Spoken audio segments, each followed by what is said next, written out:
Sir, go ahead, sir. Yeah. Namaste.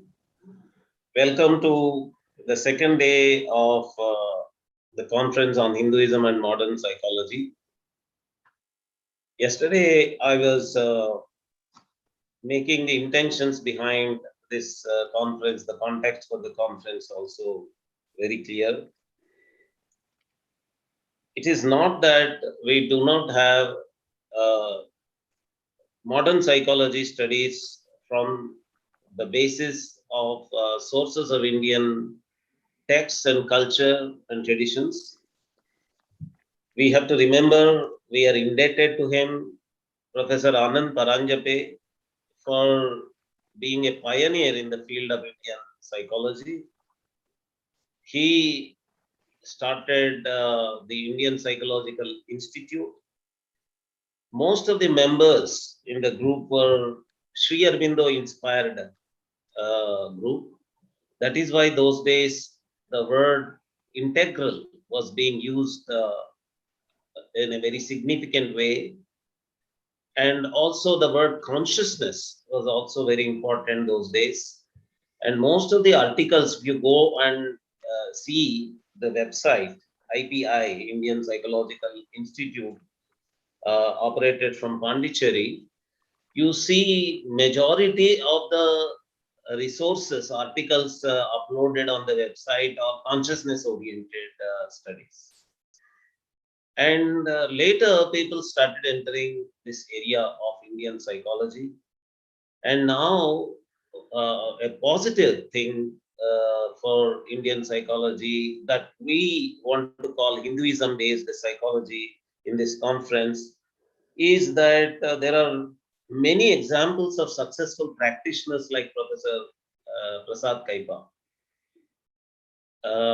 They made great success in applying what we call Hinduism based psychology, modern psychology, in various areas of psychology. Yesterday, we saw how Ashish Pandeyji was giving examples from organizational management. And there is a person in Bangalore who runs a de addiction center based on Vedic psychological material. And we have various kinds of rehabilitation centers, including those run by ashrams. Actually, people don't include these ashram run rehabilitation centers as part of psychological institutes. But I request all of you, including the panelists, to remember these ashram based, ashram located rehabilitation centers also as Hinduism based psychology practice places, please. What they are doing is actually, and let us also remember that the Swamijis and the other ascetic people in these ashrams, what they are doing is counseling only. We don't give that word, they counsel. And we always have this idea that counseling has to be as per the guidelines of international counseling associations and all that. Why? Why should it be so? So there are already existing Hinduism based psychological intervention places, including ashrams today. And it is our uh, mission to network all these places with the academicians working inside the university system and practitioners who are practicing in the psychology area and psychiatry area also.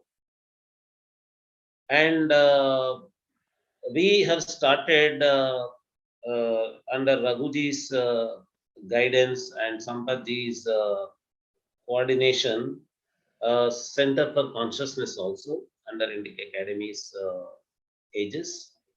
So a huge amount of work is going on outside INDICA Academy and inside INDICA Academy with regard to Indian psychology. Professor Paranjape visited India, and for himself, he watched all this. He was very excited to see that the seed he was sowing those days has now grown into a huge rickshaw, huge tree, and a lot of things are happening now.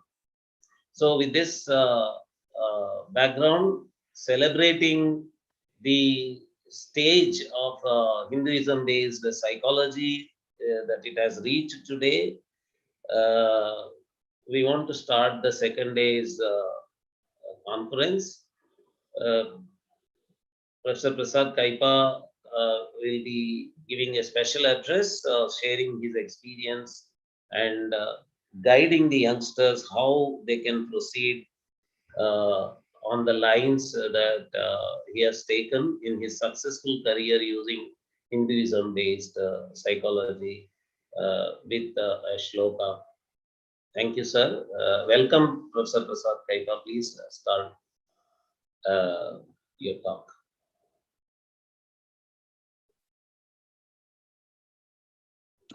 Thank you very much, Dr. Nagaraj Garu, and Sarvebhyo Namaha. I thought I should start really with looking at, let's see, the Hinduism and modern psychology. I would like to start with a certain way to frame it for the today's conversation. So obviously, as Nagaraj ji has mentioned, I will talk more about the application of it and how I was able to do. To set a context, obviously the Hinduism is the practice of Sanatana Dharma in the religious context, religious framework. Because when Sanatana Dharma was there, when Hinduism was dominant as Sanatana Dharma, there were very few other religions. So it was not called a religion. But now that we have multiple religions, the Hindu philosophy that came from Vedas and Upanishads and Darshana Shastras and Vedangas and all of them have created a unique focus, and that now we deal with as the Hindu religion.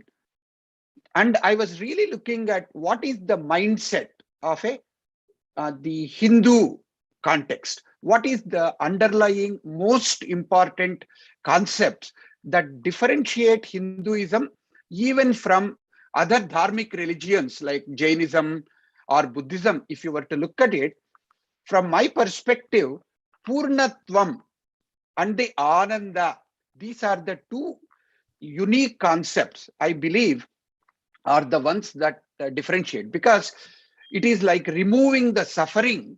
If Buddhism focuses on, here it is about Brahmanandam, like Satyam Gnanam Anantam Brahma, we say in Taittiriya Upanishad. Of course, sometimes people also say Satyam Gnanam Anandam Brahma, because Anantam Anandam seem to be in many respects equivalent. And of course, any stotram, any puja, any Veda, anything which we start with certain Shanti mantras, one of them is Purnamadam Purnamidah.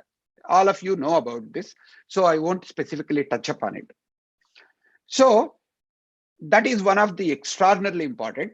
And what it means as an implication for application is Purnatvam and Ananda do not talk about illness or just talk about a specific context for the disease, or whether it is a psychological disease or physiological disease. It talks more about wellness. That's why we talk about the medicine, the Charaka Samhita, and some of them have got many chapters on the Manovyadis and the psychological implications, but they talk about Ayurveda, the wellness. It is focused on how you can increase the health and the wholeness rather than reducing the illness. The second extremely important part which I want to touch upon is that irrespective of whether we believe in Advaita, Visishtadvaita, Dvaita, whichever philosophies we look at, in some much more explicitly, in some there is a certain Advaita concept that we bring in. The dualities are acknowledged as the two sides of the same coin or the same whole. So male, female, external, internal, light, shadow, I and the world, God and human being, all of them are two sides of the same coin. And this is an extraordinarily important part, because in Abrahamic religions, sometimes when we look at, and I will tell you why these are important concepts in a minute, but in there, the God and the demon actually do not share the same space. Whereas for us, the Trinity, Hindu Trinity, the creation as well as destruction are the two sides of the same coin. Why is that? Because when there is a schism, when there is a separation between one part and the second part, number one, there is no wholeness. Number two, it creates trauma. So for example, between the body and the mind, if there is a schism, generally it shows up first on the physiological domain. If there is an issue between the ego and the mind, let us say my father does not treat me very well, but my ego says I am much better than how my father says something to me. That might lead to anxiety or depression, or that might lead to certain psychological disorders. Whereas between the spirit and the ego, if there were to be certain kinds of difficulties and certain kinds of disagreements, then it leads to narcissistic behavior. For example, Genghis Khan's, and if you look at Hitler's and some of them, while they may have extraordinary intelligence in certain areas and certain capabilities, because of their ego-driven, their inability to acknowledge and appreciate something larger than ego actually results in all kinds of problems. Of course, that can impact the society in that respect as well. So now let's look at the Western paradigm for that matter. If we think about the Western paradigm, obviously the psyche and the soma connection which we look at, they are much more objective is the number one perspective. Number two, the lack of illness is considered to be normal. Of course, I'm not talking about the WHO definition of mental health and physical health at this moment, but lack of illness itself is considered to be a normal person.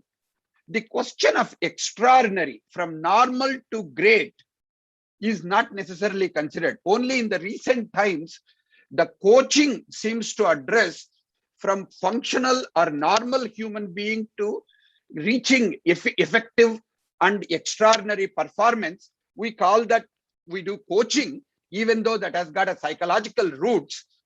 Whereas going from dysfunctional to functional, dysfunctional to normal, we do therapy. So to a certain extent, psychology, you might call it, one is about illness to normalcy, normalcy to wellness. There seems to be two kinds of different parts. And recently, it has become much more easier to deal with some of them, because most of the psychology before the MRI and fMRI and some of the non-invasive techniques, we could only study the brain when a person has got some kind of a trauma, some kind of a tumor. And when we open up the brain, we could really look at what kind of disorders are there in their brain. Otherwise, we just were making assumptions based on certain kind of theories.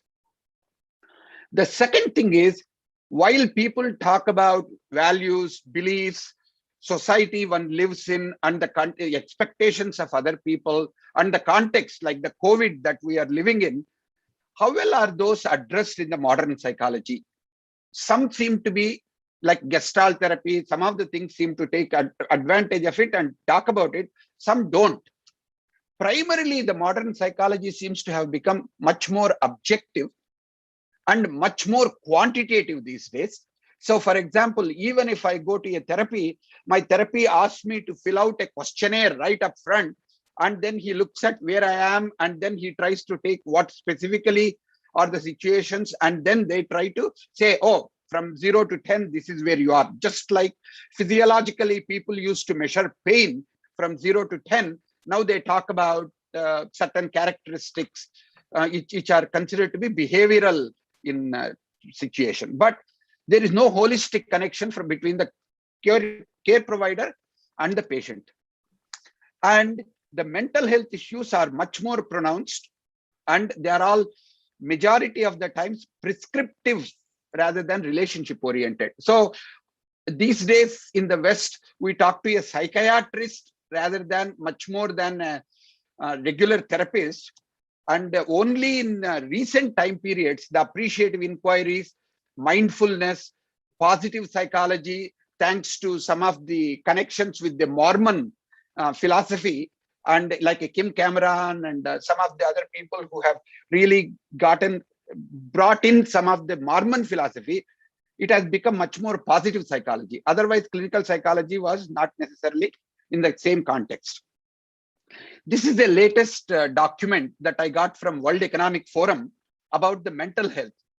If you really look at the mental health, so look at the various connections they have made. They talk about genomics and mental health and machine learning, continuous monitoring, customerization of mental health, open science, destigmatizing mental health, poor mental health as NCD, mental health in the workplace.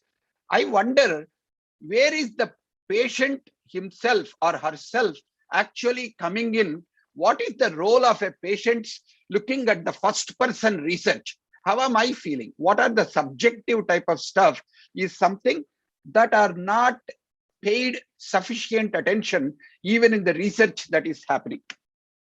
So with this context, I want to give you some examples of how in past 35 years, I have been able to put some of my focus and my interest in Indian wisdom and the Hindu, especially the Hindu wisdom from the Upanishads and Gita and the Yoga Vasistha and Patanjali Yoga Sutras and some of these into applications. Today, even though my work quite a bit has got organizational context and advising the CEOs, I'm going to limit myself to focus on the personal psychology. So that means coaching, that means working with people, and coaching and helping them to become more effective, more interested.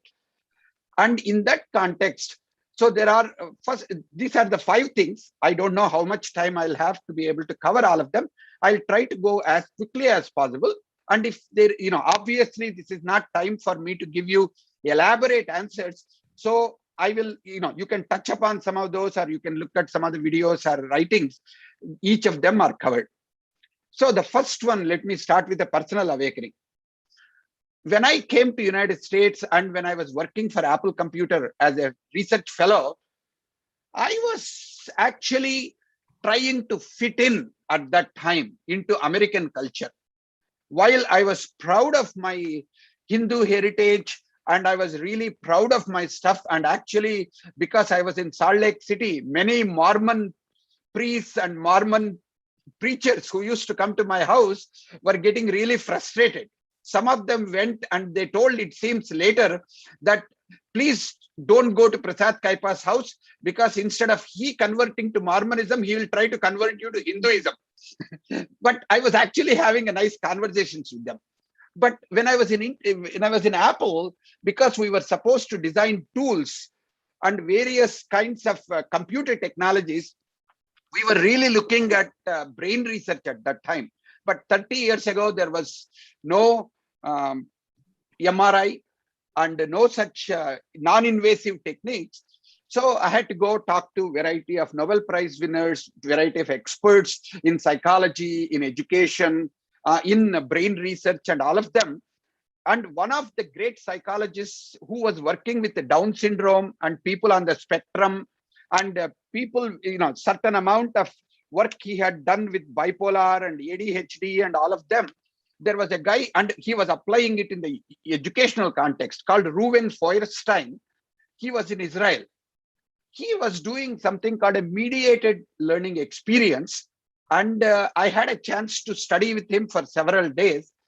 And after about a week of staying in his home and studying some of this, he gave me one sutra, and then which talked about Rishi, Devata, Chandas and their interconnections, and a couple of Yoga Sutras. And he told me, do you know these things? I said, yeah, I have by hearted at one time 192 Yoga Sutras and 700 Gita. I mean, I was really arrogant at that time. Of course, that is part of Apple culture also, but I think my personality itself, I was much more Rajasic. He looked at it and said, okay, now if you know this and if you understand what this talks about, the interconnection between Rishi, Devata, Chandas and some of them, then you have understood my work. I teach 50,000 people based on these principles. I said, not so fast. Well, I might know what the principles are. I might be able to quote them to you, but I don't understand how you are applying it in the study of Down syndrome and people on the spectrum and everything else.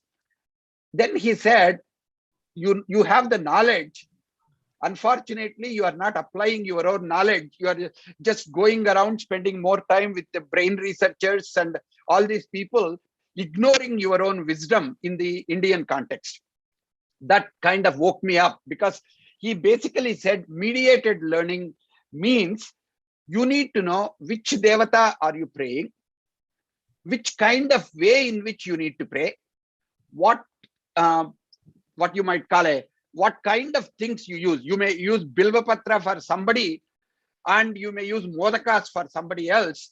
So if you don't have the grammar, if you don't have the Vyakaranam, how to connect with them, the Chandas, if you don't have, and if you don't understand which god needs which kinds of pujas and which Rishi had created Gayatri, which created somebody else, if you don't know, then you can't actually do a good job. Similarly, with the patient, with the people who are in there, you need to really apply personalized medicine, and with their family, who they are, what it is, you need to mediate how they are experiencing the situation, and you need to work with them so that they can understand the context and other people very well. And if you can increase their intelligence in mediating their circumstances, their intelligence can exponentially increase. But for you, you need to really look at both the situations very well.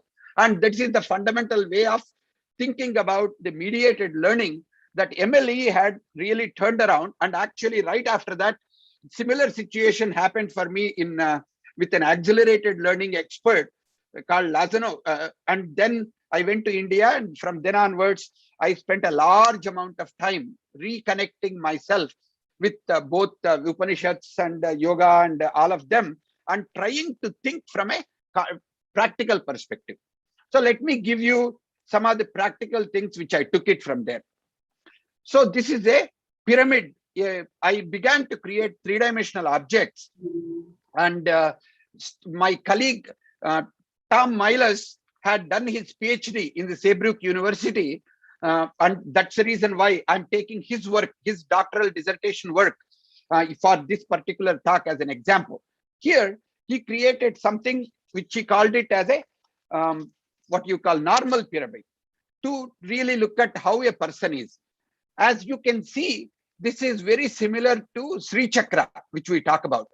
Essentially, I took this from a Sri Chakra principles, and I will not have time to talk about it, but basically looking at that Prakriti, how do you really manifest? How do you really begin to look at various scenarios?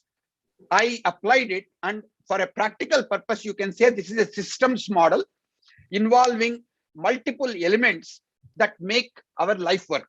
What are the major elements that make our life work will become 4 cornerstones, and then their interconnectedness and their interactivity is represented by the edges.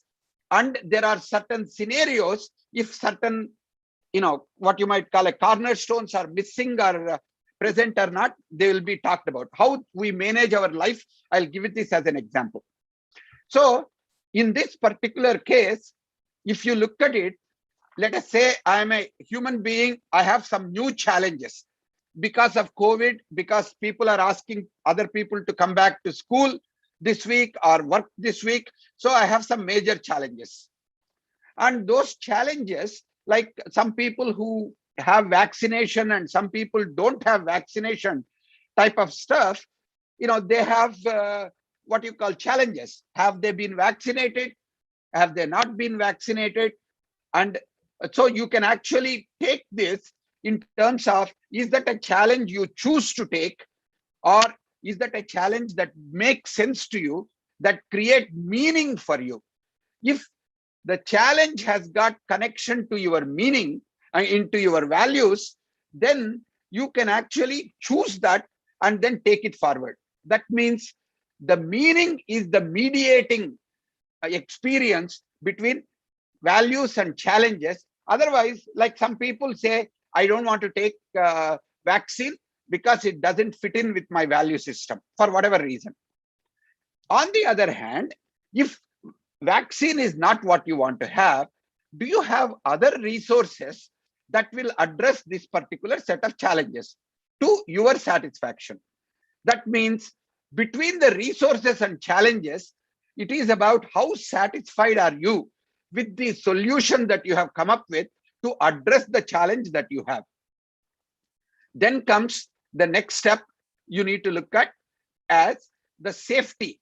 If you are taking that particular approach, whether you take vitamin D or whether you take Ayurvedic medicine, whether you take something else, does that reduce the risk? And does that provide you safety from the COVID vaccine? Or sorry, not vaccine, COVID related diseases. Does that give you enough protection?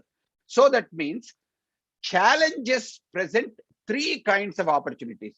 It helps us to clarify the meaning of values. It gives you satisfaction or lack of satisfaction with the resources that we have. Third, amount of risk that we want to take and the protection that we want to have. And finally, between the safety and values, we need to really get certain identity.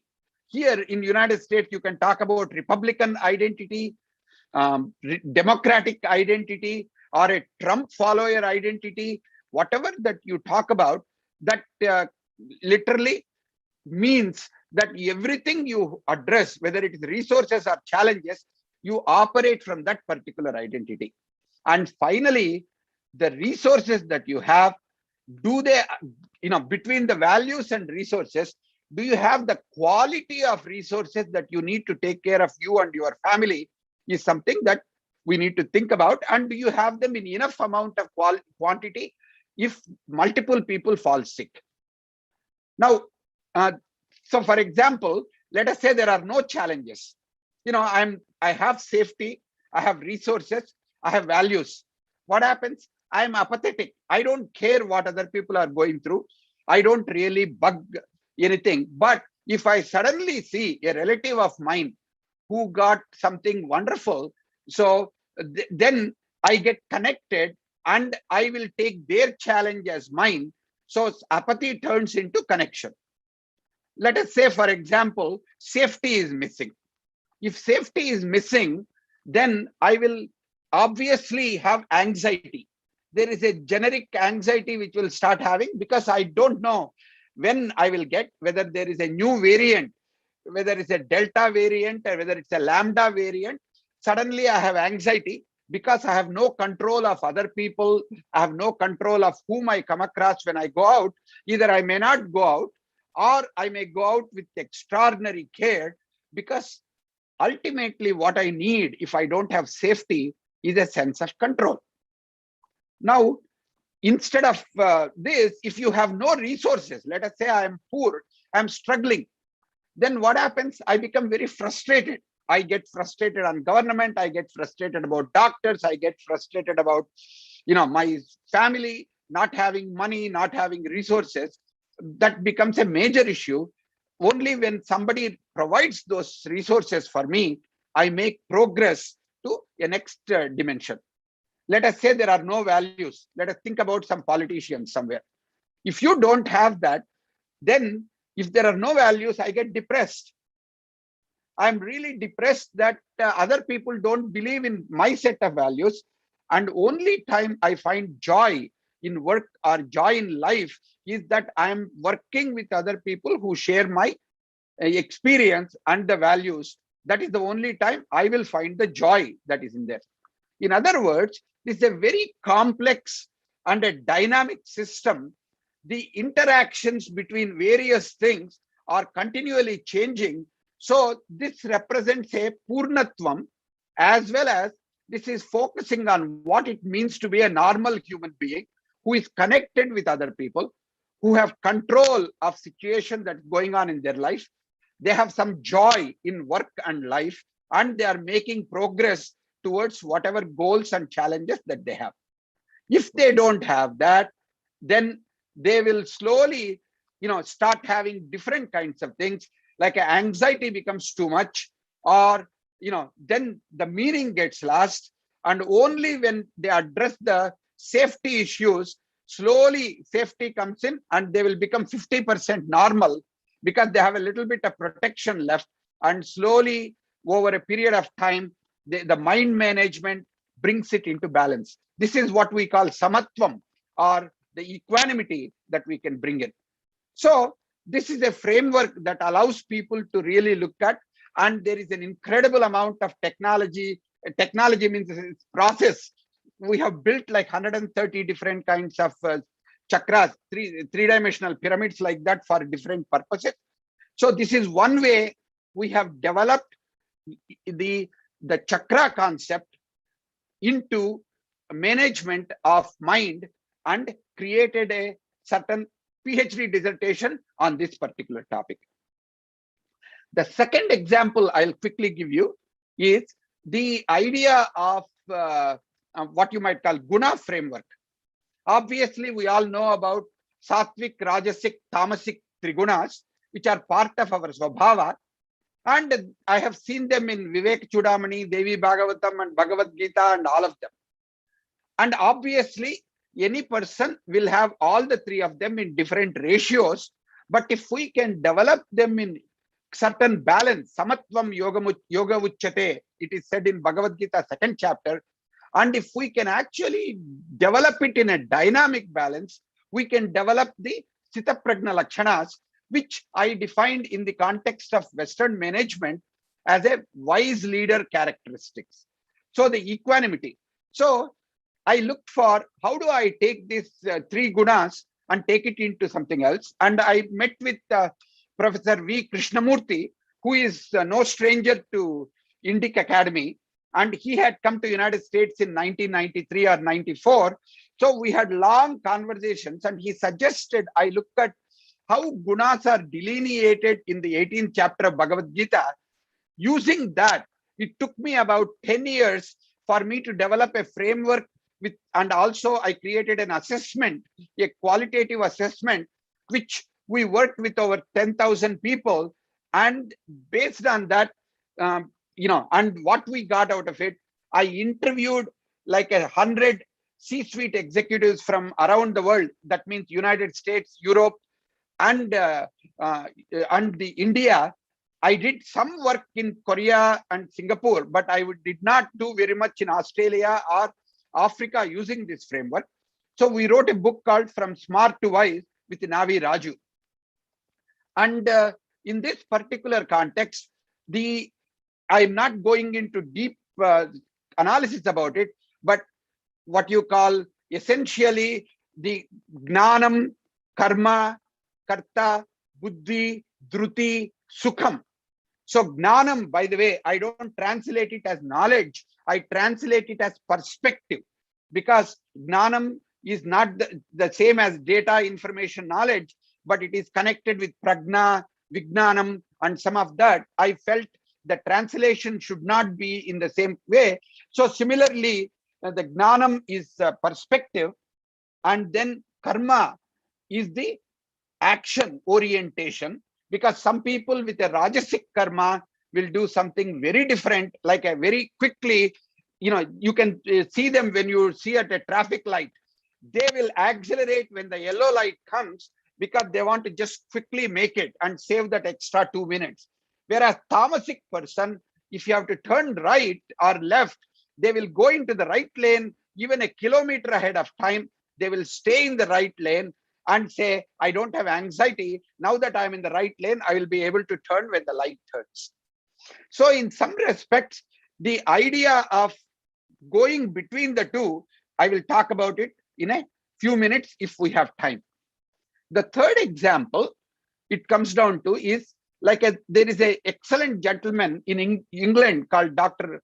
Alan Watkins, who is a physician who actually coaches executives, and not only coaches executives, he coaches sports people like a regatta for the UK and some of the golf players in the performance circuit, very, very high level people he created. And he talked about how the performance actually is connected. Everybody talks about, obviously, if you want to succeed, your behavior has to change.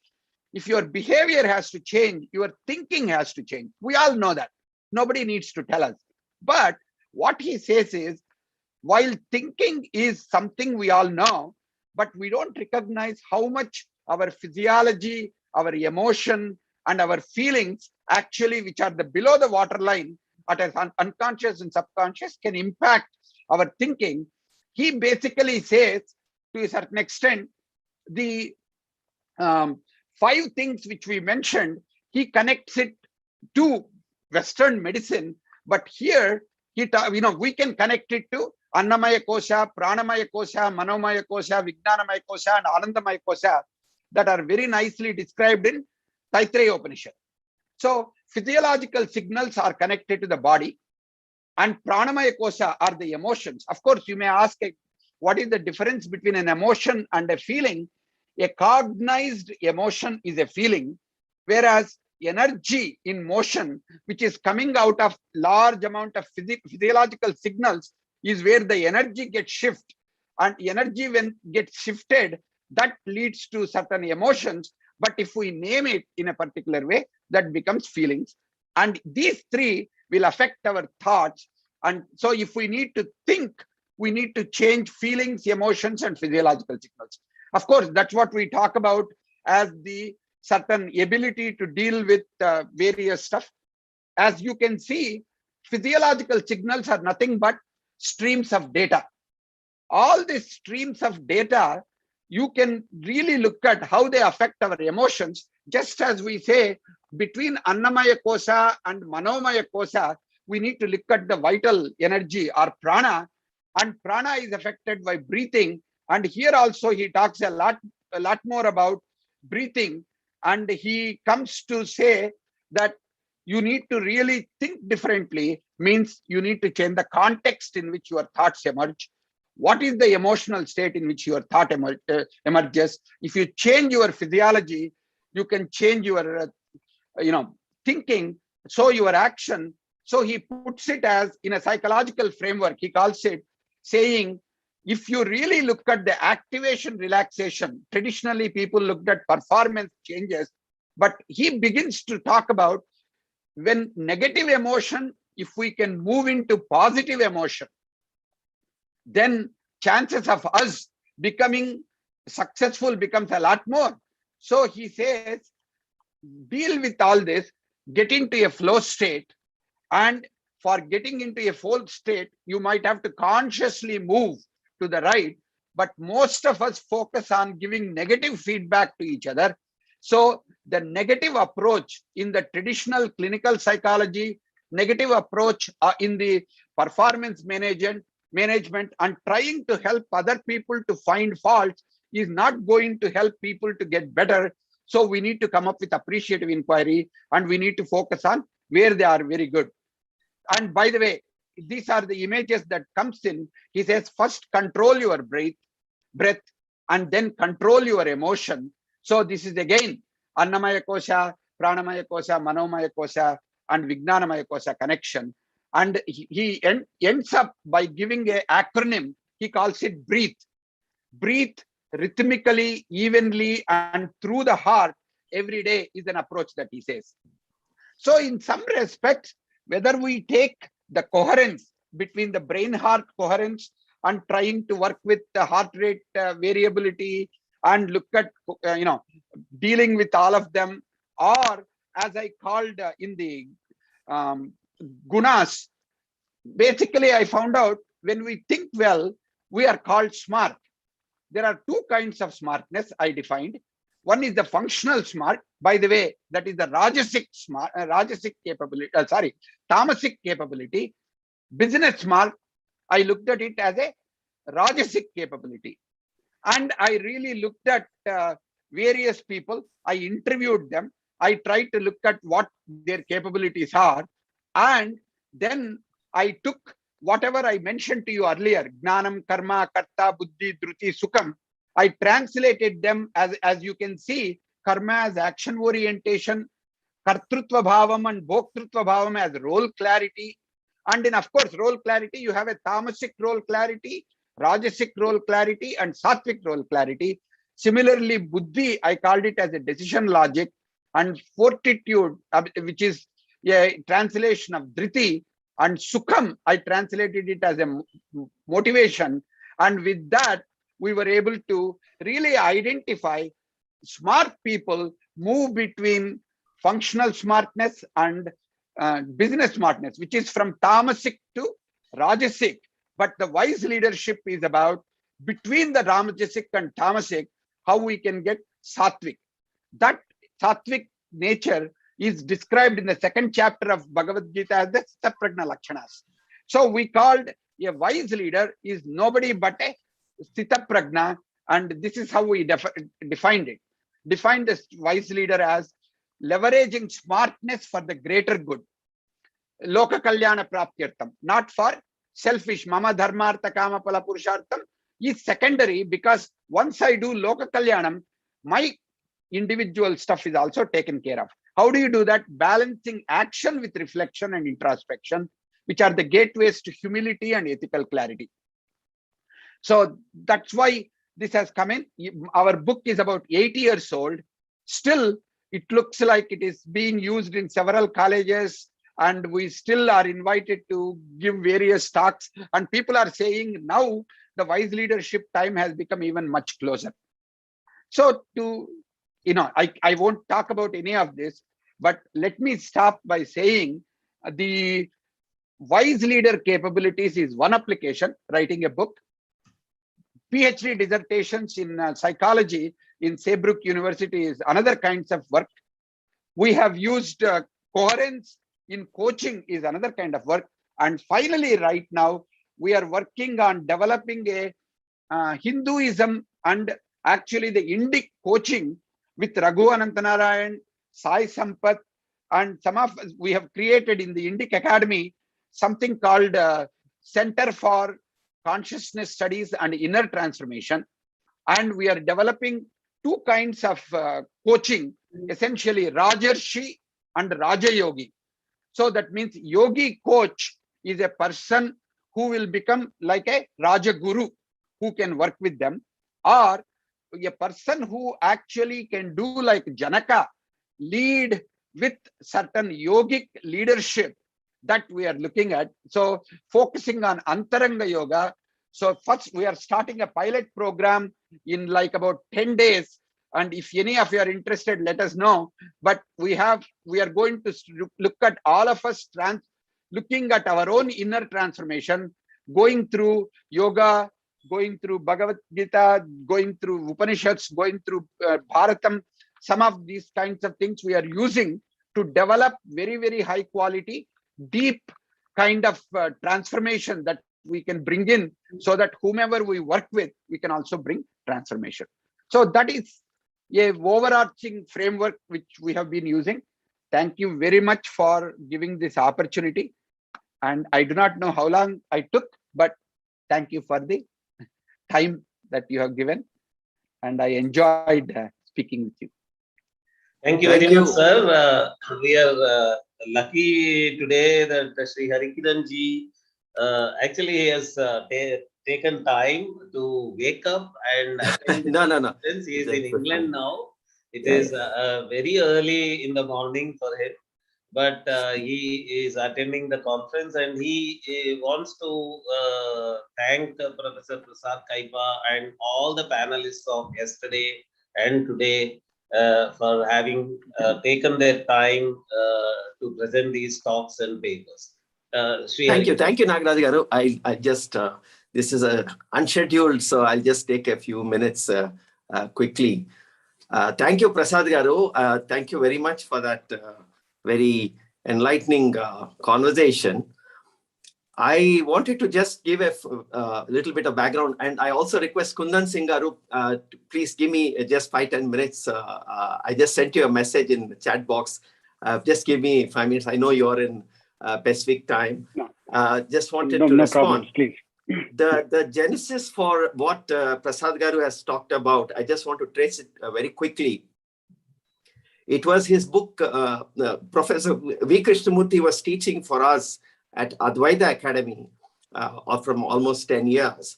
And it was Prasad Garu's book, Smart Wise, where he actually acknowledged Professor VK in his acknowledgement section.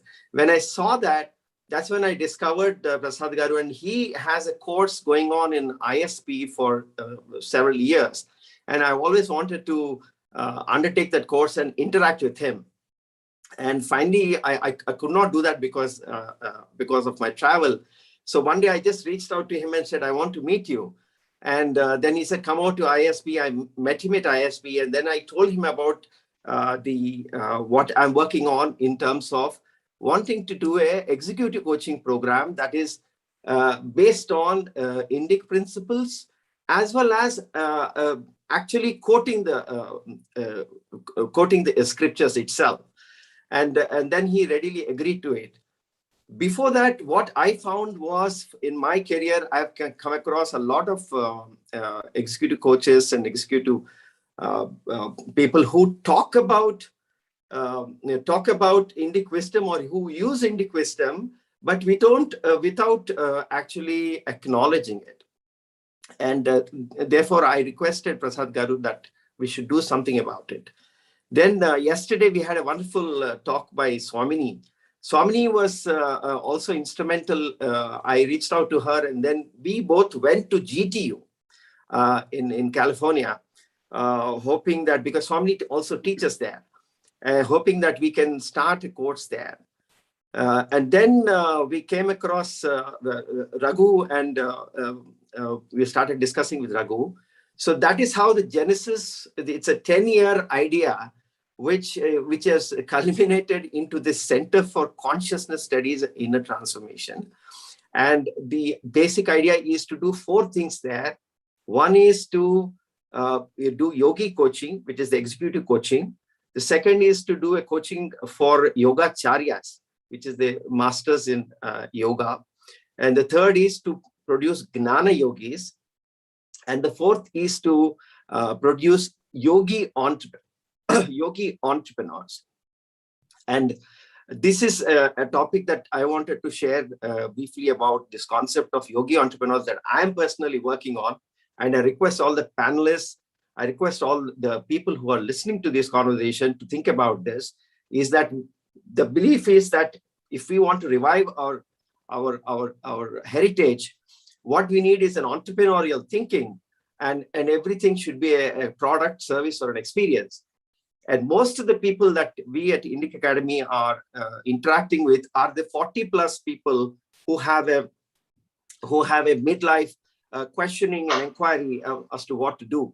So the way this yogi entrepreneurship will work is in terms of how does, while I'm doing something else, how do I add, while I'm doing my karma yoga, how do I add lokasangraha into that equation? And how do I preserve, protect, and promote our heritage by giving 3 things: either my time, either my thought, or either my treasury. So that is a framework, and the cognitive change that will come in any entrepreneur if he thinks about going about making his steel work, steel business, or any other business, but he thinks about preserving, protecting, and promoting our heritage by using this framework. This is the other thing that we are working on. So I will share what McKinsey is doing. Koti, can you share that McKinsey sheet that I've shared with you? So this is a very interesting thing, and just to set the context of this conference also, and the need for this. So I got this WhatsApp forward. So it talks about daily practices which an executive can do, which can help in the leader's performance in a constant change. I won't go through this and I will share this. But if you look at it, he says that begin each day with positive and affirmations, express gratitude. I can see Panchamahayagna there, right? I can see so many things of our wisdom that has been now sort of mainstream. You can see connection there. Spend quality time daily with at least one person who is important to you. Find ways to spend time in returns. Perform acts of kindness. Place yourself deliberately in joyful activities with no attachment to outcomes. So that's a wonderful summary of what we believe in. Yeah, Koti, you can stop sharing. The larger point I'm trying to make by sharing this is that there is a significant amount of appropriation that has happened and mainstreaming of a thought.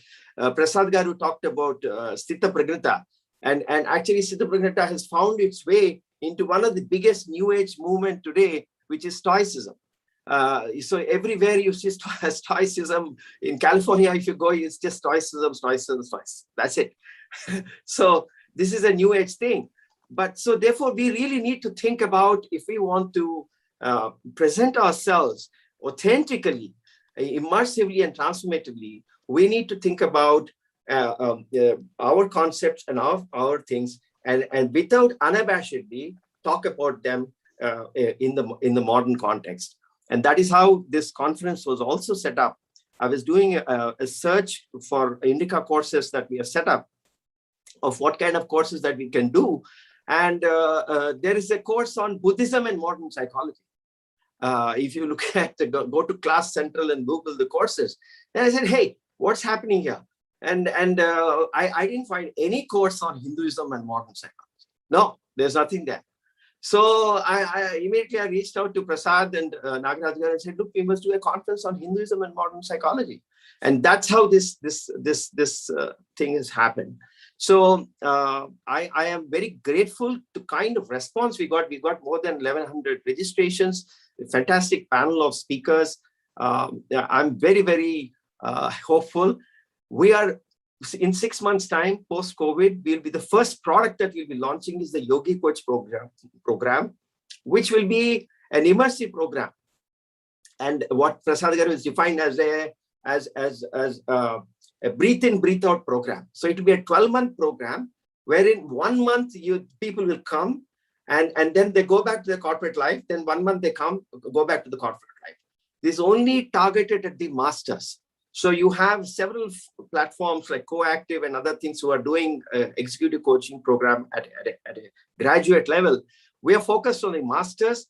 We are going to offer you an executive coaching program which is immersive, authentic, and transformative, so that you can quote the scriptures, you can quote the sources, and you can be transformed, and you can help the executives to be transformed. So thank you very much. Thank you, Kundan Garu, for giving this time, and thank you so much, Prasad. It's just a wonderful talking to you always. I mean, it's great. And I would like to recognize Raghu also, who is helping this, and Sai Ji, or Sai Sambat, who are recognized. And thank you, Nagaraj. Thank you very much.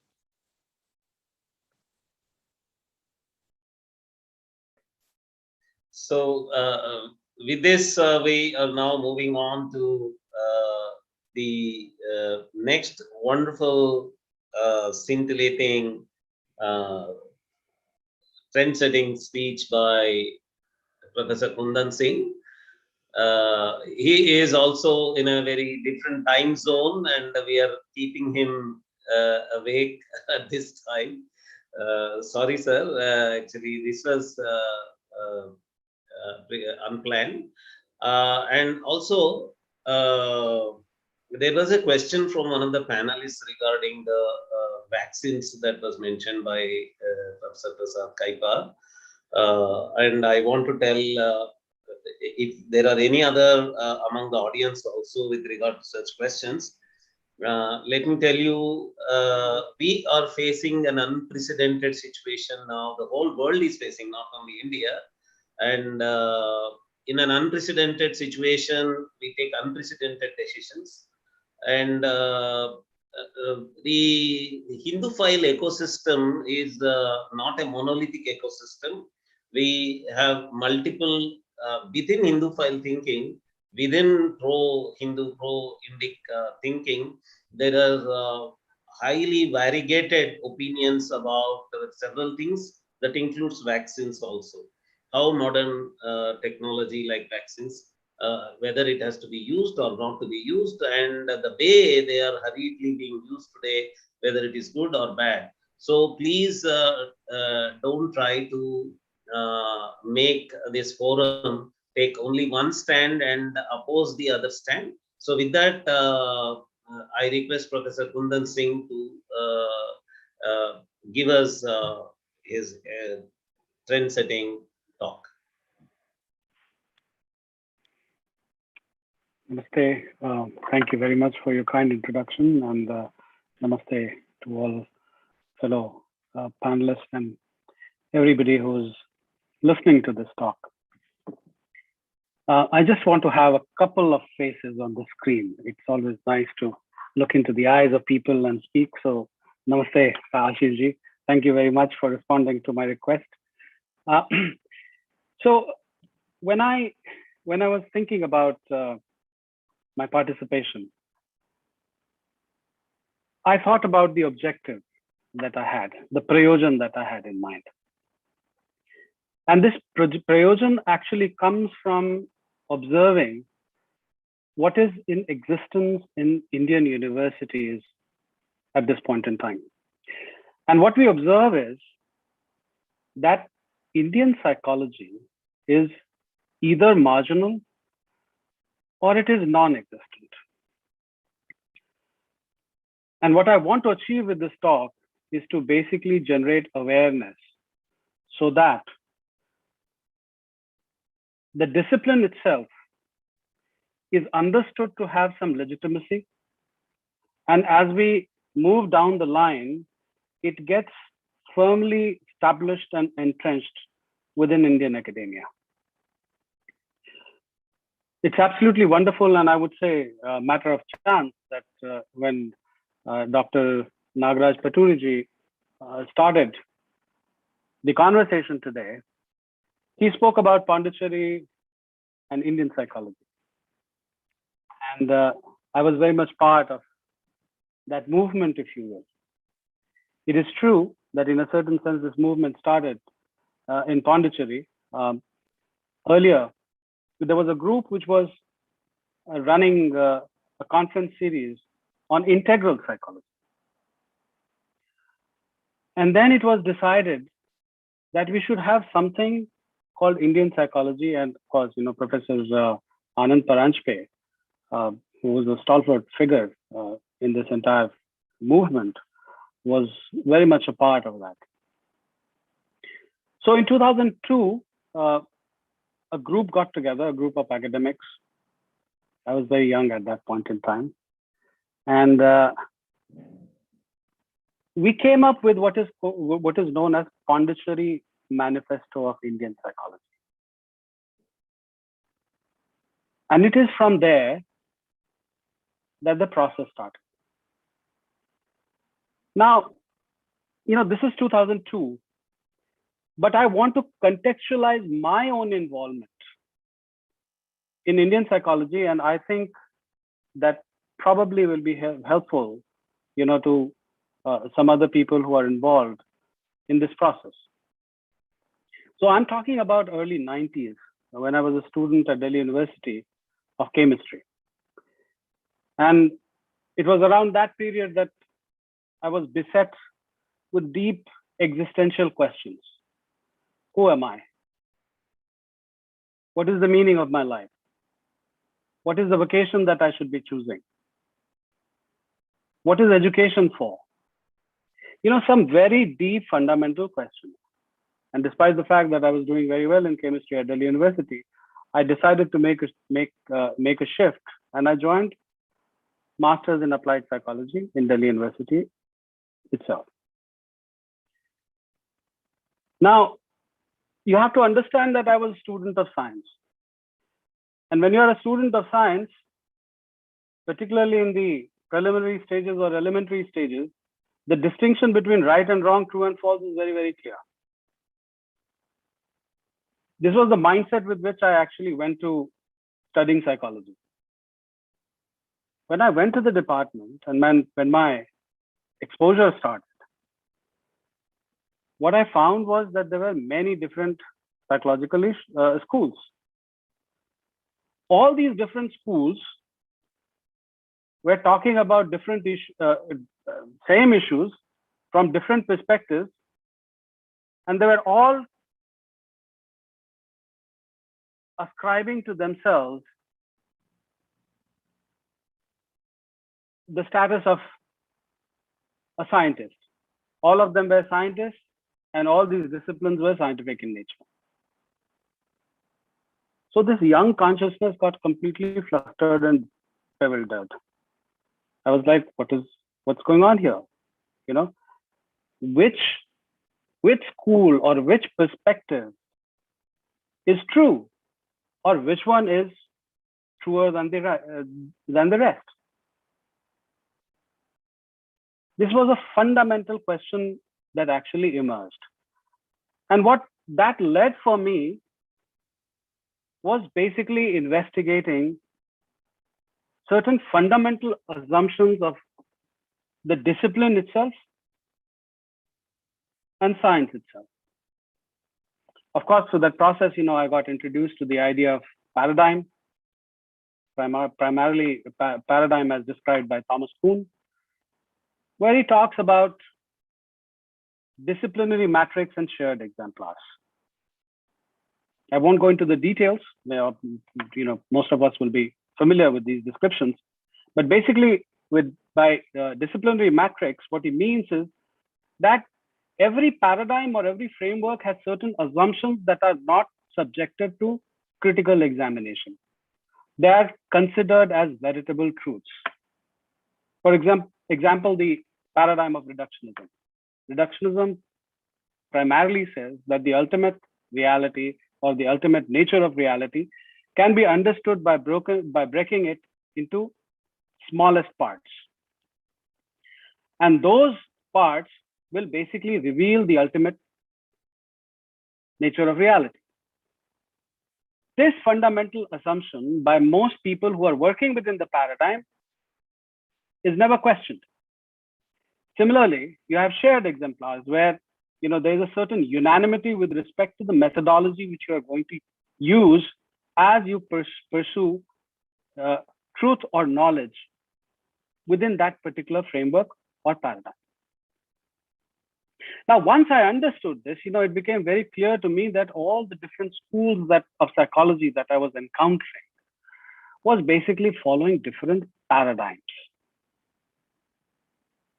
To move the story forward, I got introduced to Guba in the paradigm dialogue. And in the paradigm dialogue, Guba says that paradigm essentially has three components: ontology, epistemology, and methodology. Ontology, the theory of being, or the nature of ultimate reality. Epistemology, the theory of knowledge. Basically, how do we know what we know? And methodology, the methodology which is followed for pursuing the nature of ultimate reality. Now, when we take this description into account, and we take all the various traditions that we have in India, traditions of Vedanta, Buddhism, Jainism, Sikhism, and so on and so forth, you will find that they all have described enunciations on the ultimate nature of reality. For Vedanta, it is Brahm, that one entity which has become everything. In terms of Buddhism or Buddha, of course, we do not know anything. He did not speak about metaphysical matters at all. But as far as later Buddhists are concerned, the idea of Shunya is there. Or at least, there's one particular school of Buddhism which speaks about that. There are variations there as well. All these different schools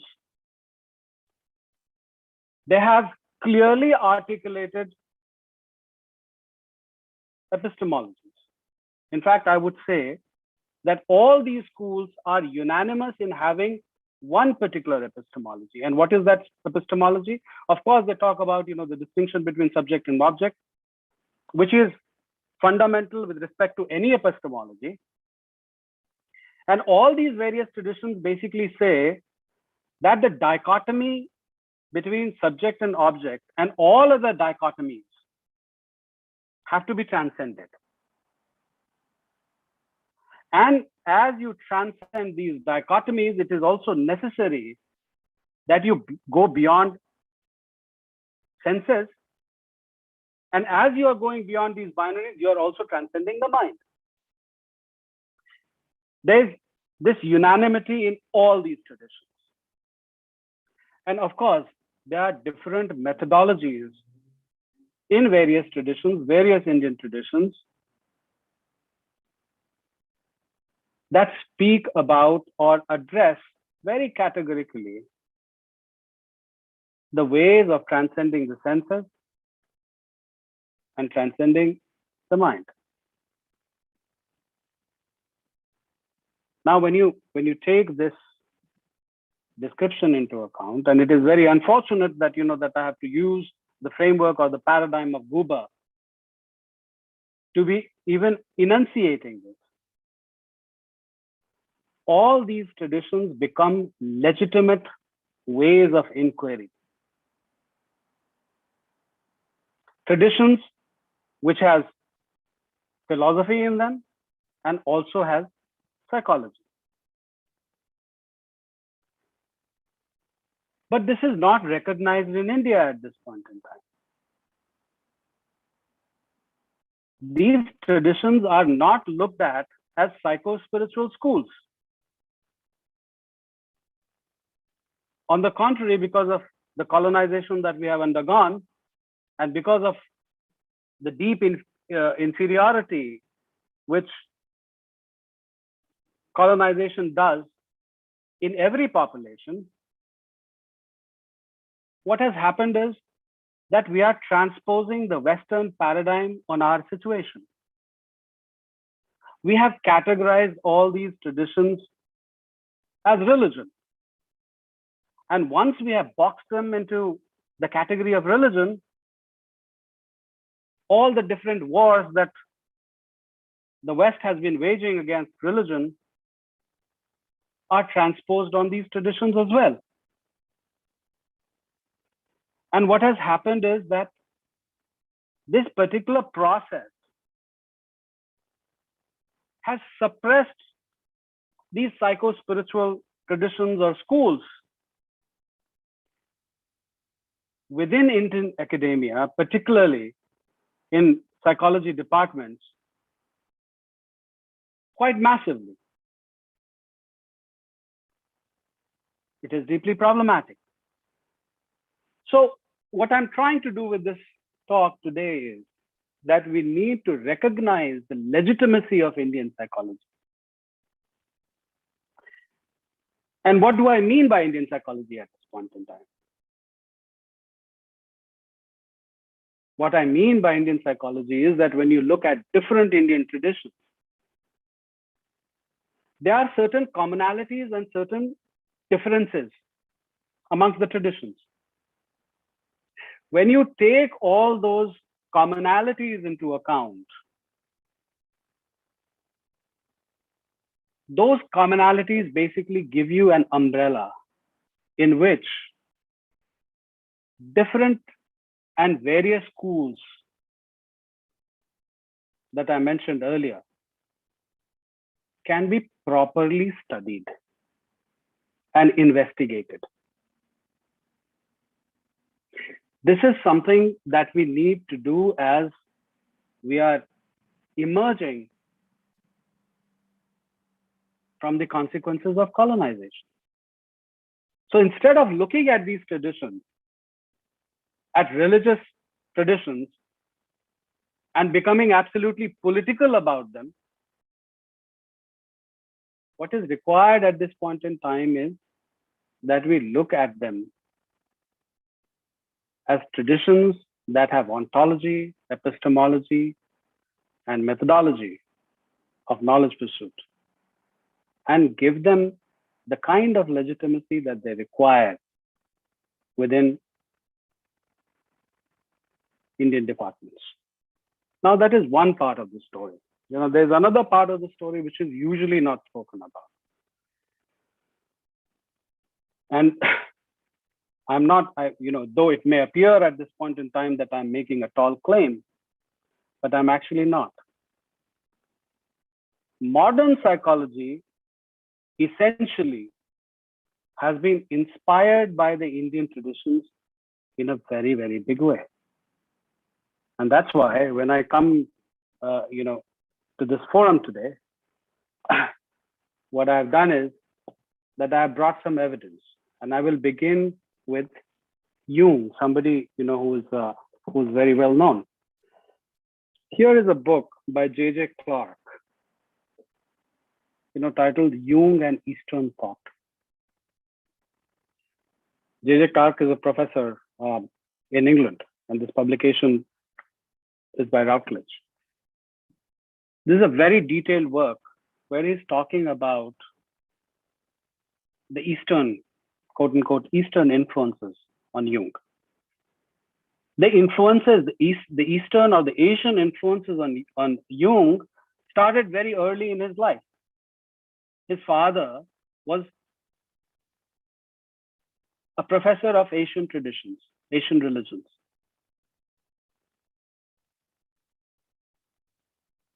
And all along his life, he has been working with various traditions, including yoga.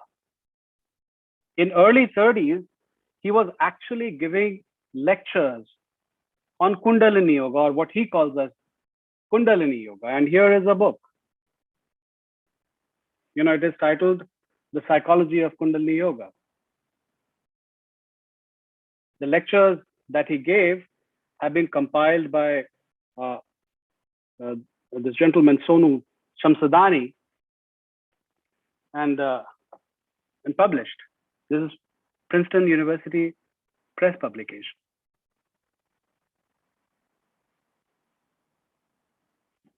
There's another book that J.J. Clark has written titled Oriental Enlightenment, The Encounter Between Asian and Western Thought. And when he says Asian, he basically means Indian and Chinese. And when he talks about Chinese, he basically talks about Buddhism. We all know where Buddhism came from. In this particular book, in great detail, he's talking about Eastern or Indian influences on major Western thinkers, including the psychologists. And the claim that he makes is that even the idea of unconscious, which was picked up by Freud, traveled from India to Europe. And Nietzsche, of course, was talking about unconscious, and there's evidence that Nietzsche had influenced Freud.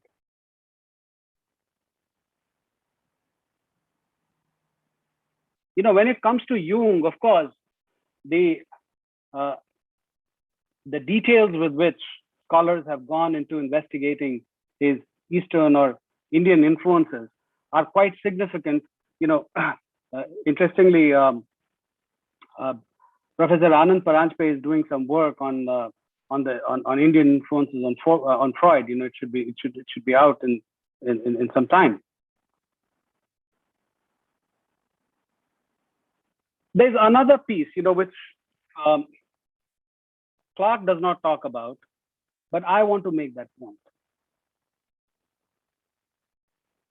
In the 19th century, Sanskrit studies had traveled to Germany in a very big way. The Germans were translating the Sanskrit text in a very, very big way. And the first lab on psychology was established in Germany in 1879. And when that lab was established, the central idea of pursuing psychology or psychological studies was introspection. Anybody who's familiar with any tradition from India would know how introspection is important. Atmagyan, that is from where the whole story begins. Let's move forward. When you come to the schools of humanistic psychology and transpersonal psychology, once again, you find decisive Indian influence on these schools. I'm not saying this. J.J. Clark is saying this, and he has provided evidence.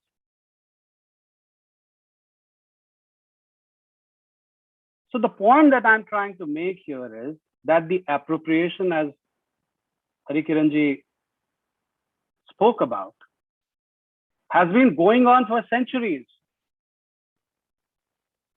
We are not familiar with the details. We will only become familiar with the details if we study the Indian traditions as well as the Western traditions. There's a lot of work that needs to be done. What are we doing in Indian psychology, in psychology departments in India at this point in time? This work is not happening. This work has to happen because appropriations have happened and Indian thought and Indian traditions have influenced the growth of Western psychology, and they continue to influence the growth of Western psychology even as we speak.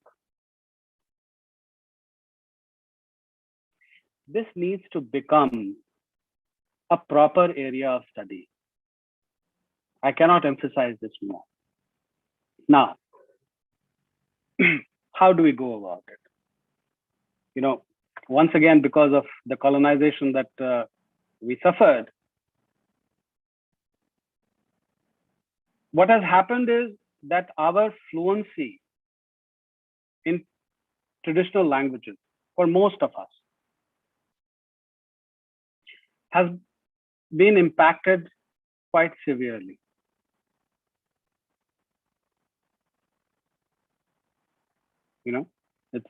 I'm not criticizing us for this, but it's an outcome of the history that we share. The good news is that there is a lot of very good literature by yogis on these subject matters is available in English. And Sri Aurobindo is just one of them. You have Raman Maharshi. Many of his disciples basically translated the things that he was saying. And he would ensure that whatever was getting published, from the ashram was true. You have Paramahansa Yogananda. You have the tradition of Swami Vivekananda. You have a living guru in Amachi. Now, instead of looking at these people as religious figures and not really taking notice of them and giving them the prestige or the legitimacy that they deserve in psychological departments,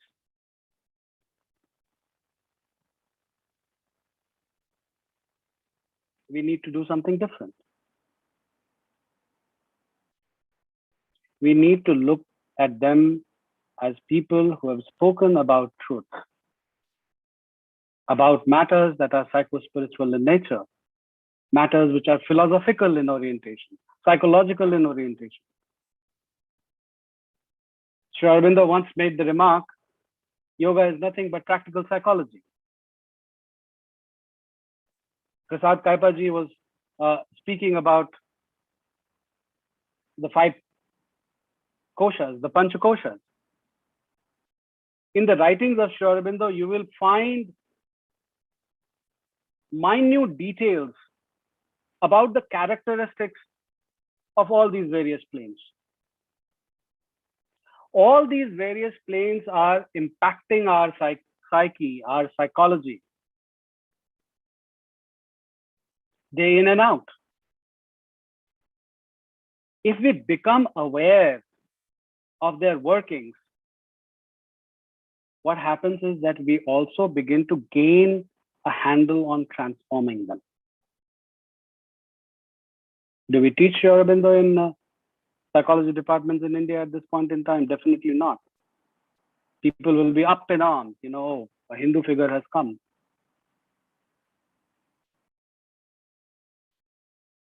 Can we get beyond religious, secular, scientific, religious divide and look at these figures as truth seekers and truth propagators? I think if we do that, we will be able to advance our cause in a very big way. We'll also be able to establish Indian psychology on a more firm ground. And psychology and Hinduism can become part of the larger umbrella or the canopy that we are talking about. And we have had, this kind of model or framework from the ancient times. At Nalanda universities, there were 18 schools of Buddhism that were simultaneously taught. Many other schools of what is known as Hinduism today were also taught. So an approach of something like this is required today. An approach which is extremely flexible in mind and flexible in heart. What it will do for us is that it will allow us to bring many different traditions into the fold.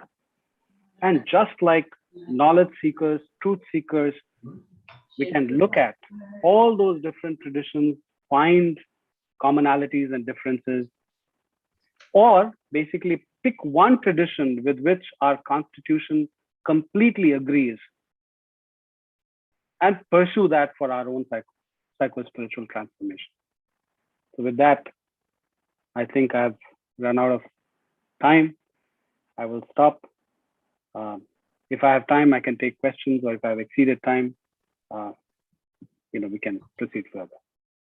Namaste, and thank you for listening. Thank you very much, Professor Kundan Singh. I will check if there are questions.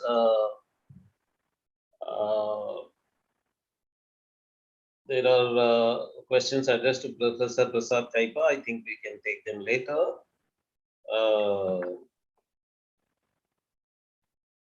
Okay, someone is mentioning his own postgraduate degree in psychology, and he enjoyed your talk a lot. I think I should share here that a few years ago, there was a circular from UGC, University Grants Commission of India, to introduce Indian psychology as part of mainstream postgraduate psychology programs in India. And as expected, there was a big protest from the different universities that was saffronization of psychology syllabus. And in that context, I read an interview by a Delhi University psychology professor defending the decision of the government. And in that, he had to tell that the examples that are provided in the textbooks and the study material that is provided currently in all the psychology programs are all coming from the life of the Western society, United States, the place names, the personal names, the kind of restaurants and cultures and the television program names that are mentioned in the examples, in the case studies, in everything, they are not understandable to Indian students. At least the examples have to be from the Indian case studies, Indian studies by Indian psychologists on Indian subjects, and all that. And second argument that professor was taking was cross-cultural psychology. He was arguing that cross-cultural psychology is a new trend. Uh, the application of a particular psychological method or theory across the globe without critical analysis of the focus area is now being considered to be wrong. And that is why we are bringing up uh, Hindu society or Indian society, how a different methodology has to be adopted, different theories have to come up from the study of Indian and Hindu society and all that. That is so pathetic that you have to take these routes to defend that an Indian has to study psychology from the Indian sources, ancient Indian sources. Why not we directly give those arguments? Uh, why not we give the argument that uh, Indian university students have to be proud of their heritage, and it has to come from ancient Indian sources. But the professor of Delhi University was not able to make this because he was afraid that he would be branded, he would be labeled as belonging to a certain political party and all that. So probably time is now gradually ripening towards we accepting, for example, practicing psychologists use yoga, practicing psychologists use Vedantic notions. So that is what we do in our undergraduate program at Pune. We tell the parents that anyway, practicing psychologists are using yoga and Vedanta. We are providing the same and some other sources in a more authentic way. Same yoga and Vedanta in a more authentic way. So that is a very pathetic situation that we have to be so apologetic for doing these things. But Professor Singh, actually, situation is changing gradually. Probably, if the demand from the parents and the students themselves will change these professors in these departments. I think they will be compelled to introduce Indian psychology and Hindu psychology, Hinduism-based psychology into their courses from the pressure from the applicants to these courses. Yeah, the way I look at it is that, you know, when you pursue truth for the sake of truth, then things emerge. See, when I went to psychology department for my master's, I was searching for truth, and I searched for truth intensely. I spent, hours sitting in the library, going through original writings of many different psychologists, Western psychologists. And that resulted in a certain confusion, and that confusion resulted in a certain resolution. And that certain resolution also engendered a certain kind of knowledge.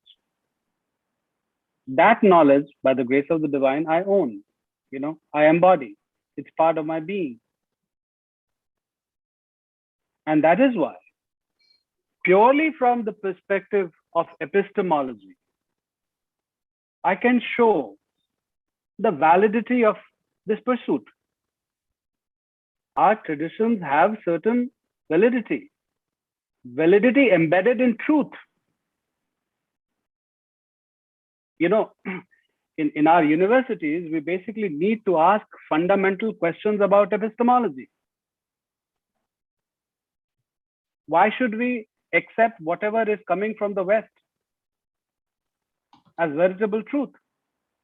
And in fact, when you investigate, as I showed you or gave examples, many of these ideas have actually traveled from India, and they have passed through the cosmological paradigm of the West, and have got interpreted in a certain way, in a certain sense. So even when that appropriation is happening, it is passing through Western cosmological prism. And of course, there are issues of ethics also involved in that appropriation. We are not going there. But what I'm saying is that, that appropriations have happened, and,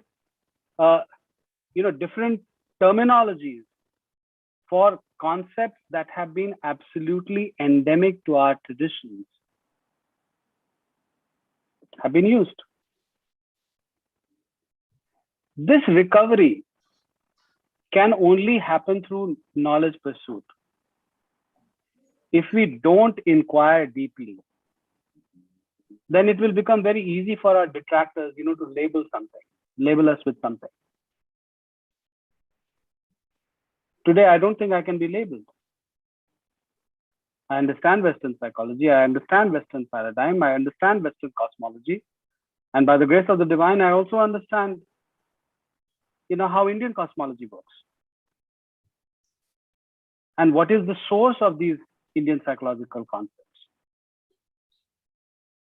So for me, in order to establish this within universities, does not have any political agenda.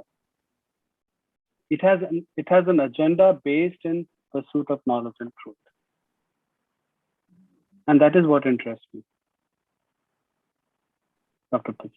Paturi, if I may submit. Thank you very much. Now we move on to the next paper presentation. This is Antaranga Yoga, the Yoga of Inner Transformation, Developing a New Pedagogy, a joint paper by Sri Raghu Anantanarayanan and Ms. Anita Balasubramanian. One of them will present the paper. Thank you, Dr. Nagraj. Thank you so much. I'm just going to share my screen. Your audio is a little weak, madam. Oh, can you hear me now? Is it yeah, better? You need to keep that mic close to your... That's fine. I'll do that. Yeah. Okay. Thank you, everyone. Thank you, first of all, to Indic Academy for organizing this very important conference. And like how we've been hearing from Dr. Prasad Kaipa and Dr. Kundan Singh about the importance of this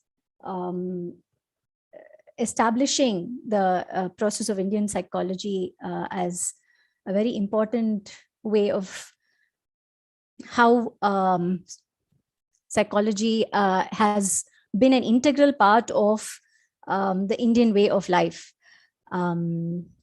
So today I'm going to share, just give me a moment, I'm just ordering my screens.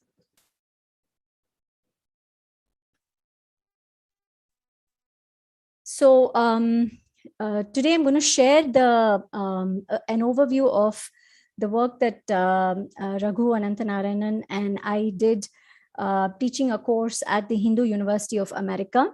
Some reflections from that, but to really also trace a trajectory of how that came about and how that is perhaps can give an insight into the pedagogical processes that are critical if you're talking about bringing Indian psychology into the classroom. Given today's classroom context is also from a Western schooling perspective, how do we kind of bring these two together? So the title of the presentation is Antaranga Yoga, the Yoga of Inner Transformation, Developing a New Pedagogy. So I think to set the context, it really begins several decades ago when Raghu actually met Dharampal ji as he was having questions about what to do, and he was at a critical juncture in terms of his life purpose. And Dharampal ji asked him the question of, are you willing to study an area of in Indian tradition, spent like 10 years or so studying it, and then bringing it to your work and integrating it in how you engage in life. Subsequently, he met Sri Deshikachar sir and Sri Krishnamacharya, from whom he studied yoga, which included, of course, the practice of yoga and also the philosophy of yoga. And it was around that same time that he also met Pulin Garg, who was at IIM Ahmedabad, and who was actually doing the work of identity groups, and really bringing sort of a synthesis between the methods of Western psychology and Indian tradition. And I think sort of a culmination of these three processes is what resulted in sort of bringing together a way of engaging in the process of self-transformation, which includes the identity group based work and the process of yoga. Also around this time, Raghu was able to bring Pulin Garg and Deshikachar together for conversations. And I think that really brought sort of crystallized a set of about 70 sutras from the Yoga Sutra, which were essential for looking at self-transformation. Because Yoga Sutra, of course, has 192 plus sutras, and not all of them are really some of them are looking at asana, pranayama, and dharana and dhyana. But really, what were some of the key sutras? About 70 of them emerged very clearly in the process of engaging with, in the process that Pulin Garg and Deshikachar engaged in their conversations. And it is this set of about 70 sutras that I think became a foundation for what we call now as Antaranga Yoga, the process of understanding our inner world. So there is a part of yoga which is to do with the Bahiranga, which is looking at the yama and the niyama, the interaction with the world, interpersonal relationships, asana and pranayama. And then starting from Pratyahara, the next four angas, Pratyahara, Dharana, Dhyana, Samadhi, are really looking at the transformation of the psyche. And that is what has been the foundation for the work that has emerged in the last few years.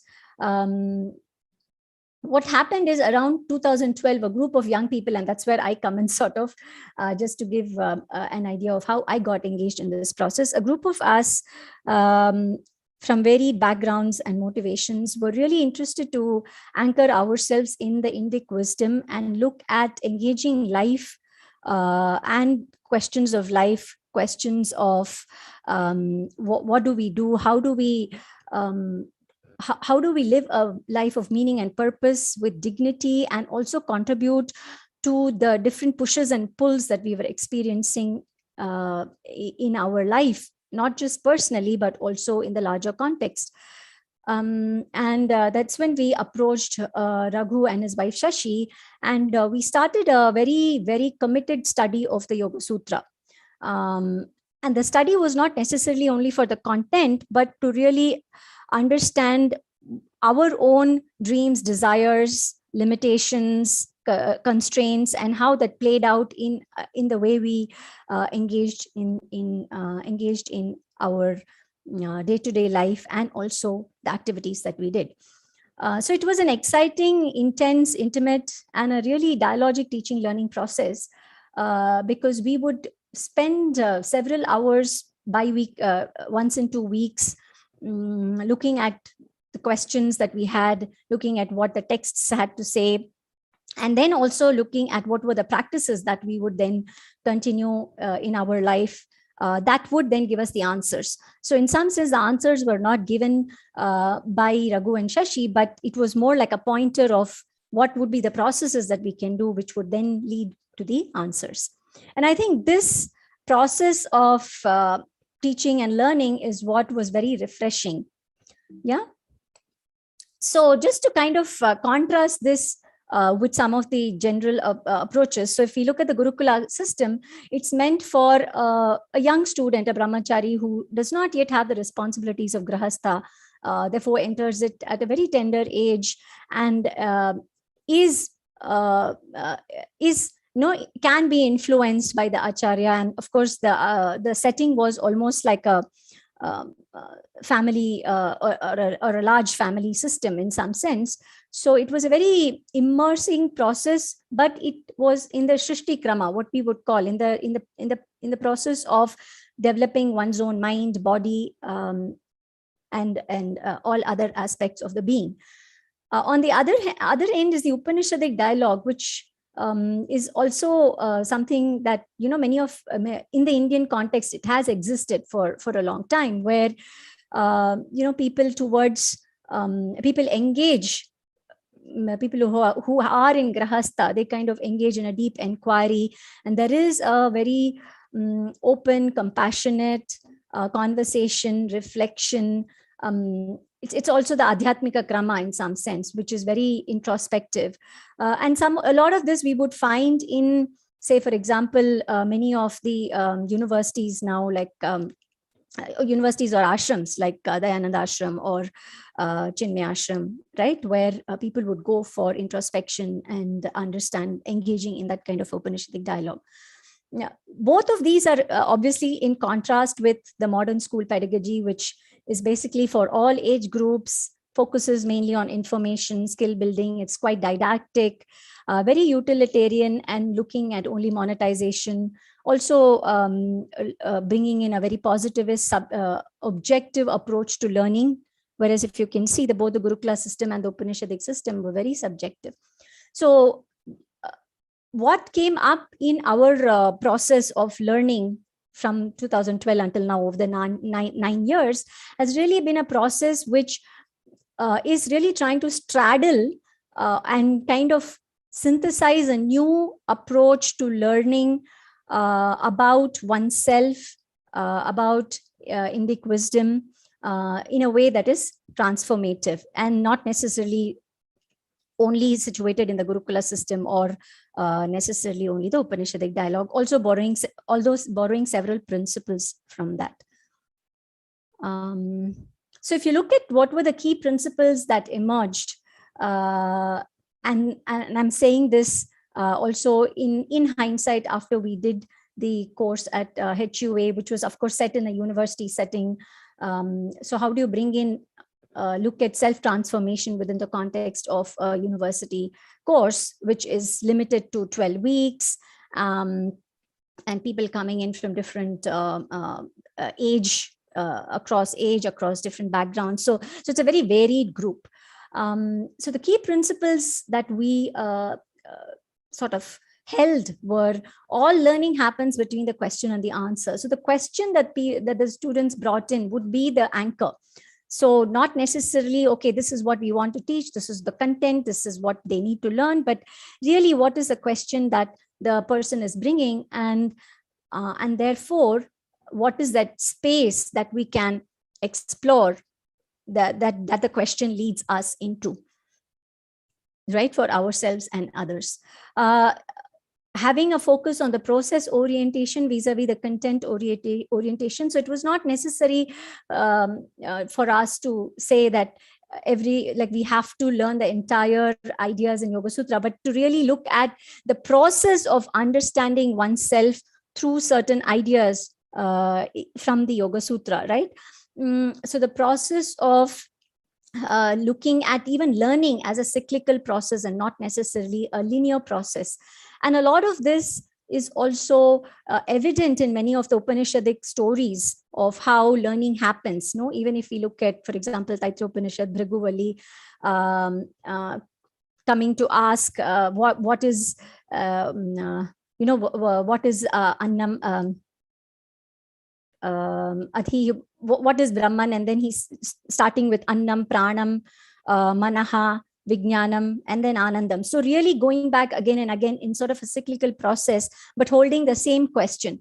So really starting with a question and looking at the process of uncovering and discovering deeper layers of meaning, which actually do not deny the previous layers of meaning also, which sort of encompass the previous layers or previous understanding as well.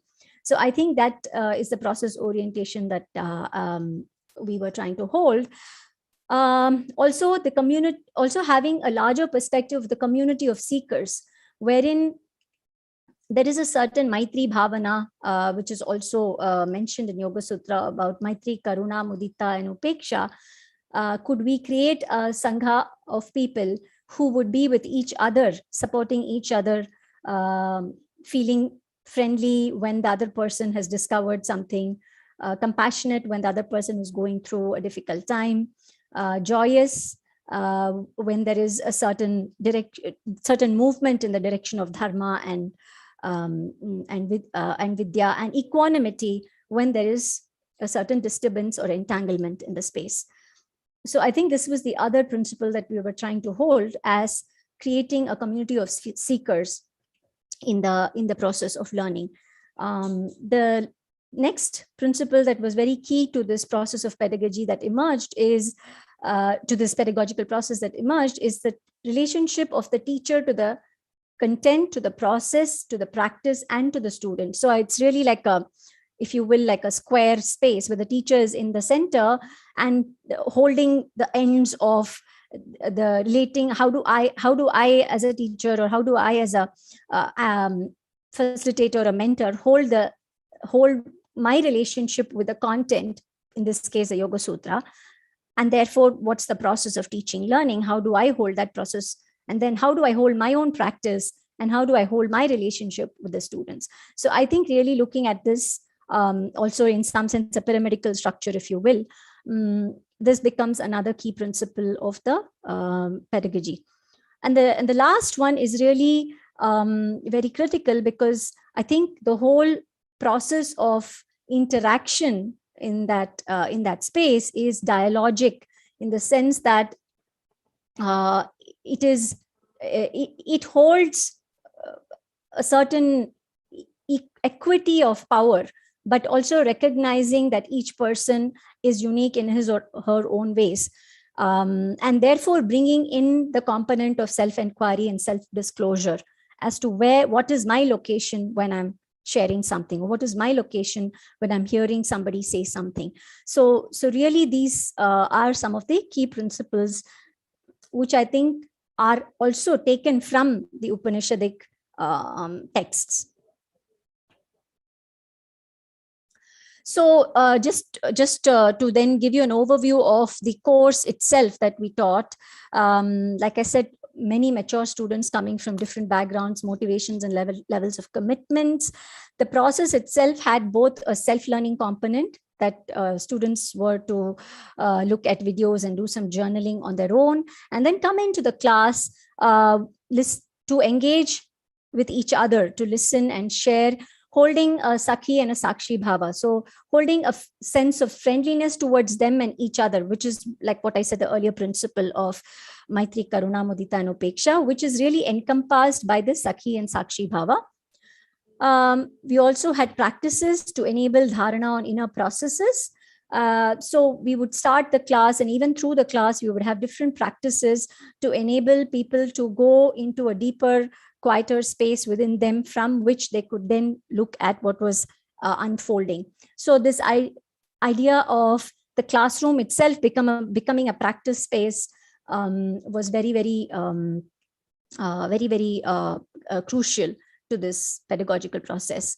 The practice of Trikona Samvada, which is having reflections and sharing in groups of 3, where there is not just a linear conversation between 2 people, but there is another point of view which the third person is holding, and really one person being the listener, the other being the speaker, and the third holding that other point of view, which is that of the I don't want to call it the silent observer, but that deeper anchor that the third person holds for this conversation to happen between 2 people.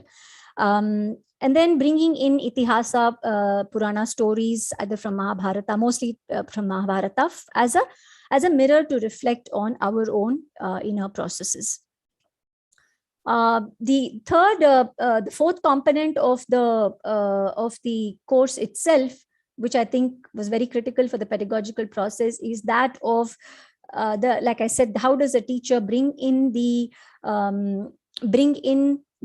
his or her own reflections and processes into the class in a way that enriches the process of transformation for the student. So sharing one's own inner work, processes of inner work, sharing obstacles that one has encountered, processes that has enabled oneself to move.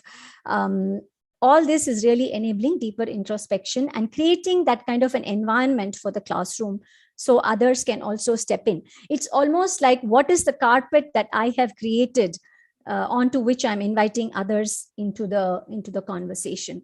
And that's really what is sort of what I talked about, the teacher holding these four ends of that carpet: the relationship with the content, relationship with the student, relationship with the pedagogy, the teaching learning process, and relationship with one's own inner work and practice. So that's the final piece. I think we had a pretty good response from the participants. We had about 17 participants, 36 hours of classroom interaction. We used the set of videos that we used for self-learning came from set of videos that we use regularly in other programs through Ritambara. We also used the book Heart of Yoga, written by Sri Deshikachar, and a blog that we have created, Yoga Sutra for Inner Work. Some of the participant response you can read here, which I think is quite heartening, because it also reflects that students found some of these processes and principles that we were holding as key to the pedagogy, that they've also found it very meaningful in their own process of learning in the classroom and their own process of inner transformation and inner discovery. So I would just leave you with this one, and I'll go to the next slide so that you can just read it on your own. Rikaji, I think you'll be winding up with... I'm done. This is the last. So I'm just leaving this on the screen, and if there are any questions, I can take them.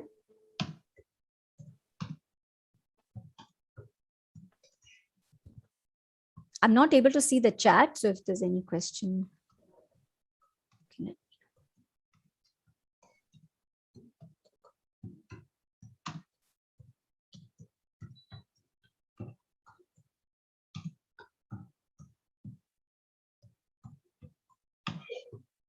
So I think there are a couple of questions now as I'm looking. Can I take them, Dr. Nagraj? Yeah, if you see they belong to you, one or two, yes. And Yeah. very brief. Yeah. So one is, could you please explain the meaning of facets of self-transformation from the Indian psychology context? Maybe you could attend the talk that Raghu is giving in another 45 minutes, because I think he'll be talking about that in detail. And the book that he has written, Antaranga Yoga, the Foundation of Indian Psychology, would really look into that in more detail. But really looking at the levels of Sankhya as the process of self-transformation, going from Vishesha to Avishesha to Linga to Alinga. These are the steps of transformation. Yeah.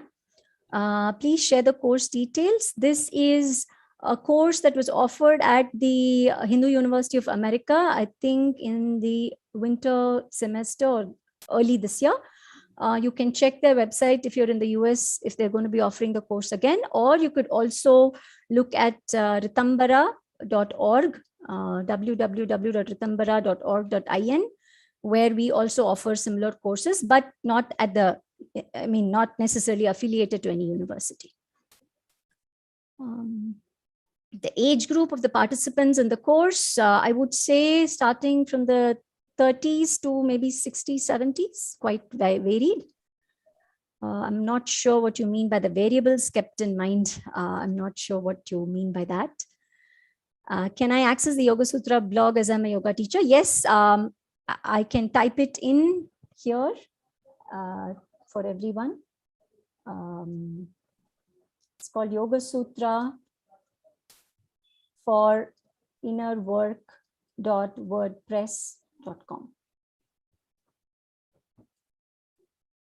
I'm not able to type it in here. Is there a way to? Yeah, you can do that later. Yeah, but you can continue typing in the question and answer box.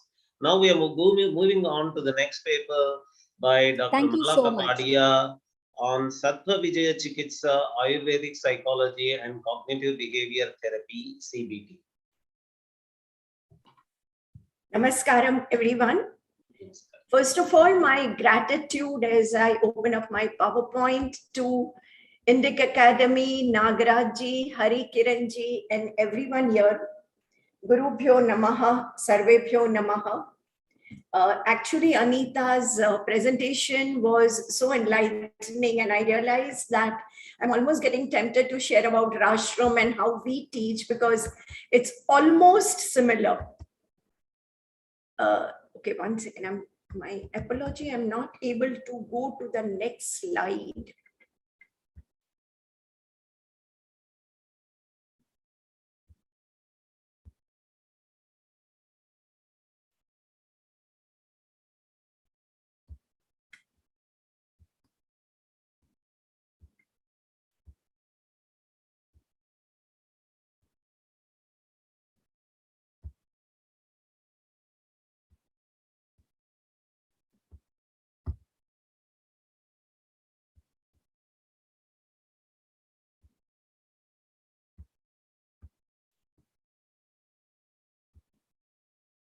So first of all, pranams to everyone, all the earlier presenters, and this is my experience when we are like a soul family coming together for these conferences. It doesn't happen in every conference, but such conferences you would realize that we are not just like-minded people. However, maybe we are actually from a soul family where a lot of dots are getting connected. And my gratitude to the mother, as she has not just been my mother, but a guru on my path. I would begin with this. I know a lot of churning has happened since yesterday on modern psychology and Bharatiya psychology. I would personally like to call it Sanatan Dharma rather than Hinduism. Why Sanatan? Because not just it was Sanatan earlier, which became Hinduism. However, when we look at our wisdom from whichever sources, from Vedas to Upanishad to Mahabharata, Ramayana, or Yoga Sutras, whichever literature we see, we realize that these wisdom are beyond time, beyond geography, beyond culture, right? They are very relevant even today, relevant for current crisis, relevant for humanity as a whole. So though here in the slide, I do call it Bharatiya, but honestly, I personally believe that what is modern is only in the term of time, that it's the latest, it's the more recent development. And I am not calling it Western alone, because West again is a geographical reality, right? So it could be West of India, where we have borrowed, unfortunately, the psychology curriculum. And I know some of my colleagues here who have been part of the UGC curriculum, which was redesigned, taking holistic understanding from Bharatiya psychology. When we look at the differences, a lot of it has been already discussed. Western psychology is actually, or the modern psychology is just the tip of the iceberg. And also it is disconnected from consciousness and the interconnectedness of the universe or the cosmos. And therefore, they have gone through a lot of paradigm shifts, waves, or the forces, the first force and the fourth force, or the fourth wave of humanity, transpersonal psychology, etc. And my gratitude to Kundanji, because I've been very vocal about the appropriation of our wisdom without giving us the, the right credit for our wisdom, and just changing the words and using them in theories. Abraham Maslow and Carl Jung, I have been integrating a lot, and I do realize, unfortunately, the management literature or even the psychology literature does not take it them or their original work in a holistic way. However, when we look at Bharatiya or Sanatan psychology, it goes below iceberg. So it's not just looking at behavior or schemes, but it's also looking at sanskaras, mind, hriday. It's also looking at conscious evolution, positive psychology, which is a very recent phenomena for the modern psychology, has always been there with us. My study in Ayurveda took me back all the way to Atharva Veda, because Ayurveda is the Upaveda of Atharva Veda. And I realized that in Atharva Veda, there are chapters. I'm reading an edition by Pandit Satavlejikar from Swadhyay Mandal. And there are chapters on Man ka utsaha kaise badhaye. Now, coming from the field of management education as well, I realize that engagement has been the biggest crisis. And when you look at management crisis or psychology crisis, you can't look at only behavior. You have to go much deeper to understand the holistic way. And therefore, I realize that rooted in consciousness, Bharatiya psychology has to be revived with the right scientific spirit. What we lack is not the wisdom, not the insights. The way they need to take paradigm shifts, we need to take a U-turn, review, re-understand our own shastras so that we are able to place them in the world. Place them not just universities outside India, but also Indian universities as scientific Shastra. So a brief introduction. Yesterday, one of the speakers did talk about CBT as a part of psychotherapy from the modern psychology. Albert Ellis in around 50s have developed, 60s have developed this concept where thoughts, emotions, and behavior, how they are interlinked and they create each other. And therefore the ABC to begin with, and then ABCDE model was developed.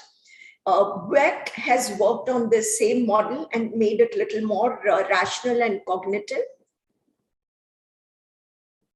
So in the modern psychology, the REBT or the CBT model talks of external event creating an internal response. It talks of rationality, which is needed to deal with the situation, versus irrational beliefs about the event. It also talks of the consequence, which could be positive or negative. However, chances are, and this is what Albert Ellis has been saying, that chances are that our beliefs about any event or adversity are very irrational. Though we are supposed to be, and this is what Western psychology, philosophy have been claiming, that human beings or a man is a rational animal. And therefore, a lot of cognitive theory, what is scientific is seen as cognitive, but what is metaphysical or what is philosophical is not accepted as scientific. That itself becomes a belief. However, the emotional consequences would change. The effect will change if we are able to dispute these beliefs. What are the irrational beliefs that CBT talks about? Catastrophic, that anything that happens in the outside world, you suddenly feel, oh, it's catastrophic. It's destroyed me. It's destroyed my world. We tend to become bipolar, where it's all or nothing. It's like a pendulum. Our mind becomes like a pendulum. And therefore, we say that even one minor failure or a mistake can be seen as a very exaggerated, having an exaggerated impact on our life and relationship. One of the irrational beliefs is that when we look at the world, we tend to minimize what is positive in the world or the situation or in our relationship. And we magnify or we look at more of the negative. Also, we take everything personally. So personalization is one of the major cognitive dissonance, which creates these irrational beliefs. And we all get into a negative automatic thought.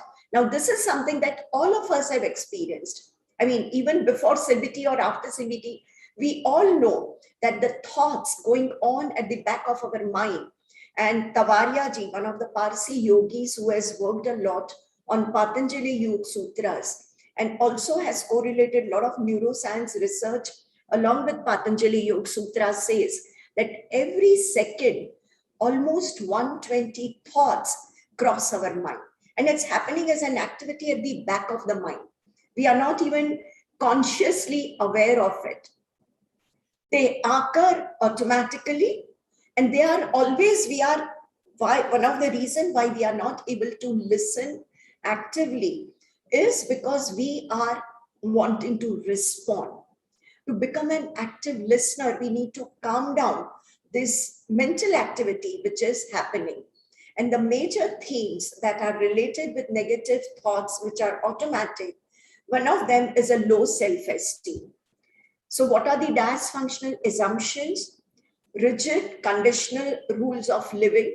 I mean, even today, I feel sad when I see young parents talk to their very young children in a negative way, not segregating their behavior with their personality or their swabhava or their entire identity. So the moment you tell your daughter or son, acha bachcha, ganda bachcha, achhi beti, buri beti, we are invalidating. We are actually negating their entire identity and existence. Therefore, the child who has transcribed all these sentences in their brain and mind both, not just brain, which is one of the major difference between the West and the East or the Bharatiya psychology, that here brain is the center. While when we now look at Sattva Vajaya, you would realize that it's not just the brain which has irrational beliefs. It's not the brain which is holding on to all the past scripts or the sentences. And it's not just the brain which is becoming unrealistic and therefore maladaptive. And therefore, many a times I tell a lot of young parents when I talk to them that our education system or our family talks create boxes where we put in children. And then when they grow up, we expect them to take risks, be innovative, think out of the box. This creates a lot of dissonance in people, and which requires CBT. Personally, I have used CBT not just with people having some psychological problems or pathology. I myself have used it on myself. We can use it with our family members. We can use it with normal people, healthy people, because all of us could have some irrational belief, which is creating our thoughts, emotions, and therefore our reactions to the external world. This is CBT in a very concise capsule at the moment. I want to present Ayurveda in a little more detail.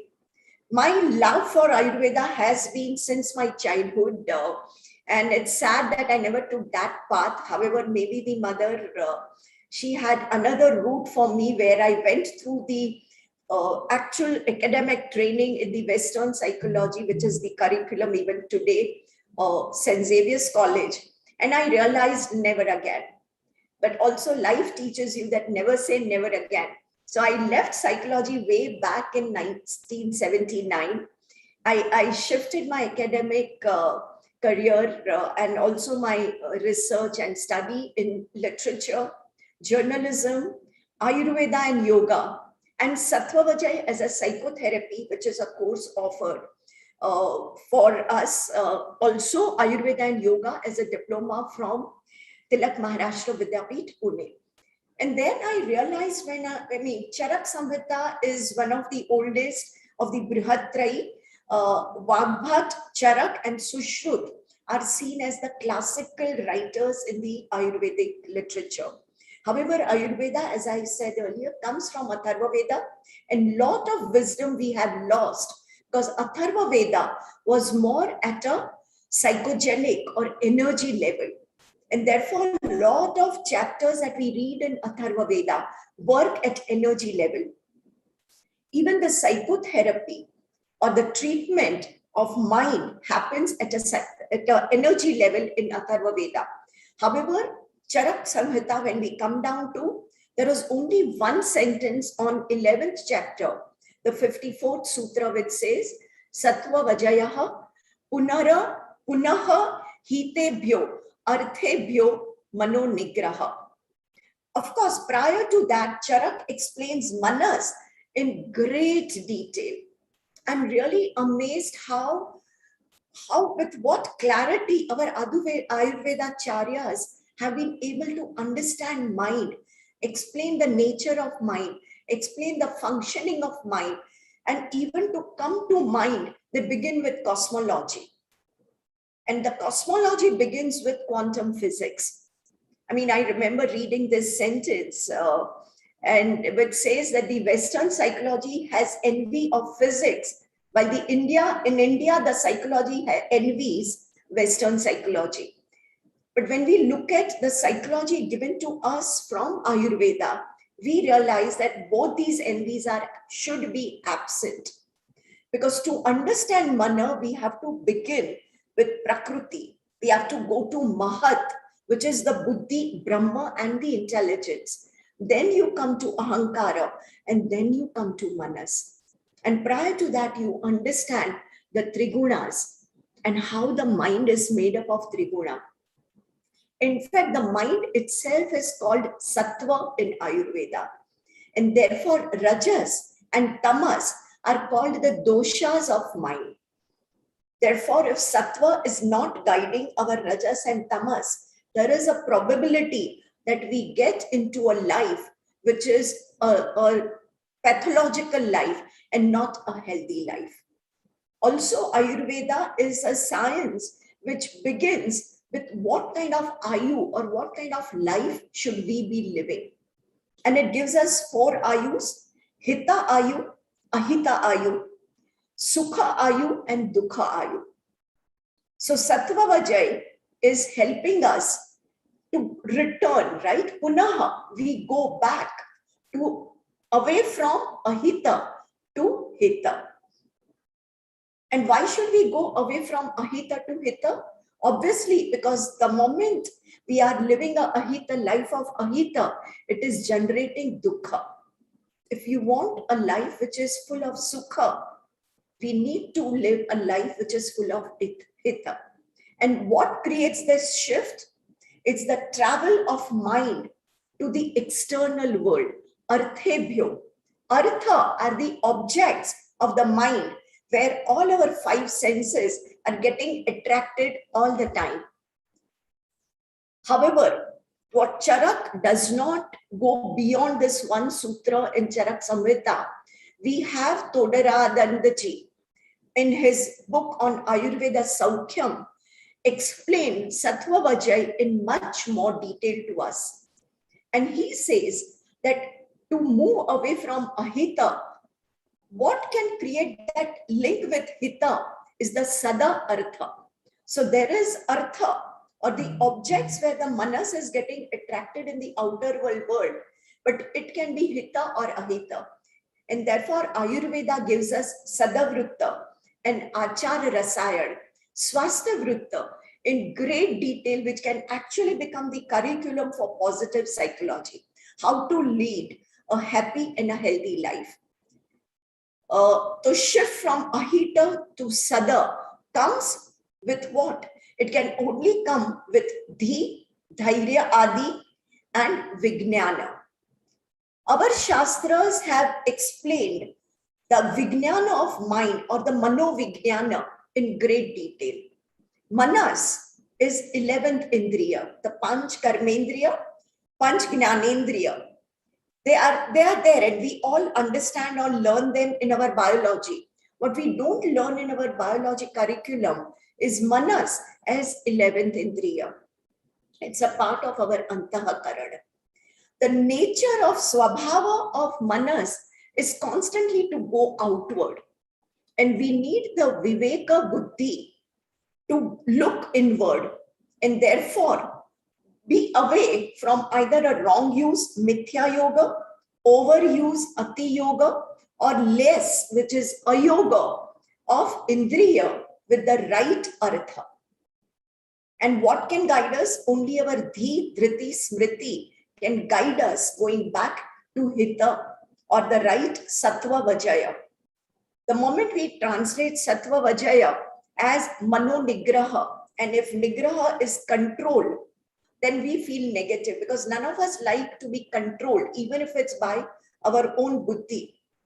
And therefore, the moment we translate Sattva Vajaya as Vijaya of Manas, we all want victory. We all want Vijaya. And that Vijaya of mind will come only through mind, when we tame the mind, transcend the mind. And Tata Paraha Buddhi, the Buddhi's work starts only when we go beyond the Manas, beyond the working of the Manas. So Dhi or Buddhi helps us discriminate between what is Nitya and Anitya, what is Hita and Ahita. Dhriti helps us to get carried away by Anitya and Ahitya. And Smriti is the knowledge or the retention of knowledge through Dhriti, memory coming at the right time to help us make this shift.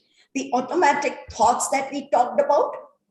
And Sattva Vajaya says these are the 5 functions of Manas which help us activate our Dhi, Dhriti, Smriti in the right way. Chintya can become Chinta if we do get into a negative overthinking. But Chintya can become very positive if we are using Viveka while we do our Chintan. Vicharya is the analysis or the rationality. Uya is the imagination and possibility. However, all of this without Viveka will go in a negative direction. If they are based out of guilt or fear, then we'll go into a negative circle, vicious circle. How will the vicious circle become a virtuous circle? With Sattva, with help of Sattva, which will guide us to our Dheya, the Sankalpa, to reach a positive state of mind. And we all know that Buddhi Bhausha, Dhriti Bhausha, and Smriti Bhausha, I call it a software malfunction. Because if our body is a hardware, then our manas can be the software.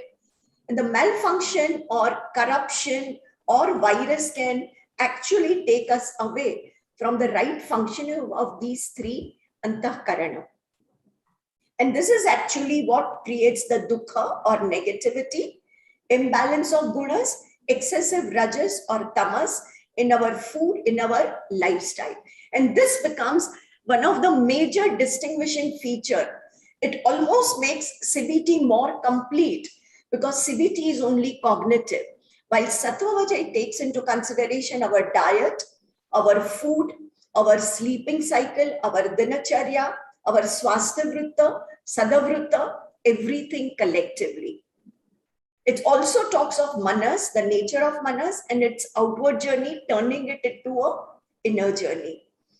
And therefore, the absence of the processes along with CBT will make CBT less impactful.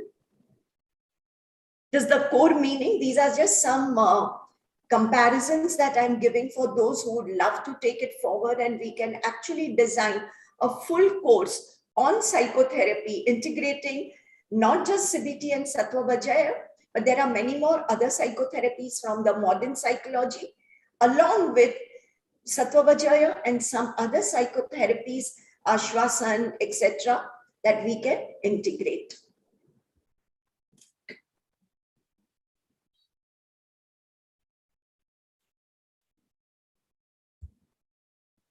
So this is, I'm glad that Prasadji interpreted jnana as perspective, right? I mean, the knowledge the moment we look at jnana as only knowledge, it's a limiting perspective. But the moment we translate jnana as knowledge of self, and this is what our Bharatiya psychology is, we look at vidya and avidya, where vidya is anything which gives us Brahma jnana or self-knowledge. And therefore, at Rashram, we call self-knowledge as a meta skill, which is absolutely essential for us to be able to implement any skill, any competency that we learn. And this can actually become a part of the executive coaching that Prasadji was talking about. Vijnana is not just science as it has been translated. Vijnana is the psycho-education and guidance. Dhairya is the patience. Dhi will give us dhairya. Smriti will give us mastery. And then Samadhi will help us go into transcendence. It's very sad that a lot of English translation of our Sanskrit words have limited or either distorted the meaning of the original words. Because I was looking at, for my own research, I was looking at the word abhinivesha in Panchaklesha. We realize that abhinivesha has been translated very differently by different scholars.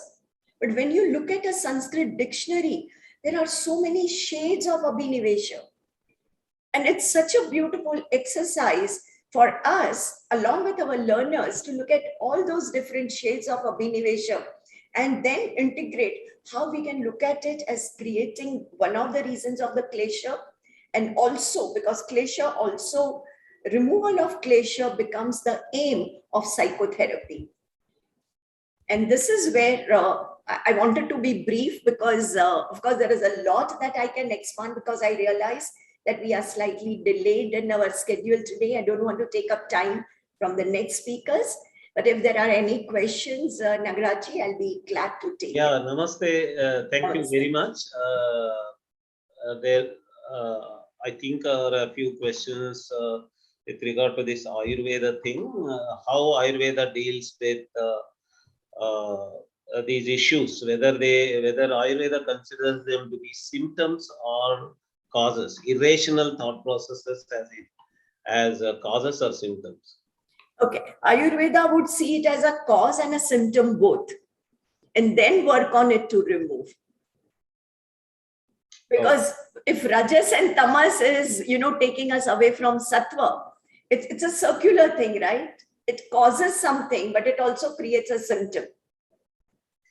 Okay, thank you very much. Now we move on to the next speaker, Sanjana Meherji, and it is a joint paper by Sanjana Meherji and Abhinava Kadambiji. The topic is indigenous concepts of psychological embodiment, a survey. Sanjana Meherji is a practicing clinical psychologist at Hyderabad. Abhinav Kadambi ji also is from the same field. Sanjana Meherji is an Indic psychologist, Indic practicing clinical psychologist. Over to Sanjana Meherji.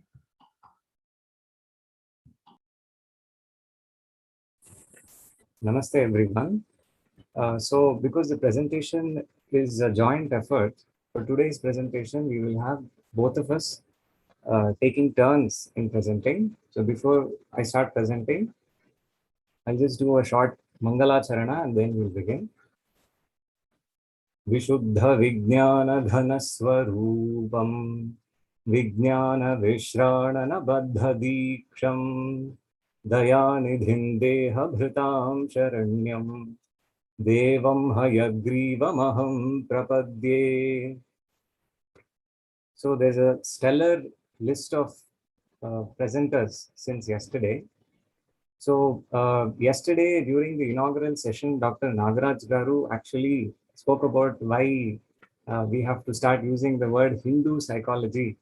And so even though our paper originally had the topic of a survey of Indic indigenous concepts of psychological embodiment, we have chosen to strike it through and use the word Hindu indigenous concepts of psychological embodiment in respect of the statement that Nagaraj Garu made.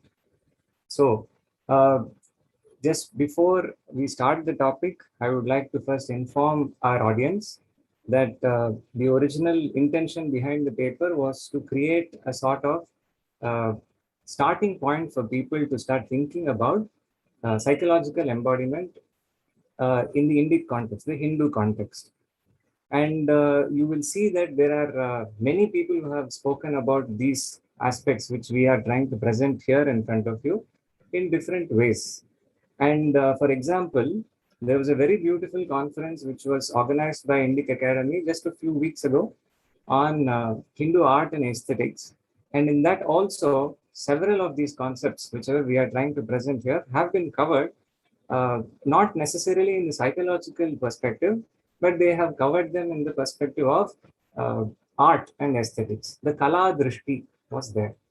So I'll just give you this as the starting point, and then we can continue. So over to Sanjana ji for taking care of the first part. Namaste. Thank you so much for the opportunity, INDICA Academy. Thanks, Abhinav. I'll be covering introduction and psychopathology and psychotherapy and how embodiment is really looked at in Western psychology, and post which Abhinav will take up the third part, and together we'll be doing the discussion and the conclusion bit of it. Now, embodiment is a relatively new concept in psychopathology, so I'll introduce it here. Now, the APA defines it as the thesis that the human mind is largely determined by the structures of the human body and its interactions with the physical environment. Now, apart from this, I've come across about 10 other definitions, and all of them place emphasis on the body and how the physical body and how it affects our cognition, emotion, and behavior. And this has been shown empirically. I'm just putting up two studies over here, the more interesting ones. So a 2008 study that had healthy participants found that posture, and there were two posture manipulations here. One was standing and one was supine. And that had an effect on anticipatory anxiety. So the participants who were standing felt more anticipatory anxiety than those who were in a supine posture. Another study with depressed participants found different sitting postures and how it affected word recall. So sitting either with the back straight or with a slumped posture, which is a feature in depression, affected how words were recalled. So the participants who were sitting with a slumped posture, they recalled more negative words as opposed to positive words. And it was pretty much equal in the participants who were sitting with a straight spine in the posture. Now, the other important study in embodiment literature is this one from 2013, and with about 700 participants. And the researchers came up with this topography or bodily maps of emotions. So with post statistical analysis with very significant differences, these were the kind of findings that they had, where they saw that, let's take happiness first. So the warm colors indicate an activation in the body parts, and the cool colors here indicate a weakening or a deactivation, and black is neutral. So happiness, we are seeing that it's an activation across the entire body. Opposed to that, depression, we are seeing that there's a weakening in the limbs and the head region, and not much is felt in the torso area. In the same way, love, not much again in the legs, but activation everywhere else in the body. Disgust is a lot in the throat, head, torso region. Surprise again is in the head and the chest region. So this way, very significant differences, very significant and very specific bodily maps of emotions were found. And the same studies were done with children as well, and how emotions, emotional embodiment develops over time, also for adult sexuality. So this is another really important study when we're talking about emotions and embodiment. Now, having spoken about this briefly, what do we do with this understanding that our body is important, emotions are important also, and how do we really apply this to help people when it comes to psychopathology and psychotherapy? So one thing that is happening is that our understanding of psychopathology is slowly shifting. Yeah, so researchers from 2019 are now taking up a more phenomenological, embodied view of psychopathology. So we got to see two disorders, that's schizophrenia and depression. Now they're calling schizophrenia as a disembodiment. So there's a very fundamental disconnect with the body, which leads to a disconnect with the self and then with the world. And then, one is in a void where again, the positive symptoms start to manifest. schizophrenia is a difficult disorder to manage pharmacologically, even in psychopathology. Coming to depression, it's being called hyper-embodiment, where there is such an attachment and the body starts to offer resistance, and it becomes difficult to transcend the body then in order to do what one wants to do. So researchers are also now proposing that an embodiment perspective be taken alongside the symptom list in the DSM to again gain a more holistic understanding of the pathology. Coming to psychotherapy, one thing we do need to remember is that emotions are really at the core of the work in most psychotherapeutic approaches. So whether it's an individual coming in or it's a couple or a family, at the end of the day, one wants to feel better, and on a very motor level, on a very bodily level, either we're feeling good or bad, and we really want to feel good. And that's why one comes into psychotherapy, whether we do it by reframing cognition, whether we do it by changing behavior or beliefs or emotional processing, emotions are really at the core. So again, looking at how embodiment has been used in depression and the negative symptoms of schizophrenia, we're having important findings because depression is one of the leading cause of disability worldwide, according to the WHO, and the disease burden is huge. And we also found studies when it comes to negative symptoms of schizophrenia. Now, negative symptoms are the ones that have to do with emotions, not feeling emotion or not being able to express it, not having motivation, goal-directed behaviors, what is negative symptoms of schizophrenia. Now, two methodologies that or psychotherapeutic approaches that use embodiment in the theoretical underpinnings as well as in their sessions is dance movement therapy. And researchers were able to develop a manualized form of body-oriented psychotherapy, which both of these methods we're again seeing significant changes when that is applied. So Koch et al. Had found in earlier studies also that when it comes to depressed individuals, there is a significant lack of lateral movement of the body. So they introduced in dance movement therapy a lateral movement. They chose like an Irish number, and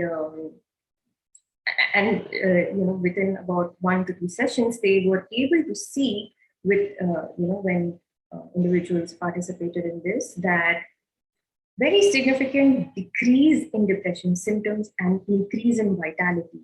Very similar results even in manualized BOPT, body-oriented psychotherapy, which was in a group setting across, so this one is longer, across 20 sessions. So uses drama, uses a bit of dance, uses some biographical work as well, and it's a whole series, and each session is quite structured in this BOPT methodology. Great results when it comes to depression and schizophrenia as well. Now, both of these to work with the negative symptoms of schizophrenia were randomized clinical trials, which is considered the gold standard. So we're seeing that bringing in embodiment, involving more of the physical body in psychotherapy is really helpful. And my own sort of tryst with embodiment really happened when I was training, where we had to do self-work, and it was in a group setting.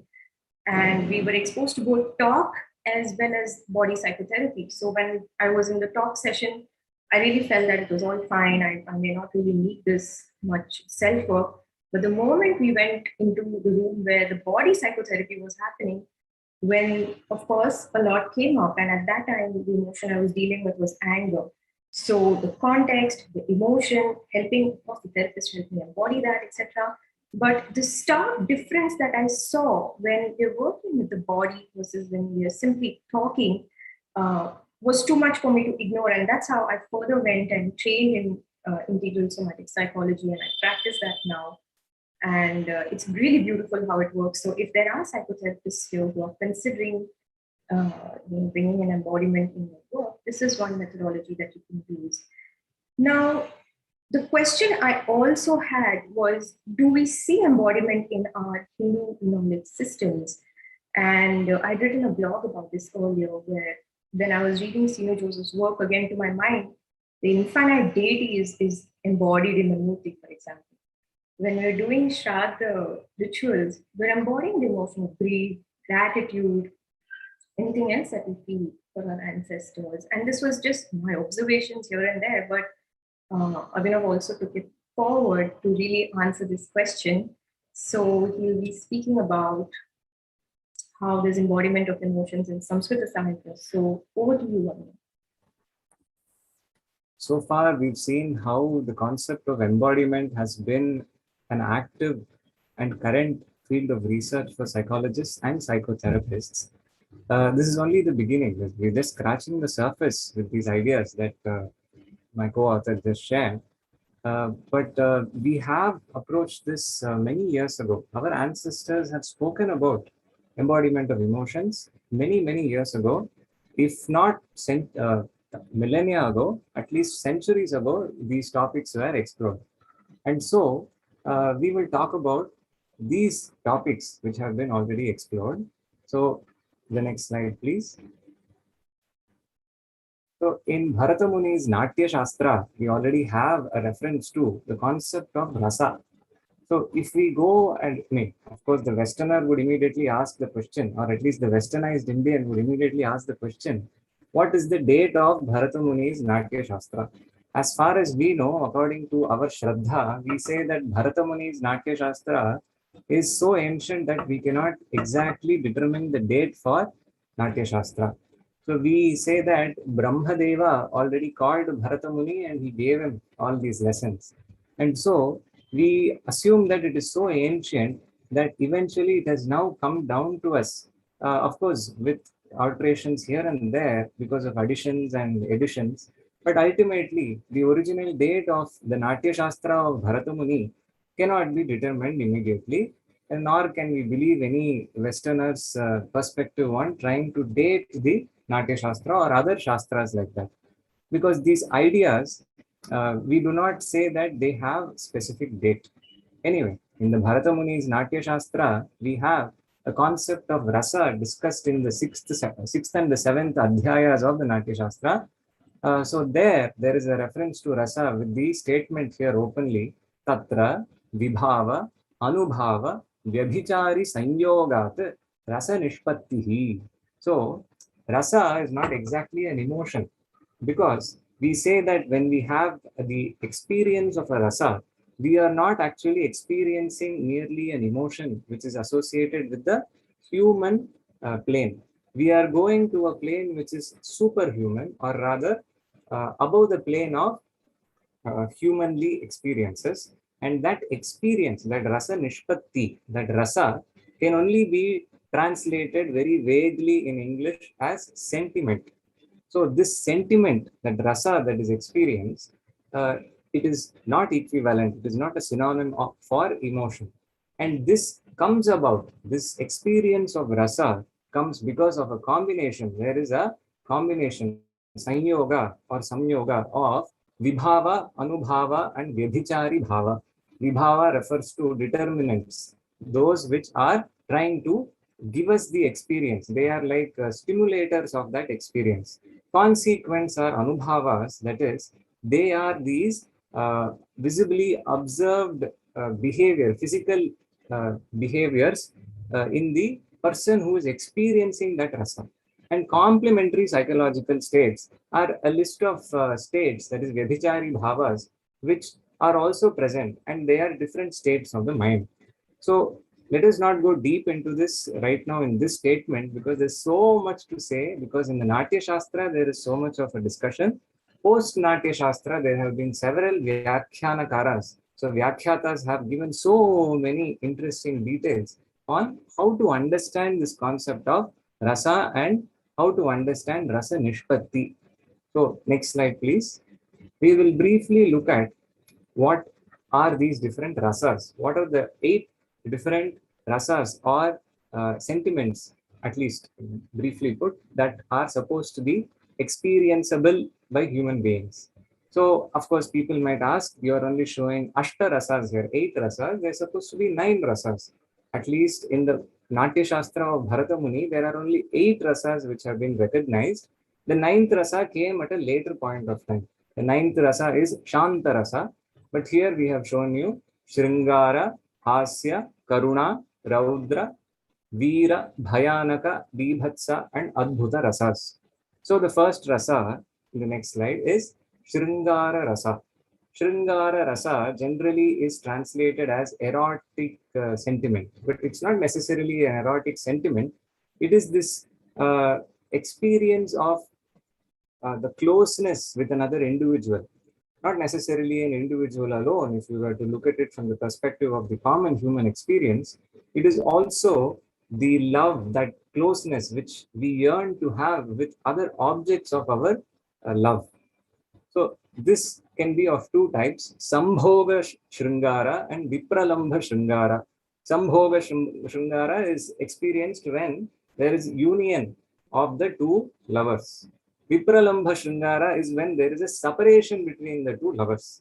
That is, for example, in Sambhoga Shringara, we see that when the lover is united with the love, they have a sense of joy. There is some completion. That sentiment is Sambhoga Shringara. Vipralambha Shringara is when, for example, when the lover is so far away that they are yearning to be united with the love and they are unable to do so immediately. That is Vipralambha Shringara. There are so many different ways in which these are the different anubhavas associated with Shringara. So the way in Sambhoga, there's a clear movement of eyes, eyebrows. There's a difference in movement of glances, sweet words. Bodily limbs are moving very effortlessly, very softly, delicately.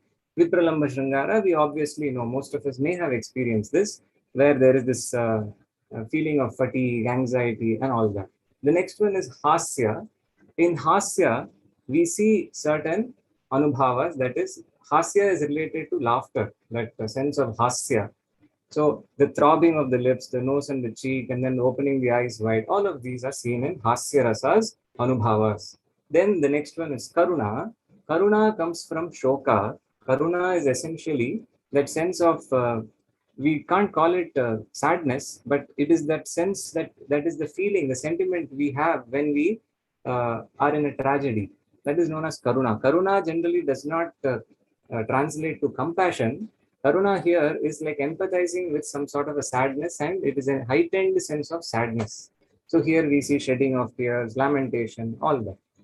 The next one is Raudra. Raudra is the sentiment that is experienced when we go to the highest state of Krodha, anger. So this is something to do with an extreme sense of anger. And of course, we all know when somebody is really angry, right? When we know somebody who we love is that person is having red eyes and the eyebrows are knit, and then there's a loud shouting and all that, we know that the person is really in anger. The next one is Veera. Veera Rasa is associated with the bravery, that sense of taking initiative. So that is coming from Utsaha, enthusiasm. After that enthusiasm or excitement, Veera Rasa is attained. There we see that firmness, patience, heroism, all that. The next one is Bhayanaka Rasa, which is associated with extreme fear, which comes from Bhaya. So there is this trembling of the hands and the feet, horripilation, that is the hair stands on the skin, and then there's a change of color and loss of voice. The next one is Bibhatsa, which is a very heightened sense of disgust, where we see there is a stopping of movement. We freeze immediately. You see that in the fright, flight, or fight response. That sort of a Bibhatsa is where you're completely stopping because of fear and narrowing down of the mouth. That is, your mouth starts closing down, vomiting and spitting happens, shaking of the limbs in disgust is also happening there. So in Bhayanaka, we see that as a part of fear. But in Bibhatsa, we see it as a manifestation in the body because of disgust. So they are very closely related. If you look at it very closely, Bhayanaka and Bibhatsa have very similar responses in the body. So the fight, flight, or fright response that we see is very easily observable in Bhayanaka and Bibhatsa rasas. Of course, the fight response is seen in Raudra and to an extent in Veera. And the last one is Adbhuta Rasa. Adbhuta Rasa is associated with being that sense of being amazed at some wonder. So we are so, there's something marvelous in front of us and we are totally lost because of looking at something so beautiful. So there's a widening of the eyes, there's a horripilation, tears of joy, all of this. We already experienced this from time to time. The next slide will show you that there is one more aspect which is not mentioned in the definition for Rasa Nishpatti. This is known as the Sattvika Bhavas. There is no direct translation or synonym for the word Sattvika Bhava because Sattva itself cannot be directly translated, and Sattvika is the Visheshana form of Sattva. And so Sattvika states are essentially, at least here in the context of psychology, we can understand as the experience of the individual. So the individual experience certain things which need not be always observable by the people who are witnessing the individual, the audience. So these are Stambha, Sweda, Romancha, Swarabheda, Bepathu, Vaivarnya, Ashru, and Pralaya. That is, we see paralysis, perspiration, that is sweating, horripilation, hair standing, and then change of voice. The voice starts trembling, and then Vepathu, the whole body is trembling.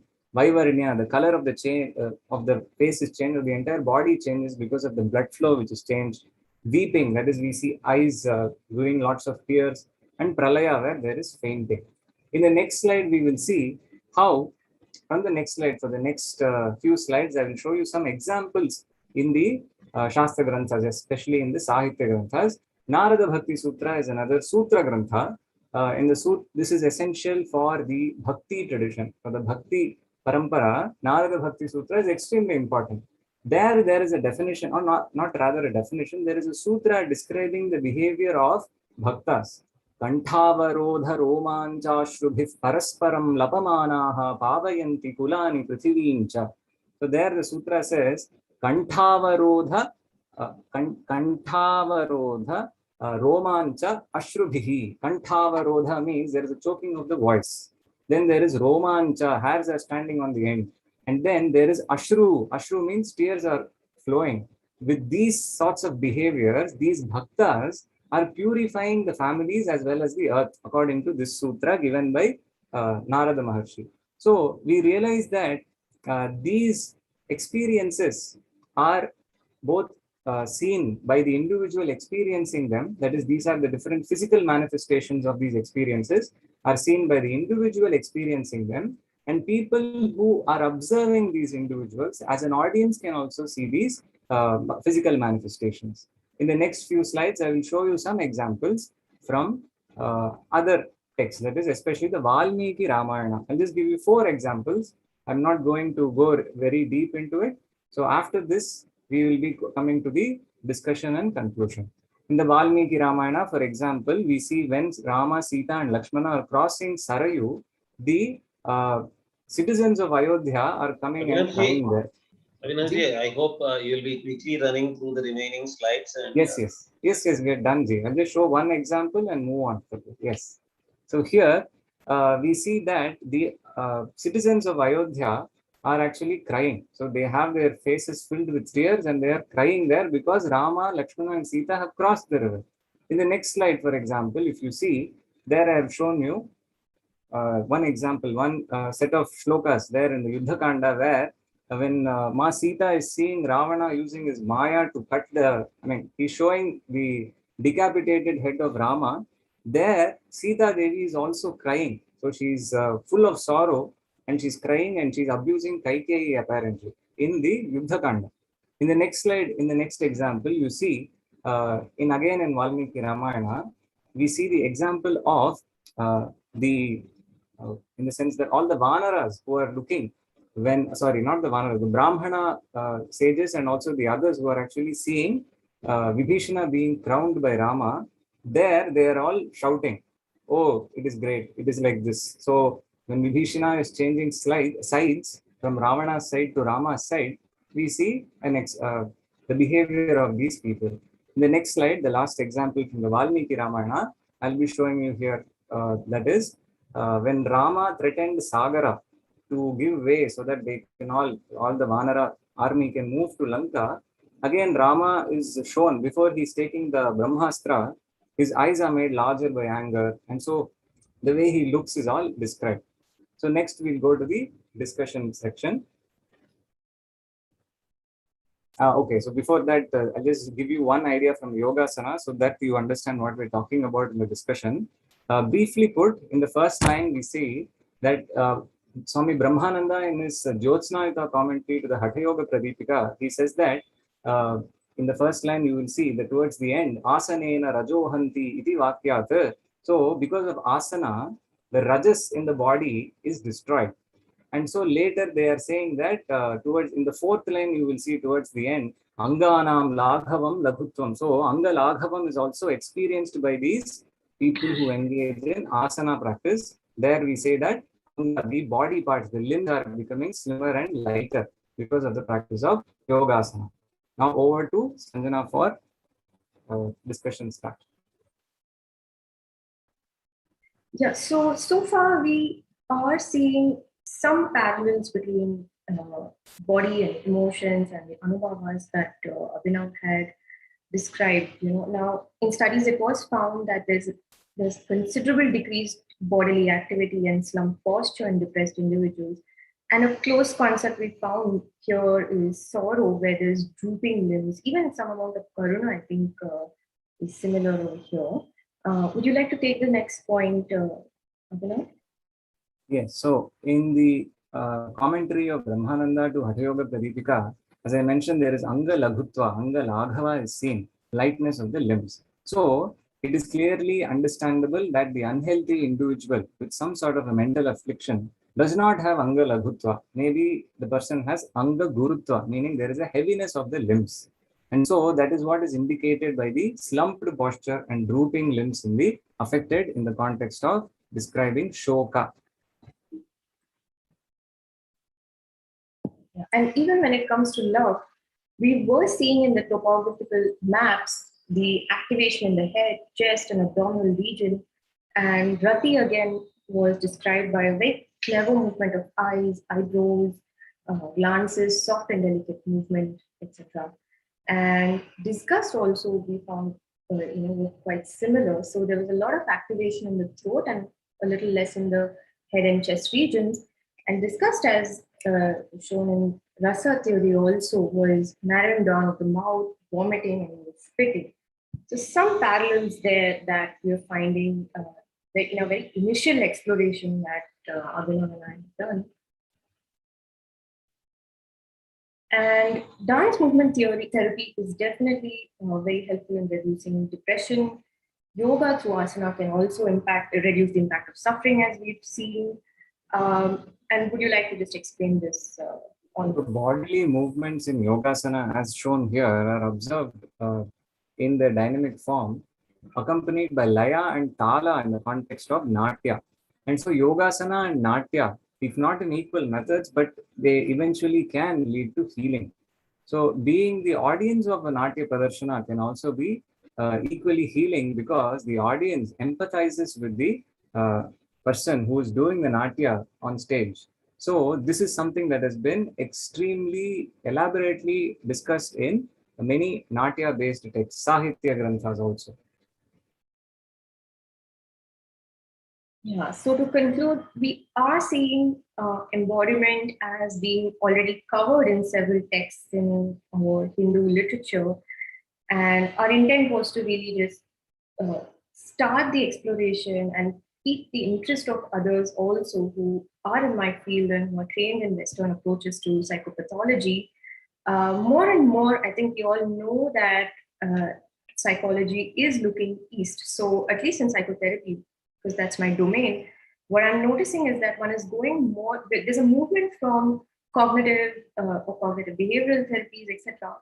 And it went on to mindfulness, where it became pretty much an industry of mindfulness, and then now slowly one is coming to embodiment. So with that, we would like to conclude the presentation. So thank you so much. Thank you so much for patiently listening to us. So if you would like to contact us, this is the Instagram account handle if you wish to message us there, or our email accounts below it if you wish to talk to us there. The Devata here you see in the Garbhagriha in Parthasarathi Swami temple in Triplicane in Chennai is shown on the left. So that is Geetacharya Parthasarathi Swami. With that, we finish our presentation. Gurur Brahma, Gurur Vishnu, Gurur Devo Maheshwaraha, Guru Sakshat Param Brahma, Tasmai Shri Gurave Namaha. Thank you. We'll answer the questions in the chat.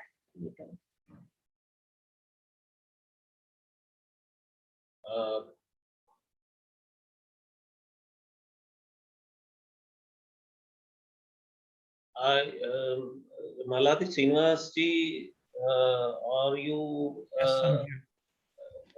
ready? And Yes, sir. we have a few more other papers also. This topic, emotional discussion on emotions from Rasa theory, is very close to my heart. I have been a Rasa teacher for the last 40 years, and currently one Sagar Vidwans from our MIT School of Vedic Sciences at Pune is doing a PhD on that, and I keep suggesting that there has to be a reverse engineering study from the Rasa theory towards the emotions, because what Natya Shastra does is the Natyadharmi study of Rasa expressions. The Lokadharmi from that has to be reverse engineered. And there is a lot that can be done with regard to Lokadharmi emotions on the basis of Natya Shastra study of emotions. It's a big area, it's a huge area where we can go. That is what we are doing there. Actually, earlier in no Indian psychology course, people included psychology of aesthetics. We have included psychology of aesthetics, and we have included psychology of language also based on Vakyapadiyam, cognitive psychology from Vakyapadiyam. So thank you very much for bringing this very important, significant aspect of Indian psychology, Hinduism-based psychology, to the table. Now we move on to Dr. Malladi Srinivasa Shastri Garu, who is a psychiatrist from Visakhapatnam. Surprisingly, Malladi Srinivasa Shastri Garu is not bringing psychiatric topics here. He is bringing psychological discussion to the conference. Shastri Garu. Thank you very much, Nagaraj Garu and INDICA Academy for giving me this opportunity. It will be a fast-paced presentation, a lot of slides to cover, and I hope I'll do justice to the topic with the speed I'm going to go at. So kindly pay all the attention possible. So the topic is importance of spirituality and psychological well-being. I'm a practicing psychiatrist. My work spans UK, Singapore, and India. I'm also proud to be a Karyakarta of Samskrita Bharati, where I've been active in teaching in Samskrita Sambhashana Shivers and also the Pravesha and Parichaya classes. And I've also founded Soham Inner Development, through which I bring in spiritual values for psychological well-being. Okay. Savidya Tanmatirmaya. True knowledge is that which makes me realize the divine, says Srimad Bhagavatam. With that, I'll start the presentation. So the layout for this presentation will be in 4 sections. The first one is making a case for spirituality as a missing piece of mental health jigsaw puzzle. And this is the paper I have actually presented to the conference, which I won't be able to cover in detail. So those interested may actually read it once it is available through the INDICA Academy. Second part is challenges to include spirituality for psychological well-being in mainstream mind sciences. Third would be utilizing universal principles of spirituality in therapy. And fourth would be building a robust culture of research and development for evolution of spiritual concepts for individual and universal well-being. So I will employ a bold perspective, which means balancing science and dharma, being objective in appraising the scope of the topic, and being locally relevant or locally relevant application of global learnings, and being decisive and clear in conveying messages. Often we somehow subconsciously have imbibed global to mean Western thought alone.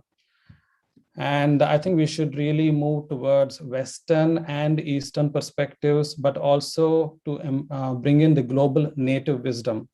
Native wisdom is often possibly not recorded, and somehow we need to bring that into the discussion as well. So let's begin with the first section, which is making a case for spirituality as a missing piece in mental health jigsaw puzzle. Samsara, as we all know, it's a world which demands our complete mental and sensory preoccupation. And mental health problems are on a steep rise due to increasingly stressful and isolated lives, along with sensory overload. And of course, we are leading very individualistic lives nowadays, and self-help is the need of the hour. In fact, professionals have filled in the space to help individuals with psychological problems. But how do we help ourselves within the environment deprived of natural living? We all live in concrete jungles nowadays, away from the nature. Our relations are pretty much now, into virtual space more than the real space. And we are often running against time as well. So I actually would bring in the model of Atma Vidya. So I'm coming straight into the topic here. And I call that to be spirituality, actually, coming from the understanding that I have had so far, having done my own research. We are all inherently spiritual beings. So Atma Swarupas, we are here to learn lessons to progress within and understand the purpose of our life, that is the Karma Siddhanta. And we have forgotten the way with all the distractions around us. Maya keeps us quite busy. And how do I conceptualize Atma Vidya? So there are these ingredients, which in fact, Atma Vidya would be quintessential for practice of Sanatana Dharma. So you have Paramatma, the all-pervasive, everlasting cosmic energy. And you have the Atma, the all-pervasive, everlasting cosmic energy, but within me, the tiny speck of it. The Karma Siddhanta that we are bound to. And the Punarjanma, and our goal being liberation through realization. And how do we realize? Actually, by following the path of Dharma or Yoga. And what is the hallmark of mental wellness? See, as a psychiatrist, when I interview patients, I've observed that the questions a lot are based on, does the person think well and feel well? When I say well, it doesn't mean right. We're talking about the mechanism of thinking and the emotions as such.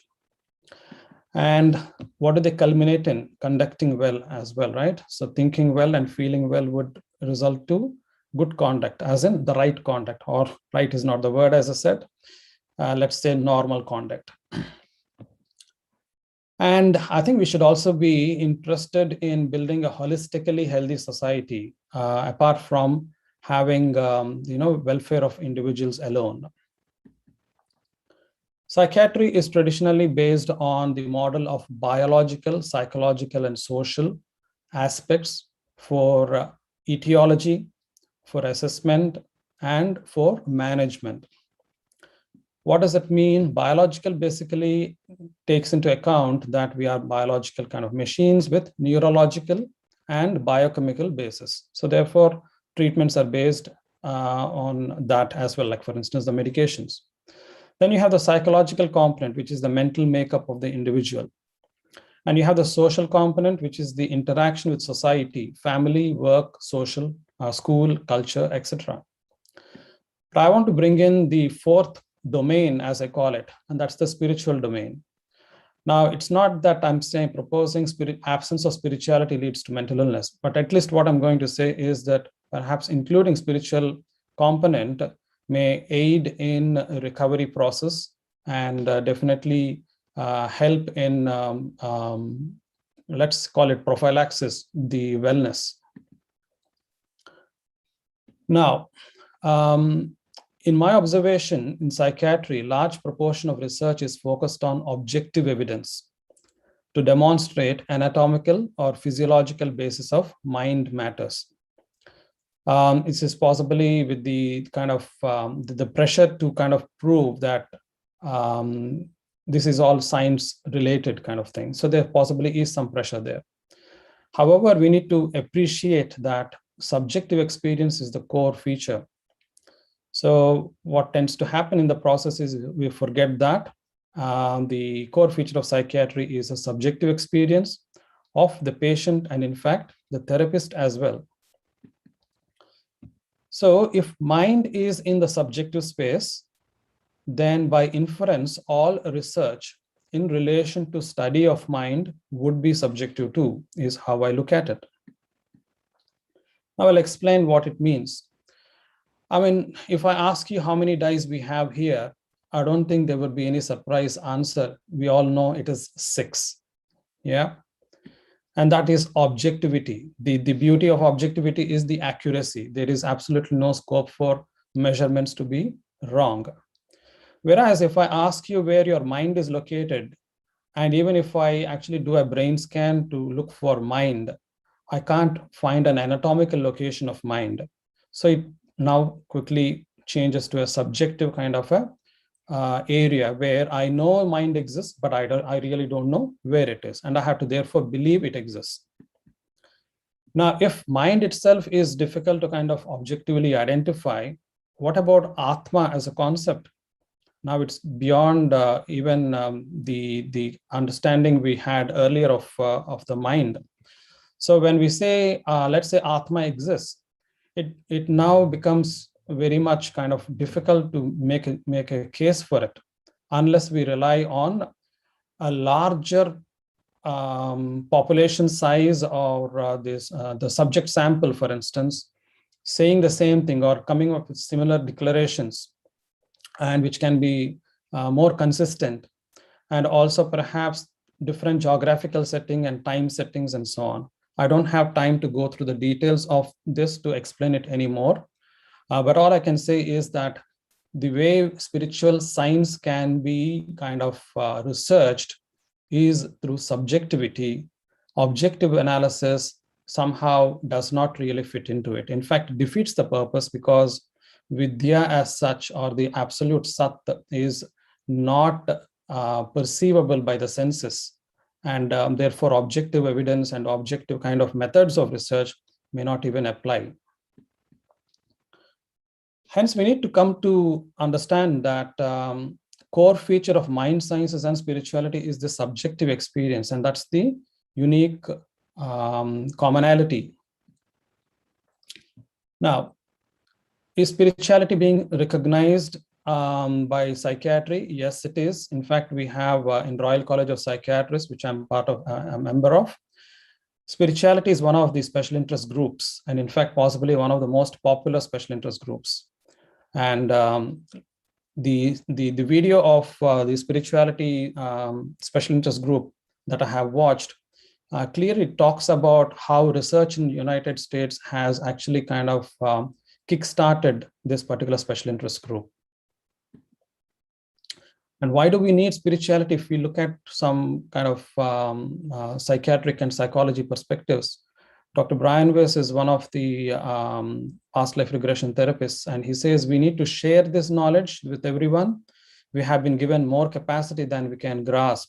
Everyone should make effort to reach a state of realization. And Dr. Michael Newton, who is a psychologist, has said everything that we need to understand in this world is hidden in our mind. We have been given the ability to grasp the subtle aspects of the universe. We just need to tap into it. What are the benefits of spirituality? So there are Laukika benefits and the Vaishvika benefits here and now. So there are definitely benefits for every individual to tap into to make their lives better. And of course, the cosmic realm as well. So Dr. Chowdhury is one of the psychiatrists, and he has written an article in which he says spiritual practices foster an awareness that serves to identify and promote values, all of which support good healthcare practice. And I'm putting a caveat here that this talk addresses scope of benefits only for non-psychosis as of now, because I won't be surprised if there are questions somewhere saying, how about spirituality and psychosis? So we're not going there. So what are the benefits of spirituality? So he's listed a few things which are all relatable, and I can we can spend time discussing it at, of course, a different setting. But what is spirituality? If I want to kind of simplify in very easy terms, and I call it this way, spirituality is nothing but me playing the game of my life using cosmic rules. Of course, there's freedom there. There's a free will. So there are three components there. So it's me there, me and my life, and me and the cosmos. It could be explorative in nature, where I have lots of interesting questions, understanding who I am, purpose of my life, my relation with the world around. Am I part of it? Am I the whole? Existential queries. Where did I come from? Where do I go from here? Or it could be a phase of realization, understanding that I am the same universal energy, Aham Brahmasmi, but a tiny spark within this body. It is like the drop of water in an ocean. So the drop and the ocean qualitatively are the same, right? And it's the individual's journey to find meaning in life with the realization that I have come from this energy and will eventually merge in it. So whether it is the exploration or the realization, I would say that spirituality actually starts with listening to your own heart. Now, this is not a scientific way of talking about heart here. This is a spiritual heart. So it can be taught, but has to be experienced by the individual. And the key is to understand and follow its universal principles. So the process of self-awareness involves introspection and learning from life lessons, perceiving and being true to emotions, accepting and owning responsibility, making clear choices, and do all these while being content and passionate about life. Spirituality teaches us to strive for progress within. We become aware that we have no ownership of results and that material gain or loss is a mere byproduct. While following principles of spirituality, we appreciate that we may go wrong in this human world, but we will not go wrong in the cosmic or the spiritual world. So that's where I kind of give a very basic making a case part. As I said, the paper actually discusses a lot more in detail. I'll go more to the next section here, which is the challenges to include spirituality for psychological well-being in mainstream mind sciences. Science and spirituality are quite similar and also poles apart. How are they similar? They both are evolving, explorative, and research-oriented. Science is outward exploration, whereas spirituality is inward exploration. Now, reality as per science is expected to be validated by senses. Anything that is not validated by senses is unreal. Whereas the complete opposite is spirituality or Atma Vidya. Whereas, as per spirituality, that which is real is the all-pervasive cosmic energy that is not affected by time, space, and logic. By inference, everything else is unreal. So we can see the problem as well as the hope there. In fact, I would rather see it a lot more positively rather than worry about the difference. See, spirituality is universally applicable. In fact, it has always been part of the Indian psyche in the educational space as well as the health space. But there has been a process of despiritualization of education and health across the world. But I would say the biggest victim has been India, because we have so badly erased it out of our own kind of discussion, discourse, education. It doesn't happen at home. It doesn't happen at school. It doesn't happen anywhere. And we are the biggest losers because we have always managed science and spirituality together without any difference whatsoever. So we have an urgency to make that correction. So this unfortunately comes from the firm understanding that science requires objective evidence and spirituality, which belongs to subjective research, doesn't fit in. And therefore, interestingly, I would say that there is selectivity in subjective science research. Spiritual science has been discussed in detail from ancient times to contemporary times, with remarkable consistencies in the independent inquiries of various proponents at different times and geographical settings. Now, this is a very loaded statement, which basically means it is really kind of methodologically very sound on its grounds.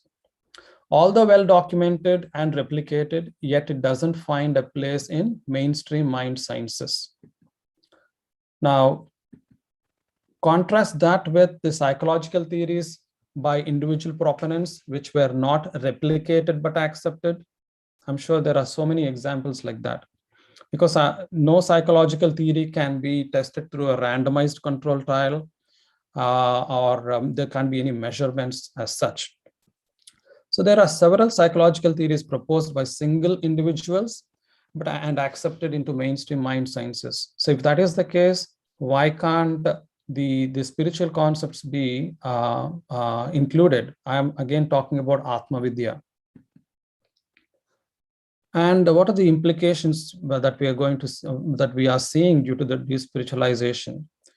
In current times, despite the lack of endorsement for spirituality in mainstream education and science space, in a significant proportion of world population from all backgrounds, who are the stakeholders, continue to explore spirituality for their own well-being. And further implications, at least in clinical sections, is that clinical practitioners of mind sciences are not trained or equipped to incorporate this spiritual domain into assessment and management. Patients also, which I have been seeing in my own practice, they may not have much of an understanding. They have limited understanding as they have never explored this with anyone in confidence. The whole idea of secular kind of space doesn't allow, in fact, it is restrictive when it comes to fulfilling this aspect. Because in fact, the majority of the population follows some spiritual path, but yet that is not discussed in a clinical setting. And the further implications are that the opportunity to have a therapeutic experience through formal psychiatric or psychological setting is lost. And thus, clients end up seeking help outside the mainstream services, such as faith healers and parallel spiritual models. And then what happens is any intervention not in mainstream would be subject to the stigmatizing narrative that they are unregulated and exploitative. So it becomes a vicious cycle. And then a sustained narrative, such a sustained narrative reinforces the label of pseudoscience, thus relegating spirituality to peripheries. And this is where we need to break that vicious cycle. Unless we break that vicious cycle, we won't be able to make progress. Now, I'm going to interestingly talk about this as a signal and a noise concept here. I'm sure the physicists in the group would be more aware of this. So ideally, when we are looking for something, we want the signal, right? I mean, let's say we're listening to beautiful music. We don't want any jarry sounds. Those are all filtered out. And if those sounds come, it spoils the experience. So that's what the signal and the noise concept here is. So if signal is Atma Vidya, the noise is everything that distracts us from the signal. And most troublesome noise is religion, which has the terrible history of meddling into spiritual matters. I think we need to be very seriously thinking of this aspect. Yes, spirituality and religion are not the same. I'll explain how. When a spiritual text is no more a guide, but becomes a command, and that's where religion is born. So we have to choose wisely. Now, I don't, therefore, by this definition, we all very well know what religions are. And we need to be very careful. We don't need to be in a position where we get mixed up with these two concepts. I think it's important. It is not exclusive. This is about, there are certain things which can't be fluid. If they are left too fluid, then we end up being relegated to the peripheries as a pseudoscience yet again. Please do understand that religion somehow, as when it becomes a command, there tends to be a stagnation in evolution, and therefore that is not compatible with scientific way of exploration. Whereas spirituality is free-flowing and it is explorative in nature. So that is where the difference lies. In fact, spiritual freedom is essential to experience Atma Vidya. And when to offer spirituality for psychological well-being. To whom, where, and how? There is an urgency, and this initiative needs to begin straight away, particularly in India. Where, to whom at all levels, I think grassroots level, the general population, and surely the leaders in all fields. And to whom, yeah. So the where, as I said, India in particular, globally as spirituality has universal application. It could be in formal clinical settings, or it could be in health, educational workspaces. And how do we offer? It could be in the form of individual or group therapies, where it is a clinical setting, workshop model for larger population for wellness. And please, my request, it's not good enough just doing things in English. There's a huge tendency to do everything in English. There's no effort whatsoever made to do things in our own languages. And that doesn't help. Please make it a point that whatever work anybody does, immediately translate the work into their own mother tongue as well. And I develop and deliver all my material in English and Telugu. And so we'll come to the third section, which is utilizing universal principles of spirituality in therapy. Now, again, this is a huge topic. I don't think I'll be able to cover a lot of it. I'll just be giving only a brief overview. So including spirituality basically means that the patient is the one to develop the self-awareness of concepts of spirituality with a therapist guiding them. And if the person already has spiritual awareness or a preferred religious method, let us say, the therapist can utilize their awareness in therapy to help resolve their problems. And what also needs to happen is the therapeutic benefit, the feasibility of such therapies, acceptance rates, and therapist attitudes. They all need to be continuously researched to be part of mainstream. It doesn't come easy. This hard work has to be put in to make it mainstream. Otherwise, we don't deserve to be in mainstream. And if I can mention a few tasters of application in therapy, for instance, the physical body, the whole idea of whether it is for material fulfillment or whether it's for spiritual fulfillment. And the concept of immortality, Shashvata, reassuring concept of immortality of the spiritual self, which can free us from anxiety, versus the fear of death of self, which is the body. I and mine leads to greed, fear, rejection, hatred. So teaching someone to understand about the universal consciousness, so expansiveness of love, trust, and sharing.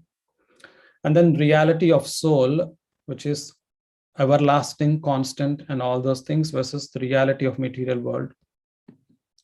Similarly, Atma Vidya and Garuda Purana, one of the things we fail miserably as a Hindu society is we do not prepare well for death.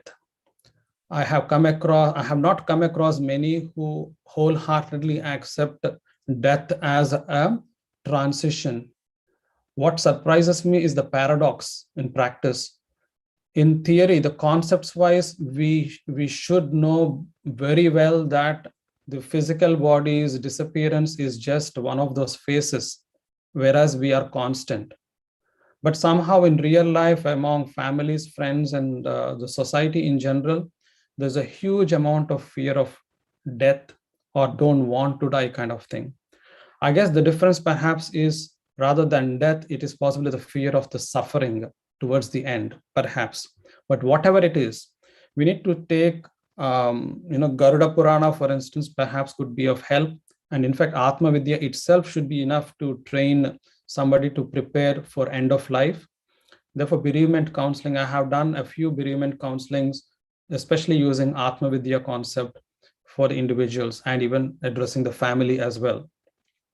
I've developed something called a Soham therapy, and whereby I have 2 modules as part of it, which is discover yourself and discover your inner potential.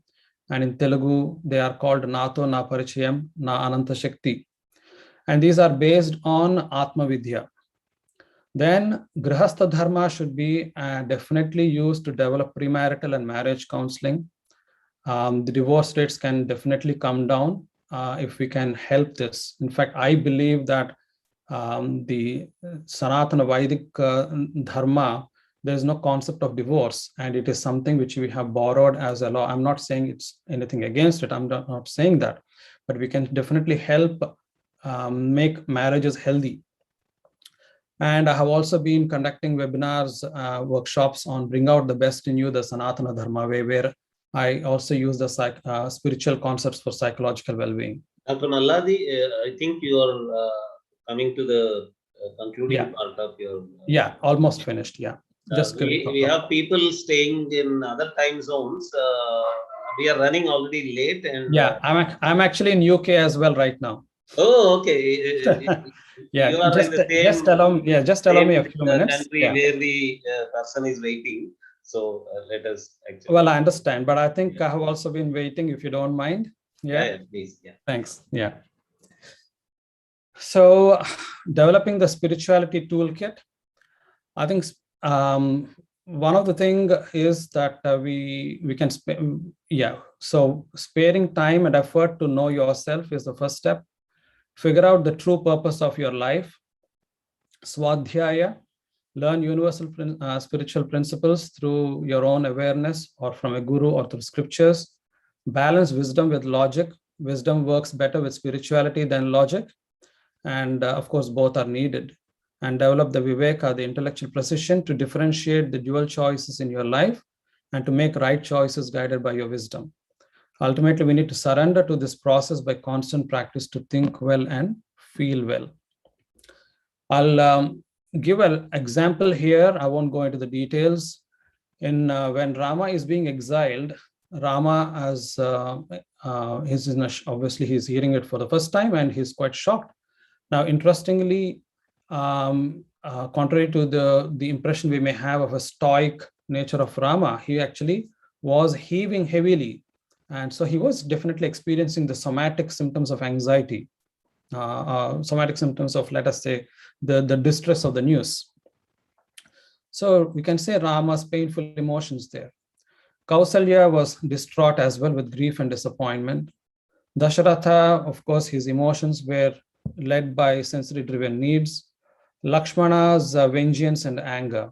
But interestingly, Rama used his own intellect to manage his thoughts and decisions and rein in his emotions, leading to contentment.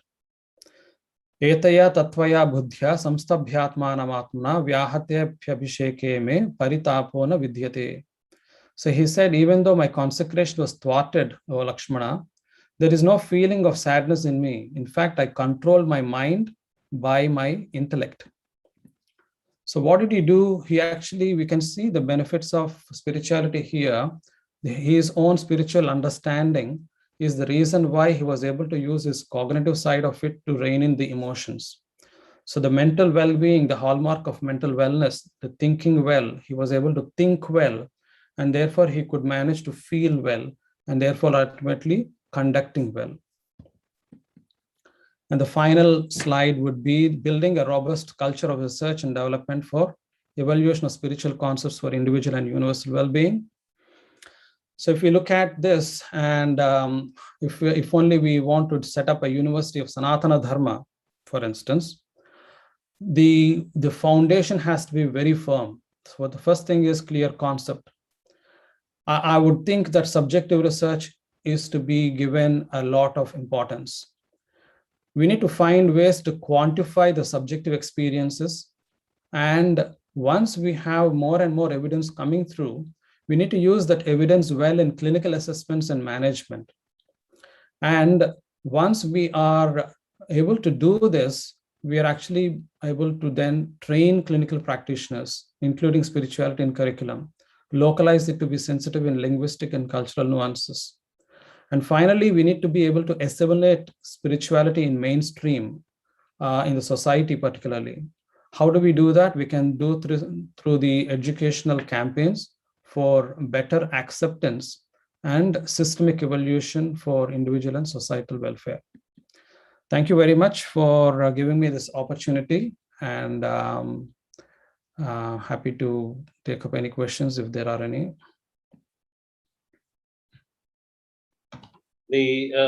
Some of the questions were very, if this paper will be available for reading, because there is a lot of stuff to be covered.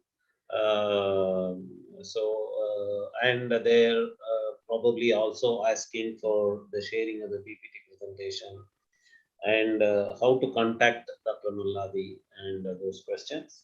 And Dr. Malladi will be interacting with the audience in the question and answer box for answering those questions. And now we'll move on to Swamini Brahmaprajnanandaji for her presentation. After Swamini ji, immediately we'll be going to Professor Ajit and Mathurji, who is staying in another time zone. So getting late for him will be very difficult for him to stay awake. So I think Swamini ji is also aware of these schedules. We apologize to Swamini ji because there was a small change in the order of calling for the speakers. We are running late because there was a delay in the conclusion of the earlier talks. It happens. It's quite normal in most of the conferences, but as organizers, we too feel bad that we kept you waiting, Swaminiji. Shamyatam. Let us go to Ajit and Mathurji after Swaminiji's paper and a small question and answer session. Thank you very much. Thank you, Nagarajji. I will start with a prayer. Om Vasudeva Sutam Devam Kamsachanuramardanam Devaki Paramanandam Krishnam Vande Jagadgurum.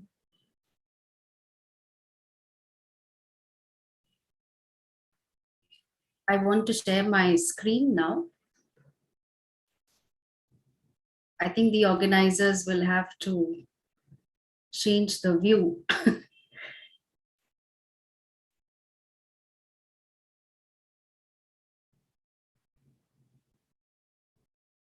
Is this visible? Yes, Swamniji. Okay.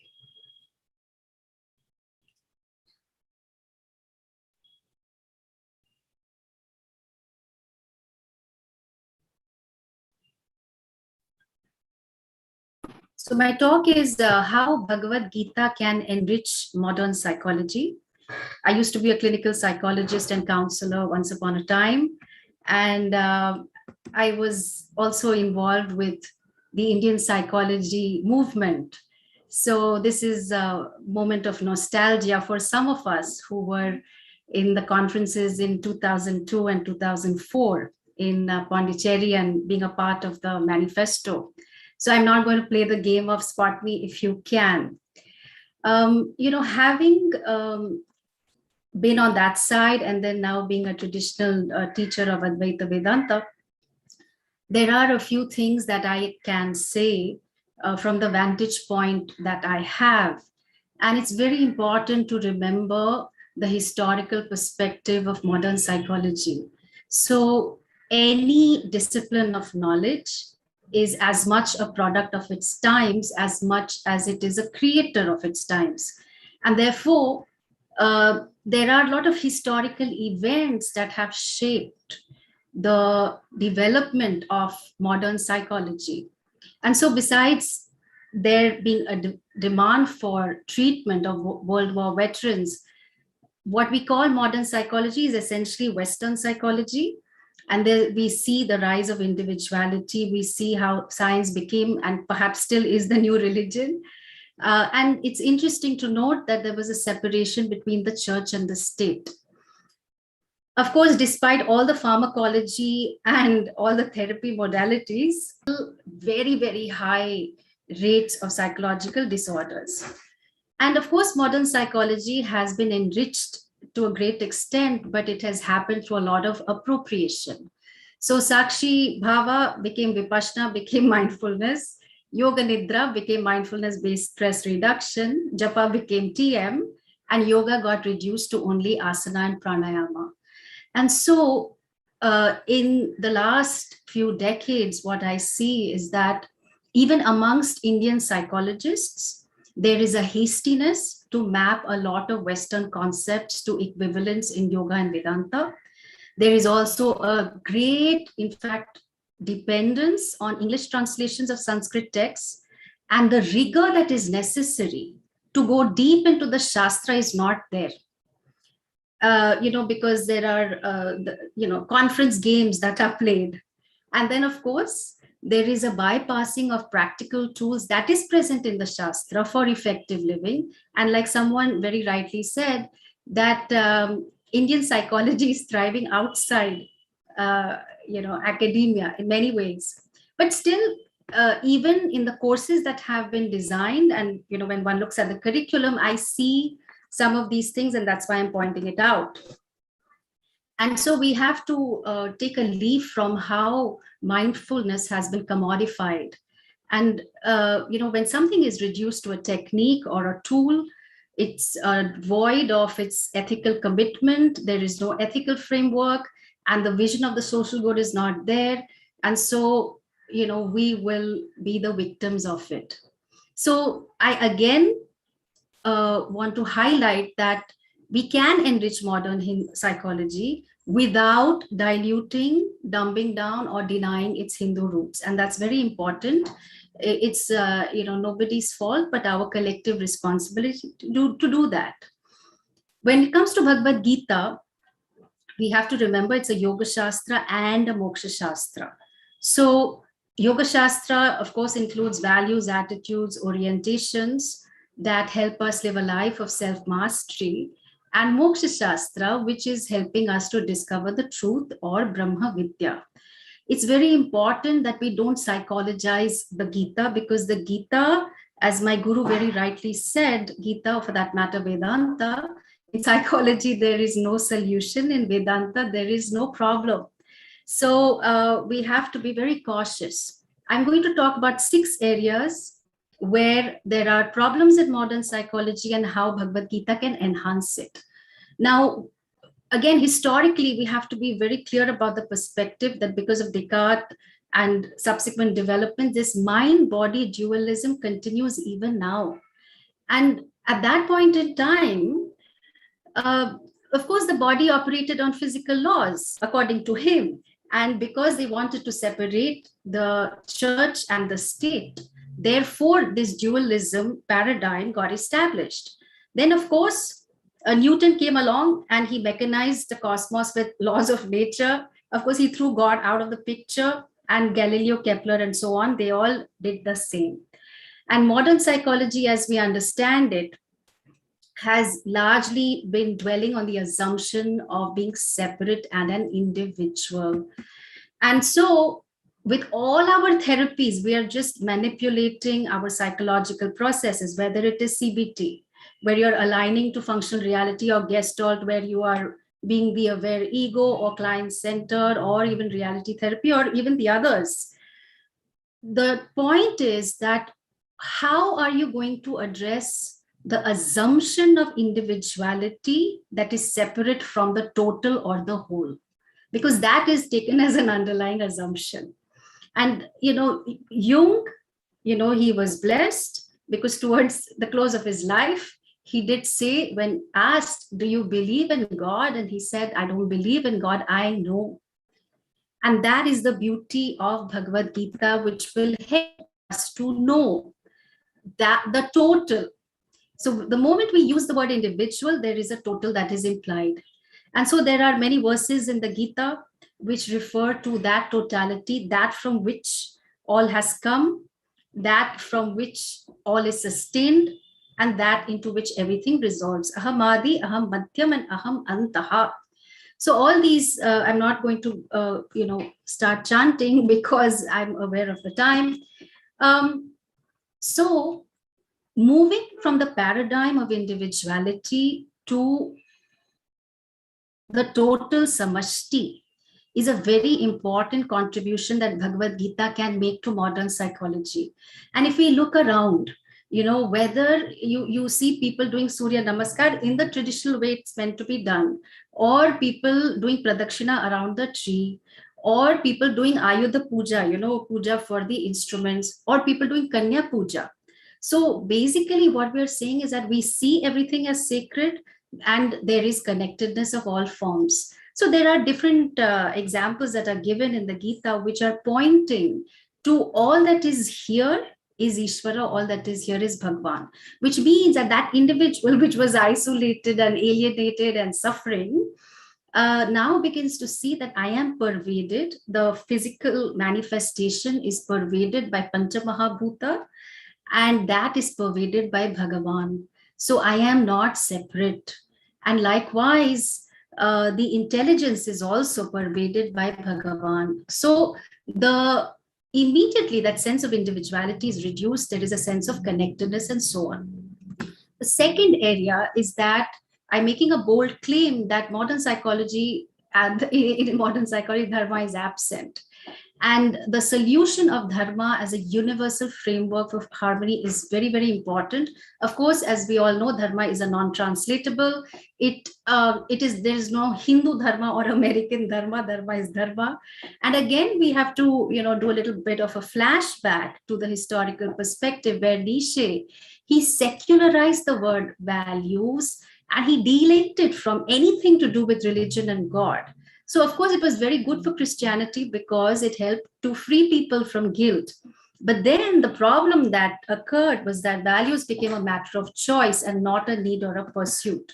On the other hand, when we look at Sanatana Dharma, and again, if we look at Maslow's hierarchy of needs, again, the assumption of individuality continues. It's like a dhwani that goes on and on.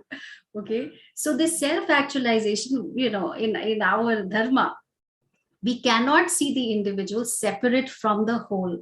So, of course, dharma has many, many meanings, and it's, Vishwasya Jagataha, it is Pratishtha, Loke Pratishtha, etc. So, all this dharma is Paramam. And of course, dharma is a very deep word. It has many, many meanings. But for now, I will just focus on the fact of it being universal principles and ethics and rights and responsibilities. So, dharma is not a matter of choice.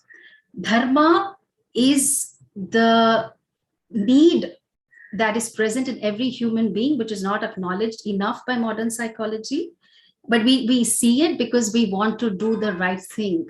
We want to finish in time. We want to give other people their opportunity. And this dharma is not a religious mandate. It's actually common sense ethics that only religion might just confirm. So it's not about a list of do's and don'ts. What makes dharma so beautiful is that it is a manifestation of Bhagwan, and that when we are contributing and living up to our highest potential, we are in line with dharma.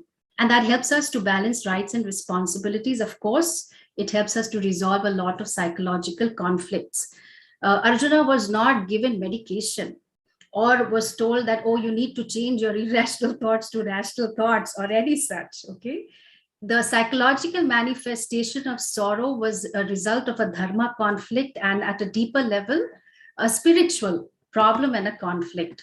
So this is very much present in the culture where this dharma is really, we embody this dharma by the recognition of connectedness with all forms. So in our relationship with the devas, so, that's the sambandha gets transformed into a yajna, a worship, because we choose to relate reverentially. And, it's such a beautiful framework of connectedness with all forms, and ideal for people who are suffering from depression and anxiety, which is pretty much a lot of people.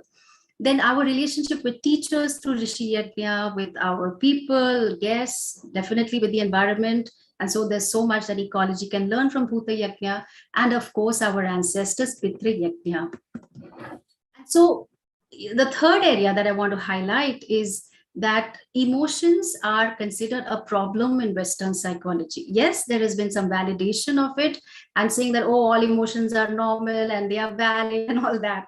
But in Sanatana Dharma, we spiritualize everything because that's the reality. And so this problem of, all emotions are seen as a manifestation of Bhagavan. So buddhir jnanamasam mohaha, etc. Then matta eva prithak vidhaha, all these emotions that you're experiencing, sukha dukkha and bhaya abhaya, everything, it comes from me, Bhagavan. And so what is so beautiful about is that we stop reacting to a reaction, that all of this is in line with dharma, with Bhagavan. And the moment we stop a reaction to a reaction, a lot of our psychological disorders and even the build-up will get some resolution. Then taking a leaf from Natya Shastra, Abhinava Gupta, he mentions very beautifully that the one who can experience all emotions, which is what we generally do when we are sitting in front of Netflix or watching a really good movie or a play, is that you allow yourself to experience all emotions. But we don't do that quite in life. We have raga dvesha towards it. But that person is a suhridayaha. And that can be a very good thing to aspire to, that since all emotions are a manifestation of Bhagavan, there is no need to resist any. You can experience, but there's no need to get carried away either. And the self-judgment that we heap up upon ourselves because of the kind of emotions we are experiencing, the intensity and so on, all that dissolves. There is a greater sense of acceptance of oneself and connectedness. The fourth area is that we tend to overemphasize thinking oneself out of all problems. Okay, so for instance, the corporate work culture is such, I mean, I've been a part of one, I know, 12 to 14, 16 hours a workday. And then we'll say, oh, let's introduce some mindfulness. But the systemic problem of disrespect to the employees and getting them to work like dogs and donkeys is not being addressed, but thinking that you will just psychologize everything and not deal with the system, there is a bit of a problem with that, and we have to be cautious about it. So much of our psychological manifestations are a result of ethical conflicts.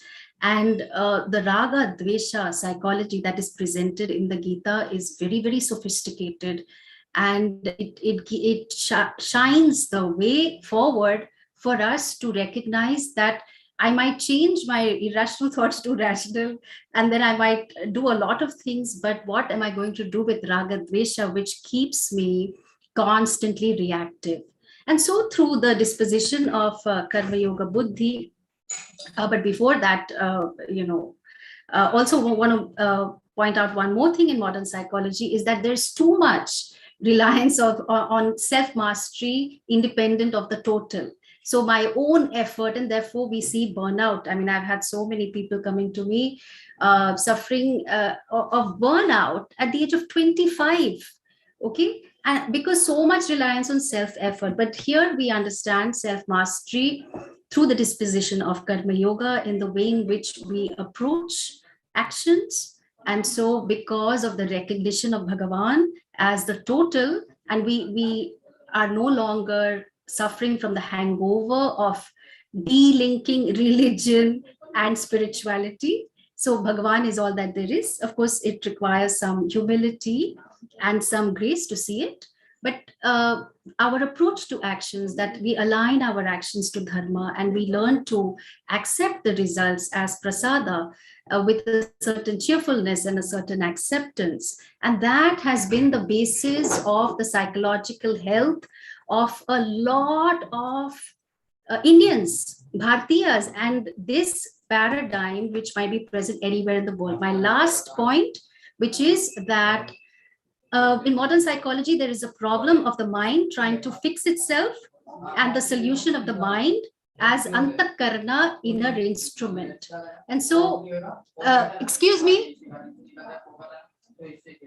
Sorry, just asking for the sound to die down, yeah?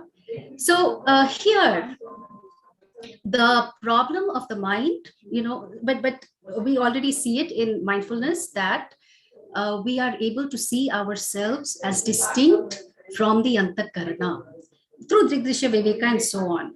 And so finally, I mean, I'm not going into details, I just want to stick to my time, that there is a distance because the very word antakarana is so sophisticated that the meaning itself is an inner instrument. So by itself, it cannot operate. It needs someone to operate it. And of course, one can have the self-mastery adequate enough. And Bhagavad Gita blesses us with that, blesses modern psychology. Of course, Janmashtami is coming up.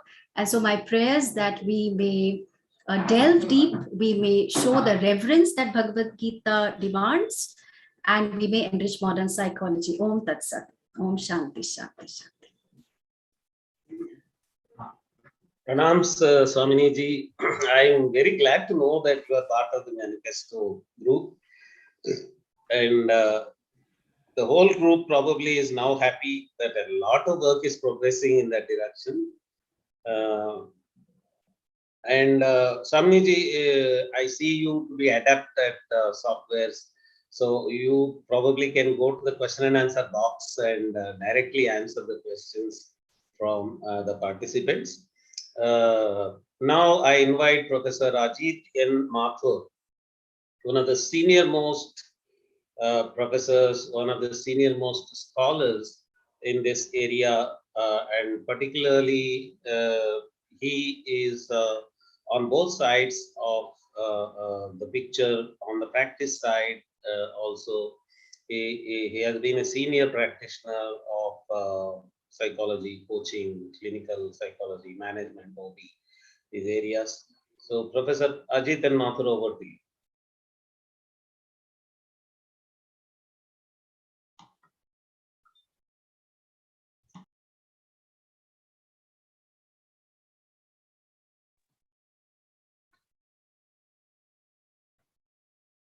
Namaskaram, Vanakkam. I'm very grateful to Dr. Nagaraj for the opportunity to be with you today. How much time are you permitting me, Dr. Nagaraj? For all the paper presenters, it is usually some 15 minutes per presentation and 5 minutes per question and answers. But as a senior professor, sir, you are free to take your time. We are eager to get guidance from you. Please. Thank you, Dr. Nagaraj. I would like to leave some time for discussion, because I think dialogue is an important part of presence. And I don't want this to be only a one-way conveyance, because I really think that we are all in this together. So we need to look at the opportunities of engaging in a dialogue. Are you able to see my screen? Yeah. So you mean to say that you are going to reduce your presentation so that more time is left for discussion? Yeah. That's a good idea. That's a good idea, Professor. Yeah. I'll try to be quick and leave time for possibility of having some conversation, some dialogue, some reflections. I think what's remarkable about psychology is that psychology and Indian wisdom have a lot in common, because they both involve practices that overlap. And in a sense, anything that we do in psychology requires us to experience ourselves from another point of view, which is why I put up this definition of psychology, which I won't read because you can read it yourself. But I want to emphasize that we are talking about valuing outcomes for human well-being, which are brought about through increased self-awareness.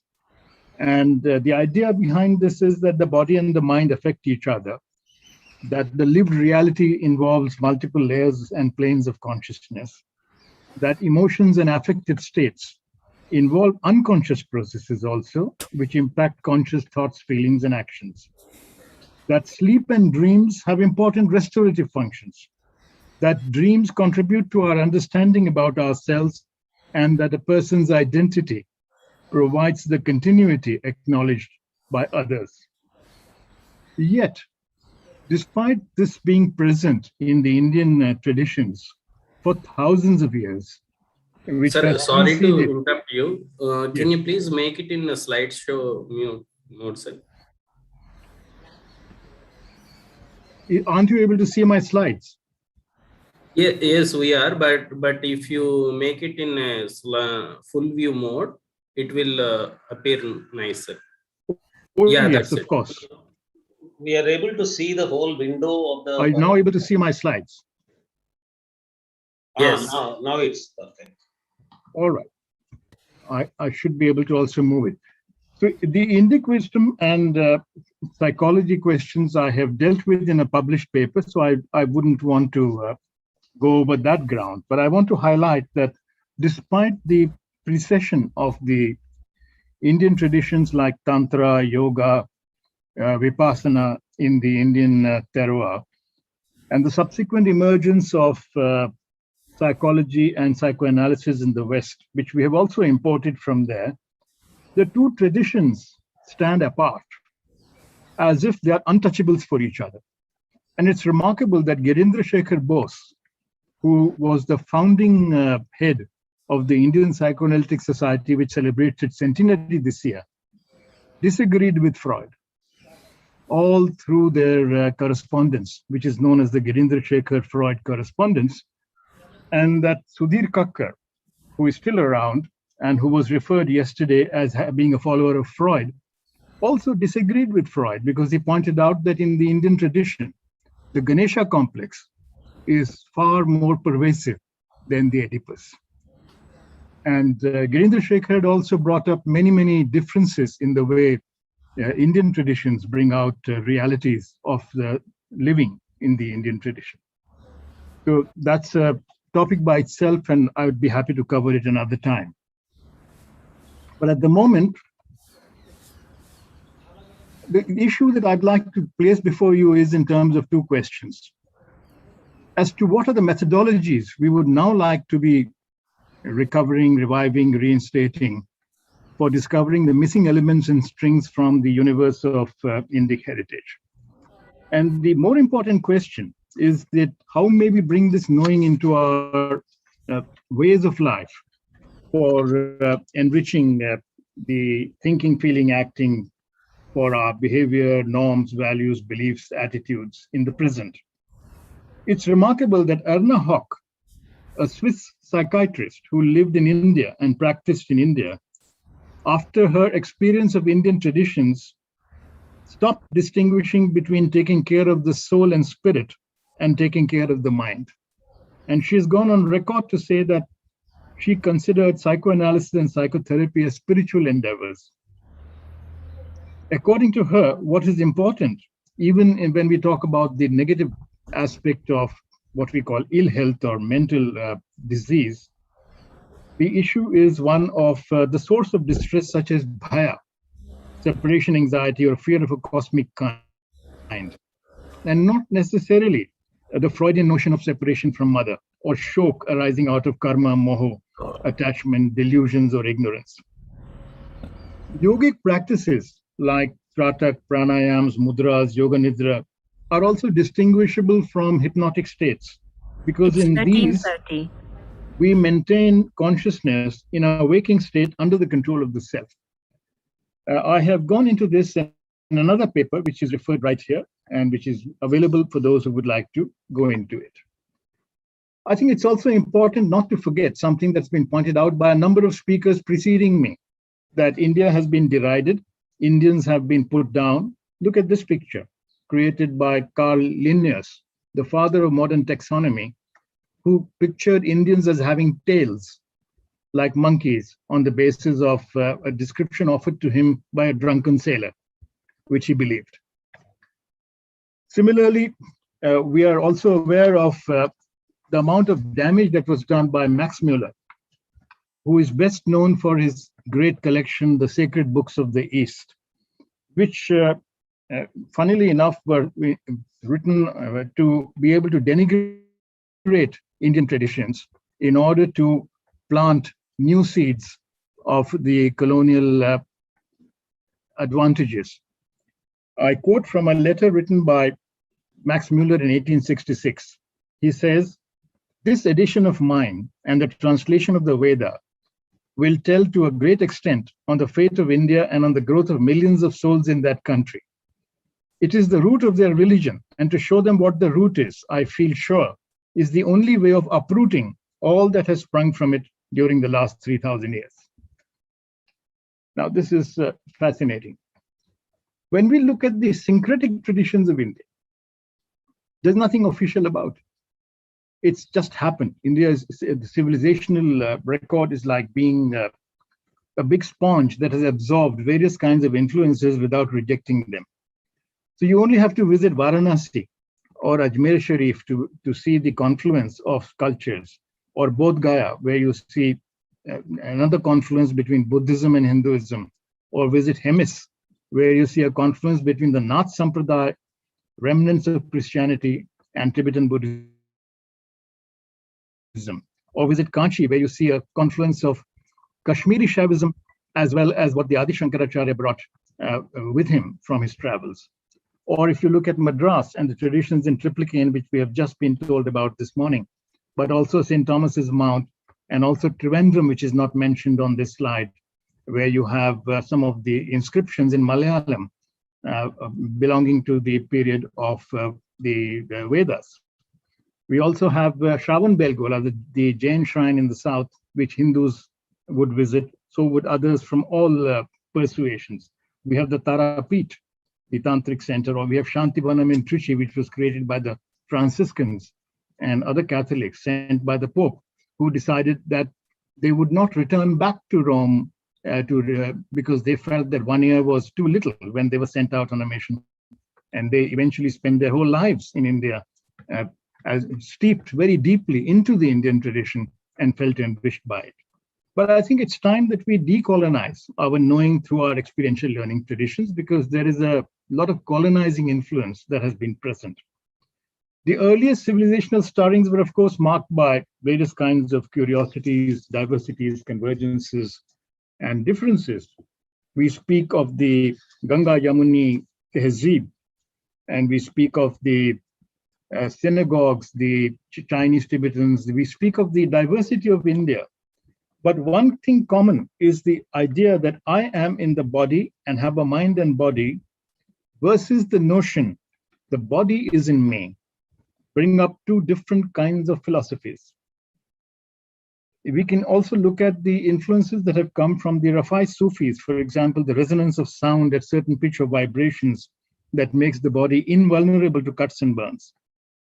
And so musical sounds, and we have just heard something about dance this morning, also belong to the tradition that enables us blend spirituality with other aesthetic engagements and exercises. Essentially, the distinction between the idea of Jagrat or Swapna and the states like Sushupti give us the idea of Vitarka in the Indian tradition, the assumptions we make or suppositions we make, which clarify what kind of vichara, what kind of traditions of dwelling on the day's experiences at Sandhya, which has also been part of the Indian traditions, which has also gone to the West. The tradition of dwelling on the day's experiences in reflective contemplation is all over India in a syncretic way, but also abroad in the form of Vecher in Central Europe, in the form of Vespers in the Christian tradition, Vespera or Visaus in the Ugric and Slavic traditions. So we have a great deal to be thinking about. But what's also remarkable is that the earliest subcontinental philosophies of praxis and methodologies that survived only by going underground, and they have resurfaced only in the early 60s. Almost a decade and a half after the last of the colonizers left. And they have come up as Vipassana, as Tantra, as Yoga. I've gone into this in another paper, so I won't go into this in detail. But the Indian experience from the proto-historic period to the present times is one that is best represented by the traditions that are syncretic. Chronology is another issue that we need to worry about, because it's only now with the astronomical code of the Rig Veda being available, we are able to see that when the last ice age got over around 8000 BC, there was already a stirring of a civilization here, which is carried out by the Shruti tradition. The Mahabharata is dated around 3102 BC. So the whole idea that many Vidyas, including Pran Vidya, which many people would date only to 500 BC, because Yoga Vashisht is dated around that time, is essentially incompatible with the idea that Bhagavad Gita, which is part of the Mahabharata, was already around at 3102 BC. So we have a lot of discordance in our chronology, which we need to straighten out. But we also need to recover the concordance between the South Indian and North Indian traditions. The whole idea of Dravidians and Aryans has been debunked, but we still haven't got around to solving or decoding the Indian Indus Valley script. Look at this. I don't know whether you're able to see it. I'm holding in my hand Indus Valley seal, which has not been decoded, but I keep it on my desk as a very inspiring way of looking at Indian tradition. But in this script, Prakrit, Tamil, Brahmi, Sanskrit, all have some connections which we are yet to discover. We are yet to also make the distinction between Hindu and Sindhu. After all, the word Hindu itself is foreign in origin, because it describes people who lived on the other side of Sindh. And it's only the Arab invasion of Sindh, which occurred around the time that Islam was growing in the world, that we got various kinds of polarities embedded in this culture. Until then, it was very syncretic. It remained syncretic because in many of the emperors after that, including the entire Mughal period,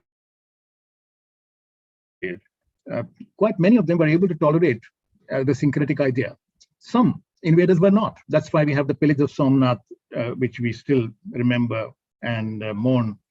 But there are also similar conflicts, minor in nature, but they did occur also between Buddhists and Hindus from time to time. But by and large, it has been a civilization of peace and harmony. But we need to also remember that there are signs of civilization that have gone as far as Denmark. If you visit the National Museum in Denmark, exhibit number 1 is a cauldron that comes from India. It has pictures of Rudra, Prajapati, Vishnu, and we have these ideas in all parts of the country. I think it's also important to recognize that the two most important events in human life, the birth and fertility cycles, they are there in the Vedas, but they have been rediscovered in Central Europe by Eugene Jonas. So they became part of the Central European tradition as well. Any knowing that is scientific is bound to be rediscovered independently by others if it does not have a continuity of practice or something that associates it with a particular location. So it becomes extremely difficult then to claim that something arose somewhere when the same knowing can arise in many places. And that's one of the difficulties we have with, for example, the question of fertility cycles available in the Vedas. There is also the problem of chronology between the Rig Veda and other Vedas, because there's a big gap, and that's the gap period when a lot of other texts came up. But Rig Veda came very early, the other Vedas came much later. We also need to look at the question of death in a very significant way, because is it an event or is it a finality? The idea of reincarnation was accepted by psychologists in India, including Girindra Shekhar Bose, the founder of psychoanalysis in India. He himself wrote a foreword to the first proven case of reincarnation that was published, the case of Shanti Devi, which is still available. So essentially, when we start looking at methods, and that's where I'm coming to now, because when we look at recovering and discovering and reclaiming Indic wisdom, we would need to look at the trine of the philosophy of science, data analysis, and strategy. In the philosophy of science, we would have to interpret. And all of these that you see on the screen have been present in the Indian tradition. If you come to data analysis, the very word data is from Sanskrit, data.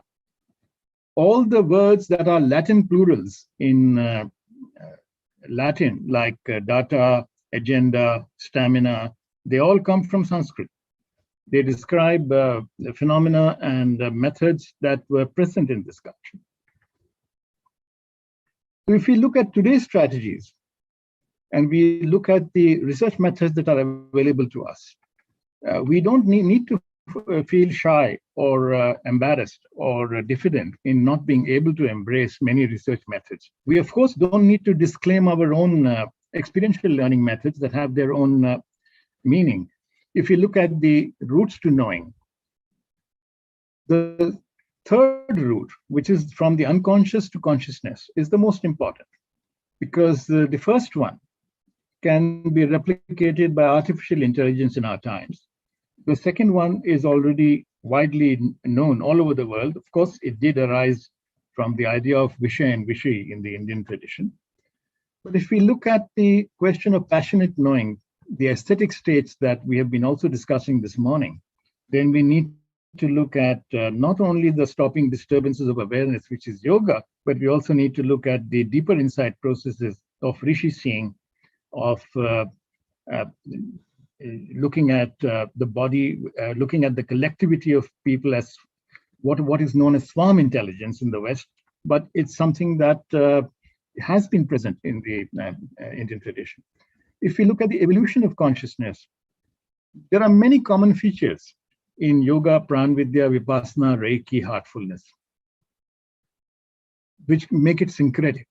There are also many common features in understanding the unconscious when we look at the work of Bharat Muni, which brought us in touch with the aesthetic states, the rasa and rasic, and we had an excellent presentation preceding mine, and where it was pointed out that what is bhava and its different. I would only like to mention two things that were missed in that presentation. One is the idea of Vyabhichari bhav being a transitory state, and sthayi bhav is what crystallizes the emotion.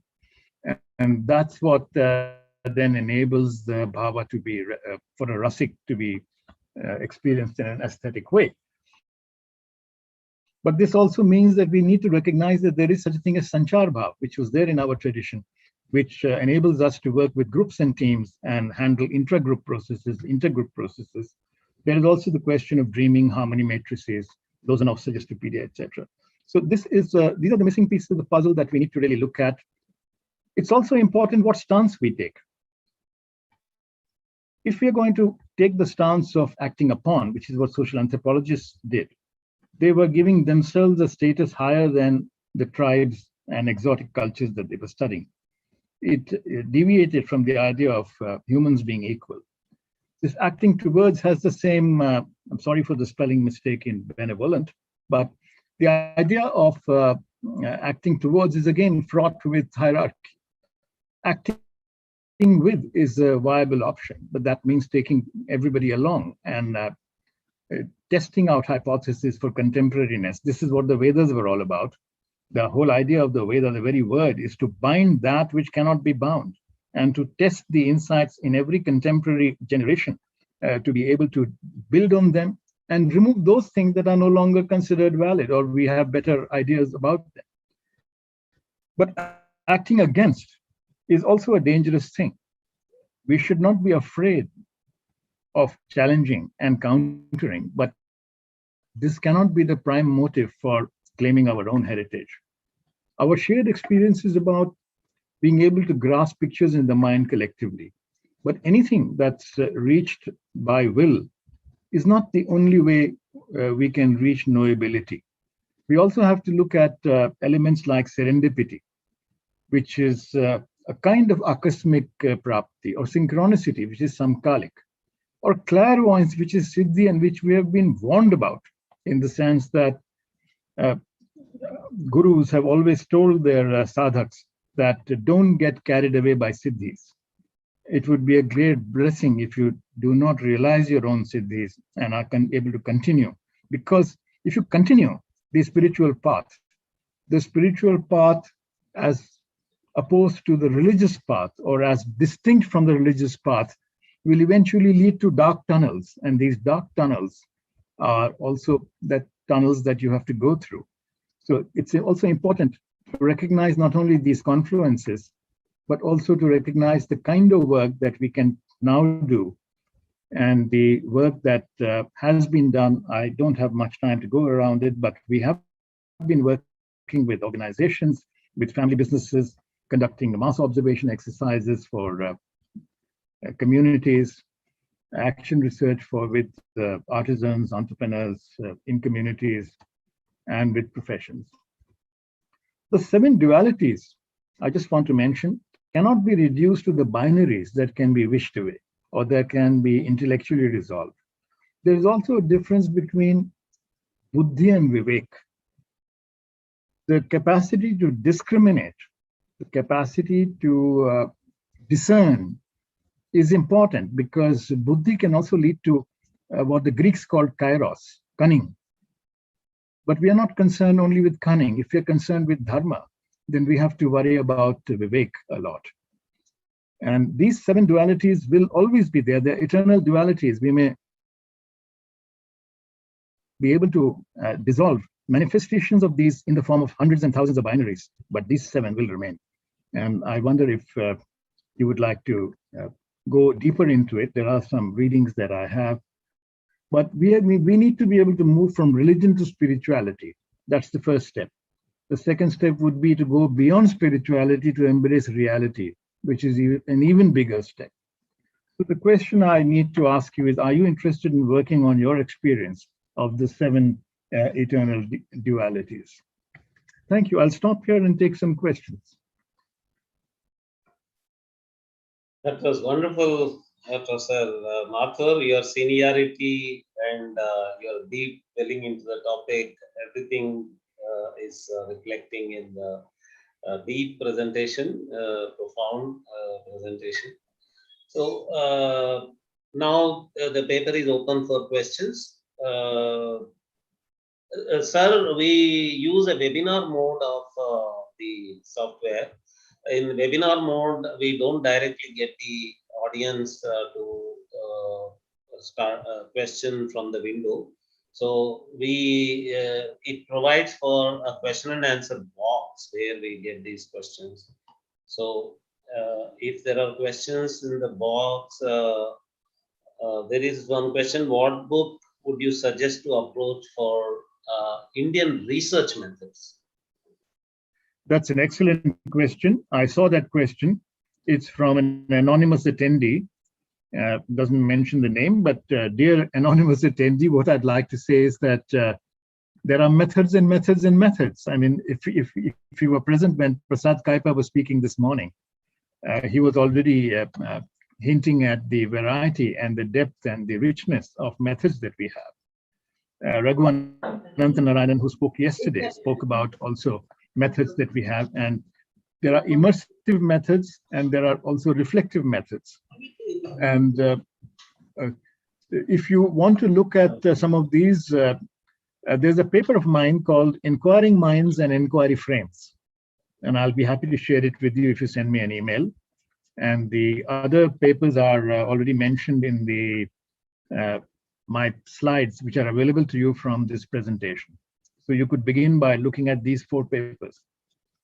They will provide you the answer to what you are seeking, hopefully, and maybe you will go and work beyond that. Dear anonymous attendee, INDICA Academy has been collaborating and usually conducting workshops on Indian research methods, Indic Vedic research methodology. And one of the very important sources directly from the Sanskrit text is Tantra Yuktis, a book from Ayurveda, actually originally written, but the way the book is written, it covers almost every field of inquiry. It has got 2 sections. Tantra Yuktis has 2 sections. One is the actual thinking research methodology, laboratory methods, And the second section of the book covers the representation of ideas, that is thesis drafting. There is how to draft a dissertation also has been covered in the book Tantra Yuktis. We are conducting a course, online course on Tantra Yuktis from Mahadevanji, and his dissertation is also available online. And there are, if you Google for Tantra Yuktis, there are other English translations of Tantra Yuktis also that we'll provide. And we conduct workshops on Nyaya thinking methods, Mimamsa thinking methods, and various other thinking methods, which are actually research methodology only. And we give comparison with inductive and deductive and other approaches of contemporary research methods also. So Professor Mathur probably will share his email ID, and you can directly get in touch with him also. And he'll be able to share his books on this topic with you. Any other participant also can, in the question and answer box, you can get, in the chat box also, he shared his email ID. He is anmathur@iima.ac.in. He is the senior most faculty of all the IIMs in India. In the entire IIM ecosystem, he is the senior most scholar. So you can always approach him through this email ID. He will provide further material on INDICA research methods. And is there any other question? Another question to Dr. Mathur: how can we use our understanding of Buddhi and Viveka in training mass audiences to interact with media? Very interesting question again, and my answer would be that it's important to begin by looking at the psychology of intragroup and intergroup processes. Whenever we are concerned with large groups, we cannot apply the methods of individual psychology. We have to apply the methods of group relations. And there's a whole lot of research done in this field. One of the recent books on this is a book called Dare to Think the Unthought Known. And I have edited it. It has papers by a lot of scholars. There are also other literature available. So if you contact me, and I'll be happy to help you with this. If you want to actually experience what it means to engage with masses or media, we would need to actually work with that in real time, in real space, with a group of people. So if there are a group of people who are interested in learning the methods of how to work with groups and between groups, I'd be happy to offer you possibilities of structuring some events like workshops or seminars. Thank you.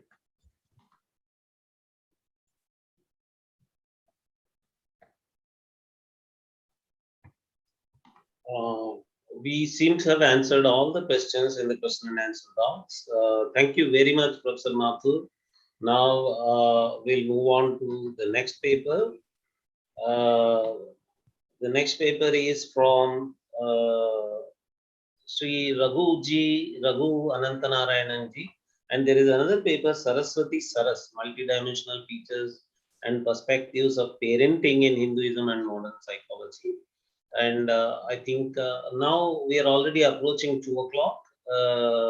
So maybe this webinar mode is providing us a facility so that we can go for lunch while attending the conference also. So if that is too much of inconvenience, I beg your pardon. But that is one way we can avoid a lunch break and get the conference delayed. So we have Saraswati Saras, Raghu Anantanarayanan ji, Josna Agarwal. Raghu Anantanarayanan ji is going to be a conversation on his book. The book's title is Antaranga Yoga, the Foundation for Indian Psychology. And Dr. Josna Agarwal is an experienced associate professor from the most prestigious and premier Mind Wellness Institute of India, NIMHANS.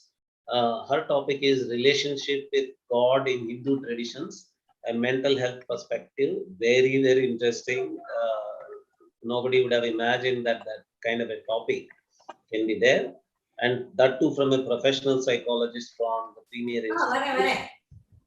And Srimati Saraswati Saras, please present your paper on multidimensional features and perspectives of parenting in Hinduism and modern psychology.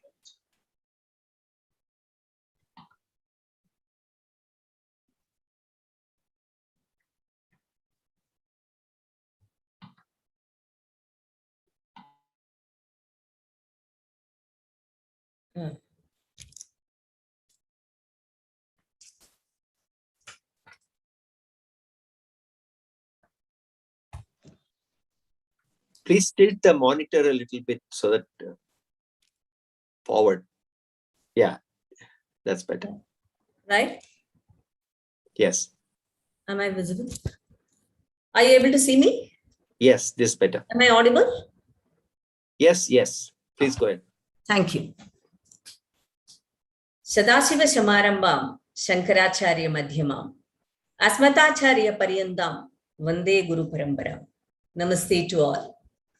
I thank everyone in the INDICA Academy for this wonderful opportunity. May God bless all.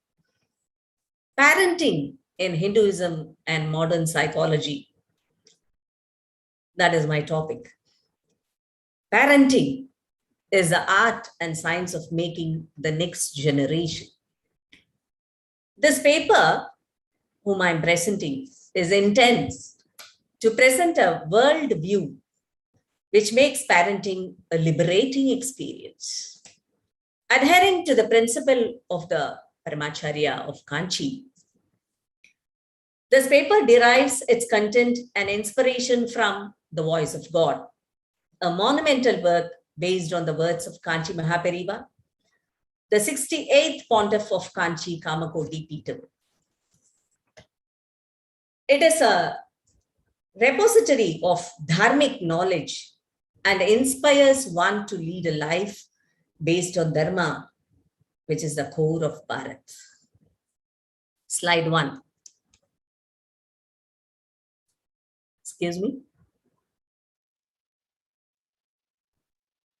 Yes. So his Paramacharya, the 68th Pontiff of Kanchi Kamakoti Peetham, Chandrasekharananda Saraswati Swamigal.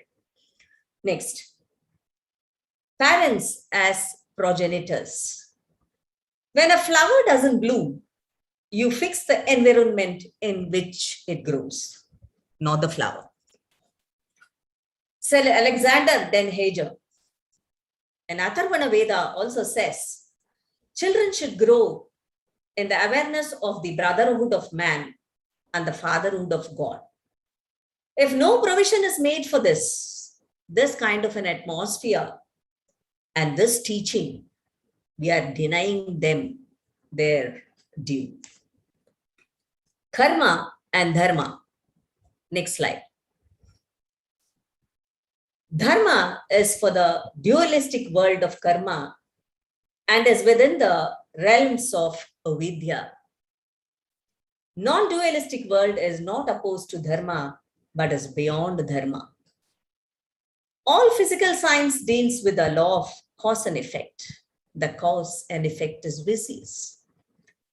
The universe functions in an ordinary and orderly manner,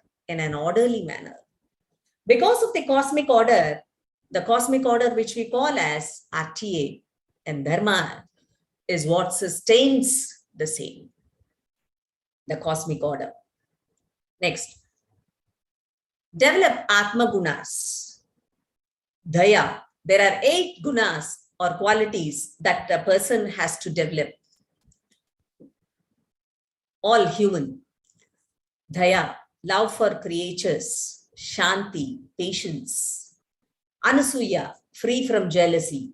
Saucha, cleanliness. Mangalam, happiness.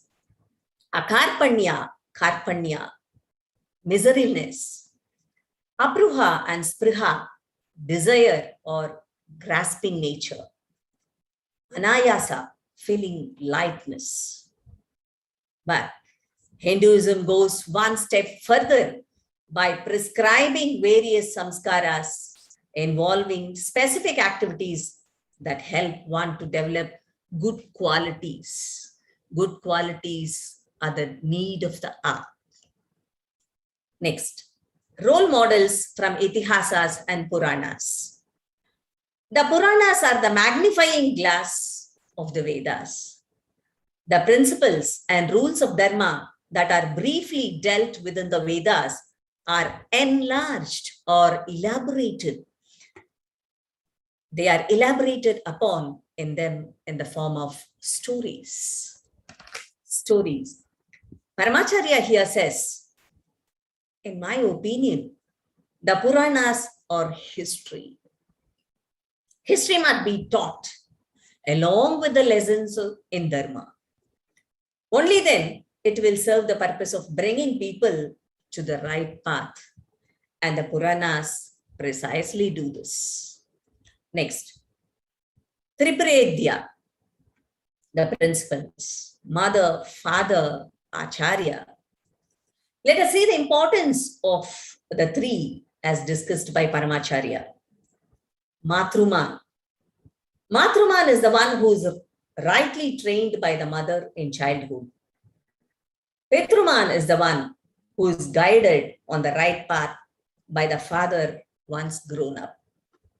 Acharyan is the one who is guided on the right path from the time of Upanayanam till the end of Gurukulam, we can say.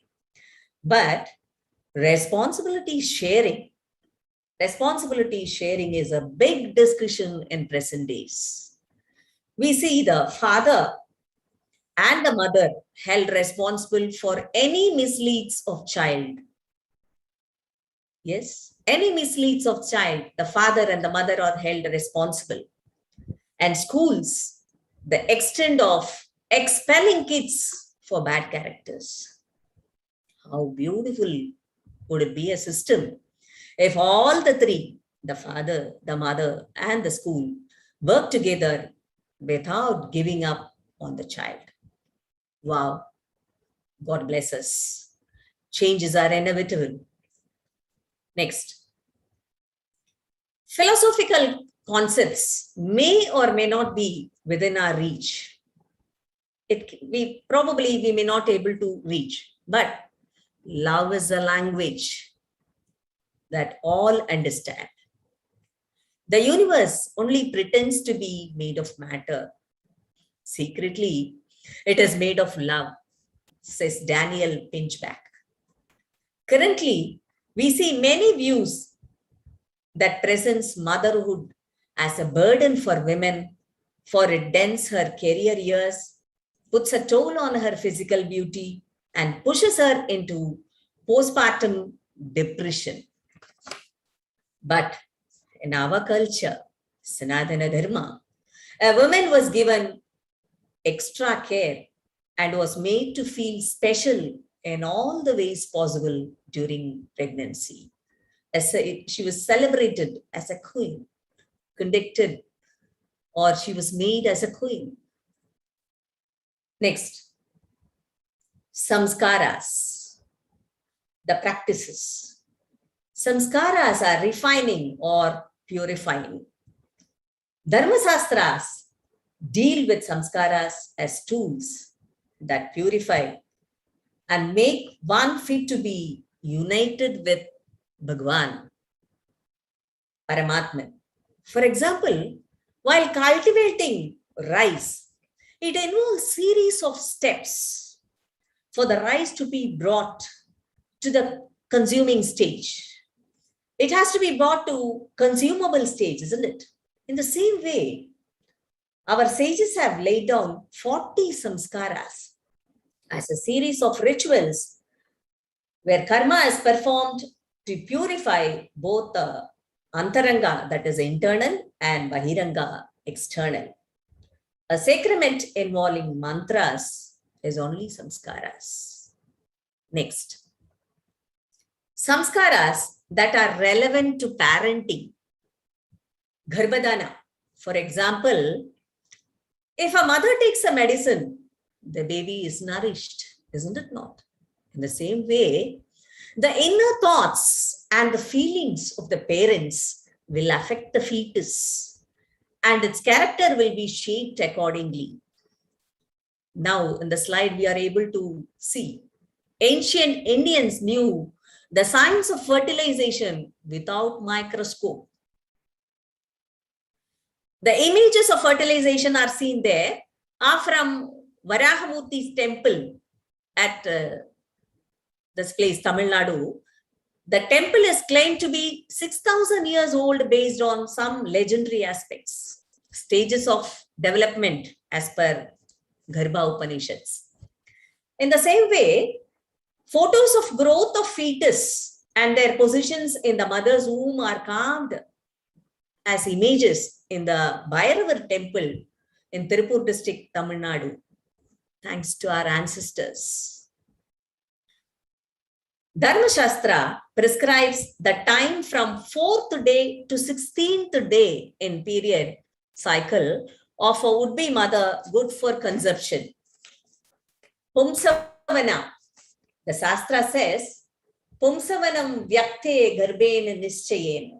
That is, perform the ritual when the makers of pregnancy are visible to naked eyes. As per modern psychology, while developing inside the womb, the child receives postcards from outside world which tells us whether food is plentiful or scarce and whether the world is safe or not. Well, we have the episodes of Prahlad, Abhimanyu, Parikshit that underline that our ancestors knew the stages of the development very, very clearly and hence could frame the process of making an excellent progeny. That's why those children are known as Garbhashriman. Next. Takeaways from the samskaras. Takeaways from the first 3 samskaras are: 1. Hinduism took childbirth as a conscious choice of parents for fulfilling their grihastha dharma, as opposed to pregnancy out of luck, lust, or chance. Hinduism took great care in the making of next generation. All efforts were taken to bring out a progeny that is better than current generation. Hinduism also gives importance to education for living than education for life. Next. Panchayagnyas in daily life. The Grihastha's life has daily duties. They have the duty every day, the Grihasthas, that form the social service aspects of one's life. If we judge the Panchayagnyas in the terms of their usefulness in creating a stable society, then the rating would definitely point us to adapt them in our daily life. Next.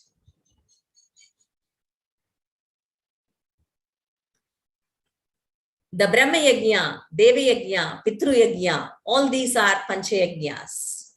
Next. The 4-point model. The 4-point model, it is the Katha, Yatra, Sadhana, and Shastra in our daily life. I'll just say an anecdote from Mahapariva's life, a story time. Relax. A small girl came with her parents to meet Paramacharya. She was just a small little sweet little girl of 3 years. Paramacharya just called her and asked for her name. She said, "My name is Deepa." Paramacharya was not able to hear, so he just called her nearby and asked her again for the name. The child said, "My name is Deepa. D for Delhi, E for elephant, E for egg, and P for parent," like that. Then Pariva said, Can I spell your name differently and explain? And Periva spelled her name as D-I-P-A and said, D for Devi, I for Ilango, P for Prahlada, and A for Anjaneya. He created mental impressions on all the 4 characters with stories and connected the same with the local temples and God. This is a practice, or this is a practical way that parents can imbibe in daily life with the children. Next is yatras. They are weaved to social fabric by means of pilgrimages. Yes. Then sadhana, the vratas. Then shastras. It is covered in Gurukula or by the elders in the family as needed for one's future. The shastras has to be narrated to the children. Next, parenting in psychology. Parenting in psychology, modern psychology, predominantly presents 4 types of parenting. It suggests authoritative parenting, whereas Hinduism does not compartmentalize parental behavior based on emotional yardsticks, because both parents and children evolve over time. For example, permissive parenting, mother plays a very important role. Yashoda Krishna, how Yashoda was feeding and how Yashoda was treating Krishna. Panchavarshani Lalayit, it's Lalayit. The next is authoritarian parenting. Warmth is exhibited by the father when the child grows up, but one of the parents shows a slight emotional distance. Dashavarchani Thadayet. Till the childhood is over, authoritarian and permissive roles are played by mother, father, and guru based on the situations, based on the conditions. Authoritative parenting. It takes up when children get into the stage of adulthood. Shodasha Varshanandaram Mitravat Acharet. Parents are flexible to accommodate the opinions of grown-up children. That is what is being suggested. Authoritative parenting, not the authoritarian parenting. Now, but in Hinduism, we don't compartmentalize.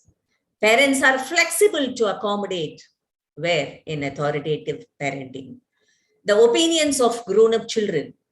Uninvolved parenting, we have one more, but the reason is also given. This is when parents move to Vanaprastha after fulfilling their responsibilities.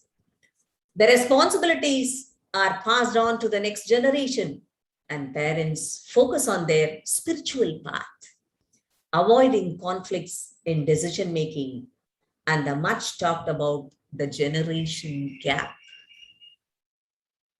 The generation gap issues are given importance.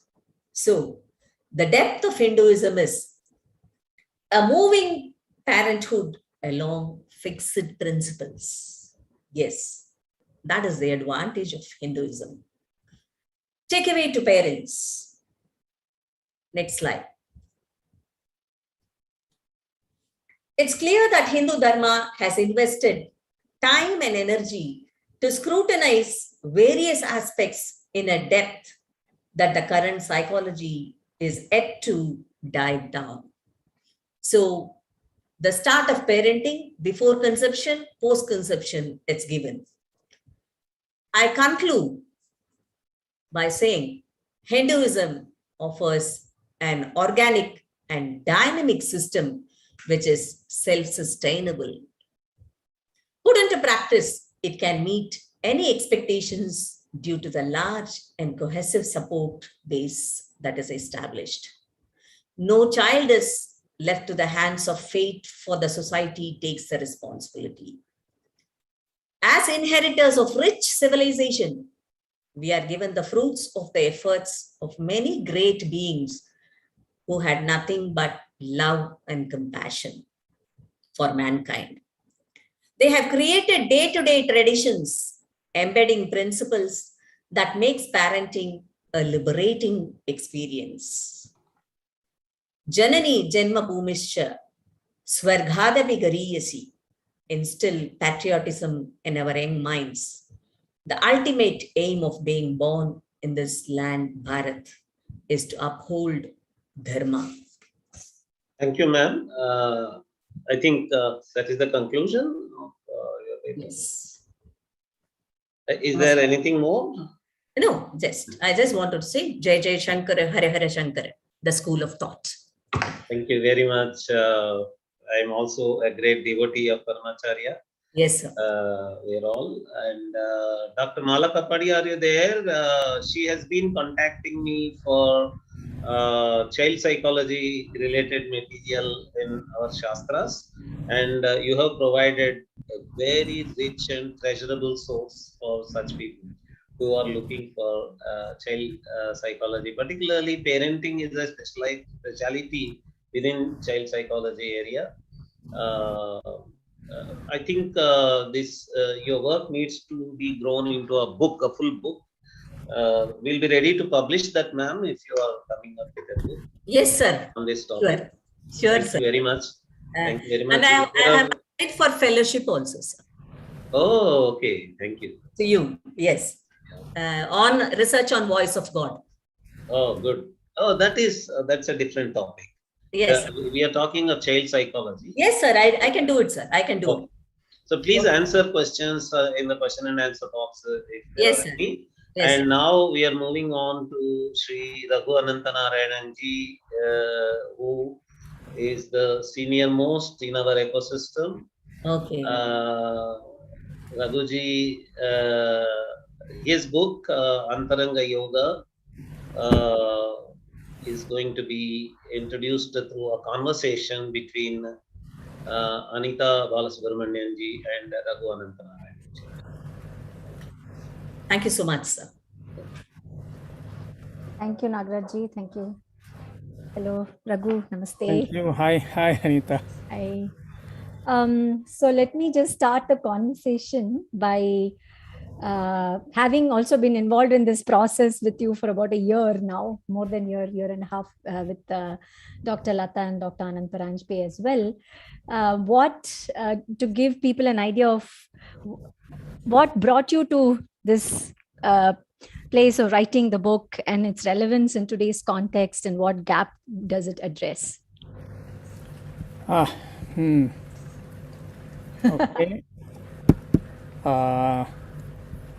Yeah, let me try and answer your question.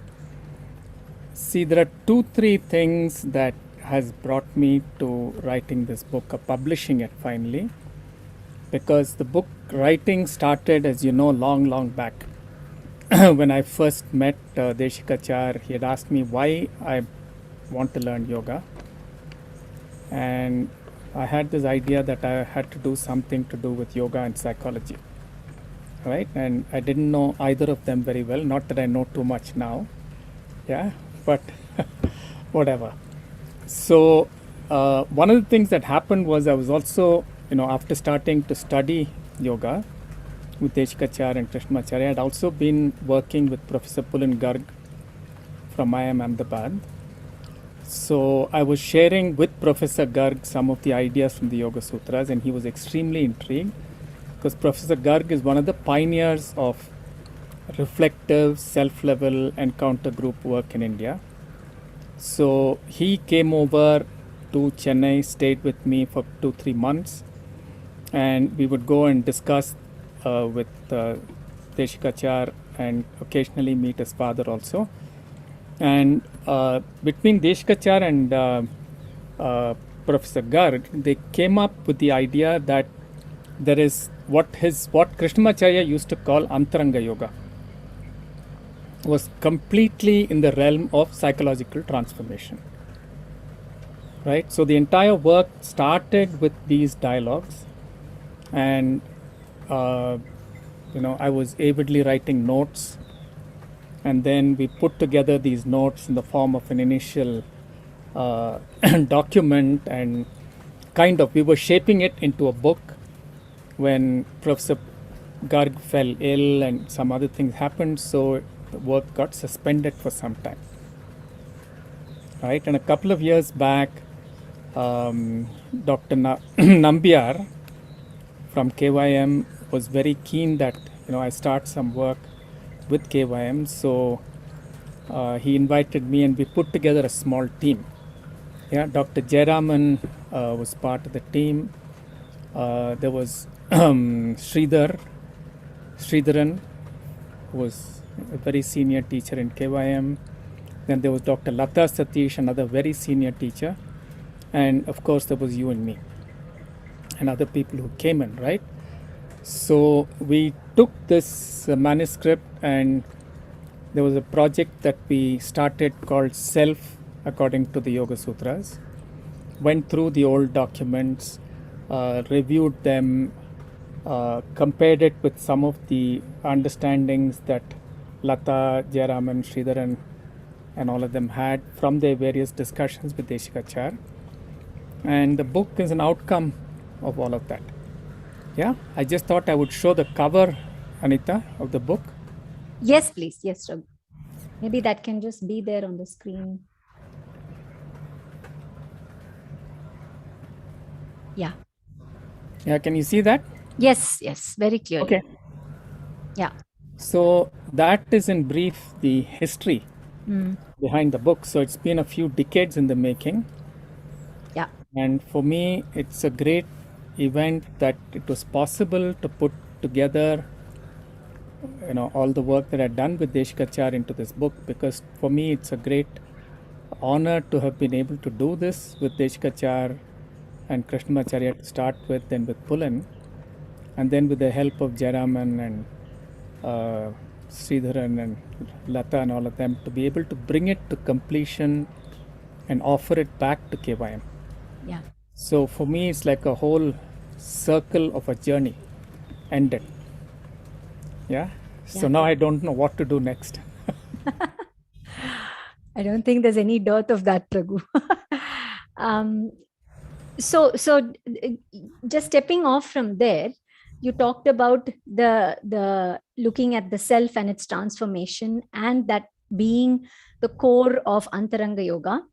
So maybe can you talk about the connection between what self-transformation is and what Antaranga Yoga is? Yeah.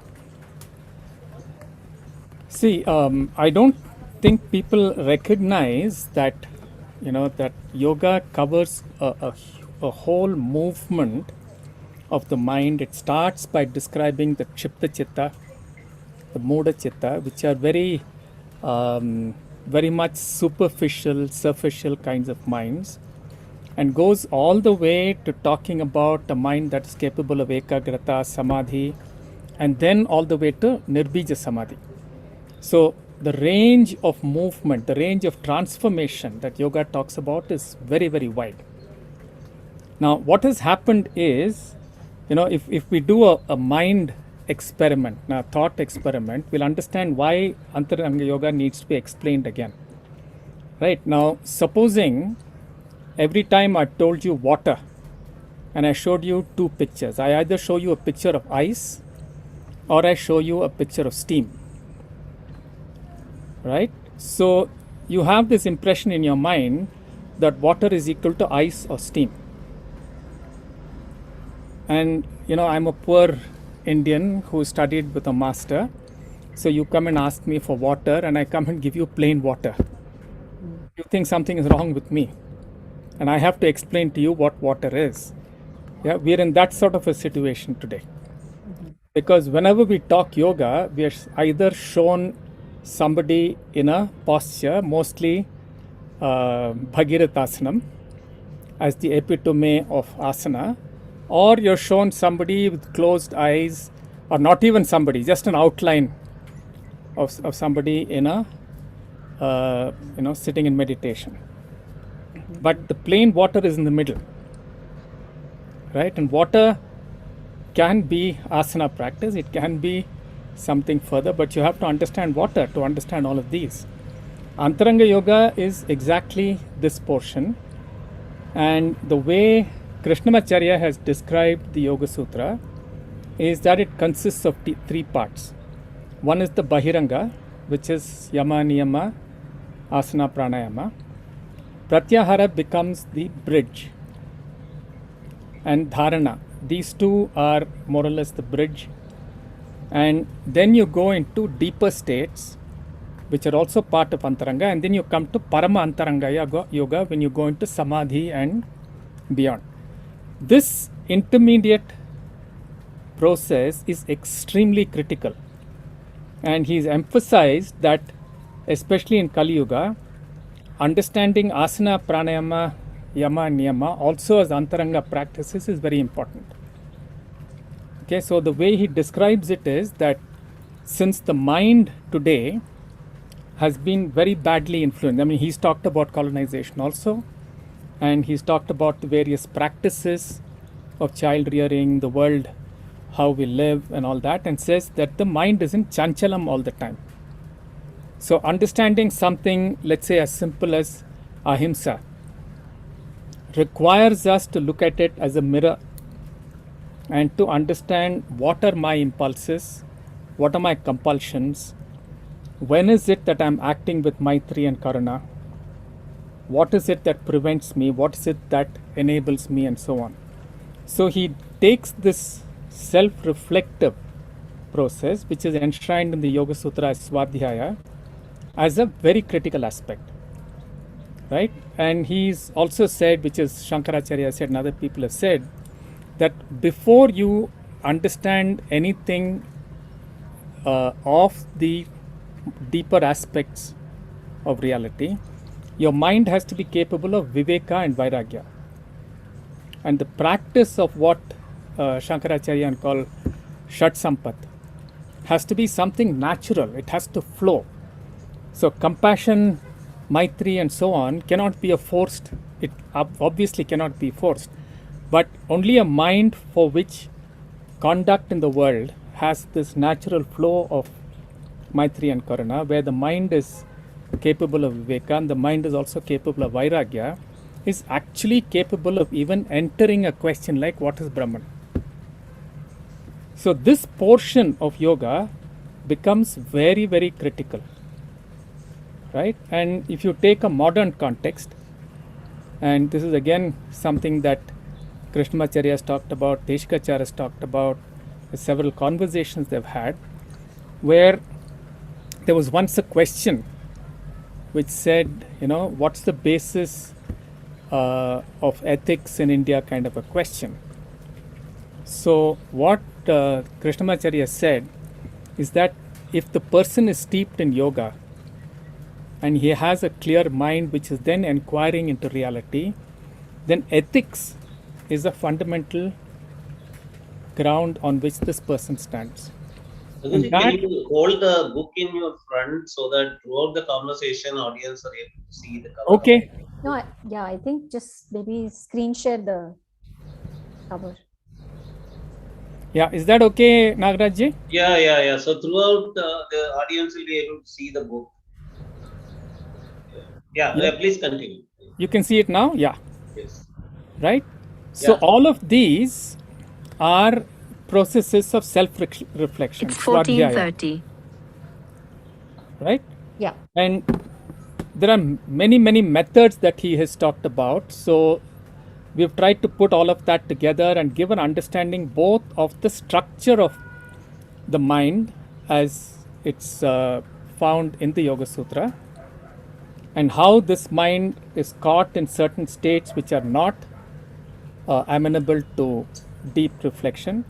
How does this mind shift and become something capable of deep reflection? So that's the area that we have covered here, which is the Antaranga Yoga that Krishnamacharya talks about. And we've also called it a foundation for Indian psychology because the basic ideas for, you know, what is perception, what is right perception, what is wrong perception, how does the mind become caught with avidya, what's the impact of abhinivesha and these kind of forces on the mind, right? And all of these things are common to all Indic thought and clearly defined in the Yoga Sutra, right? And Dr. Paranjipe, Anand Paranjipe, one of the people who's been pushing me to complete this work for some time, his contention is that when people put books into the library, in the modern era, somebody took Yoga Sutra and put it in philosophy and completely screwed up the whole study. Because according to him, Yoga Sutra is the primary text on psychology. And he has recently talked about how Patanjali may be the premier psychologist. Right? So these are all mistakes that have happened, and we've been also colonized by these ideas. So it's time to re-establish the realities. Yeah. So whatever is called modern yoga is only talking about one end, and it's forgotten the real critical middle. Yeah. It's not serving water, it's serving ice and calling it water. So we are trying to correct that to some extent. Thank you for that beautiful metaphor. It really brings the whole idea alive. Also, having experienced some of it, where one is trying to understand one's own emotions in a certain context, how one engages, how one disengages, all that. And it's fascinating that you say that the quality of the mind decides the kind of questions, the kind of interactions, the kind of solutions that it will look for, and the processes that it will therefore engage in, right? Absolutely. So, right. And so I just want to also ask one more question, just to extend that to when you say the quality of the mind, it's a very embodied kind of a mind, and therefore the mind is also connected to the whole the self. No, so can you just talk Correct. about these two Yeah. a little more clearly, because Yeah. I think it's critical, and Yeah. that's where the whole idea of Indian psychology becomes very important. Yeah. See, there are 2-3 very critical things. Thanks for prompting me, because when we're using the word mind in English, I forget that I'm thinking chitta and I'm using the word mind, right? Maybe psyche is a better English word. I don't know what English word would be encompassing enough. Yeah. See, one of the things that Krishnamacharya talked about is the difference between most Western ways of looking at the self and the yogic way of looking at the self. So he used the word sarva anga for looking at the yogic framework, and anga bhanga when he talked about the Western ways. So his idea was that there are 5 koshas, Annamaya, Pranamaya, Manomaya, Vijnanamaya, Anandamaya, and beyond. He says yoga deals with all of these as one coherent unit, right? So dealing with the mind, if you take yoga seriously, starts with your food, starts with the way you interact with the world, how you use your senses, your emotional being, how you think, what categories you think with, yeah, how you inquire. Are you inquiring from a clear space or not? Are you experiencing shantam within? Are you approaching the world from a state of shantam, or are you approaching it from bhayanakam or raudram or so on? So all of these, right, are looked at in a coherent way, right? And the Viraja mantram also, which Krishnamacharya used to quote very often, where different aspects of the self are looked at together. And you pray for Shuddhi in your prana, in your, from the Shiras downward, your Vak, right? Tvak charma magum sarudira medo asti majja, from, speech and so on, Prithvi up tejo vayu, and Ananda, Annamaya, Pranamaya. So all of these he would put together and say, this is the way you look at the self. You don't look at it from only one or the other. And any one you touch will immediately impact everything. Yeah, so he called it Sarva Anga as opposed to Anga Bhanga. I think this is a beautiful way of looking at the whole process. Yeah, Raghuji, I think we are now coming to the conclusion of this conversation about the book. Beautiful book, beautiful cover page. Audience, please have a look at the book, the cover page. Please search for the book, browse for the book on the internet. It's already available for purchase. It's a fund of guidance for all the people. The entire lifelong work of Raghuji in this area is all crystallized into this great book. Please have a look at the book, inform others, share with others, share in your social media platforms.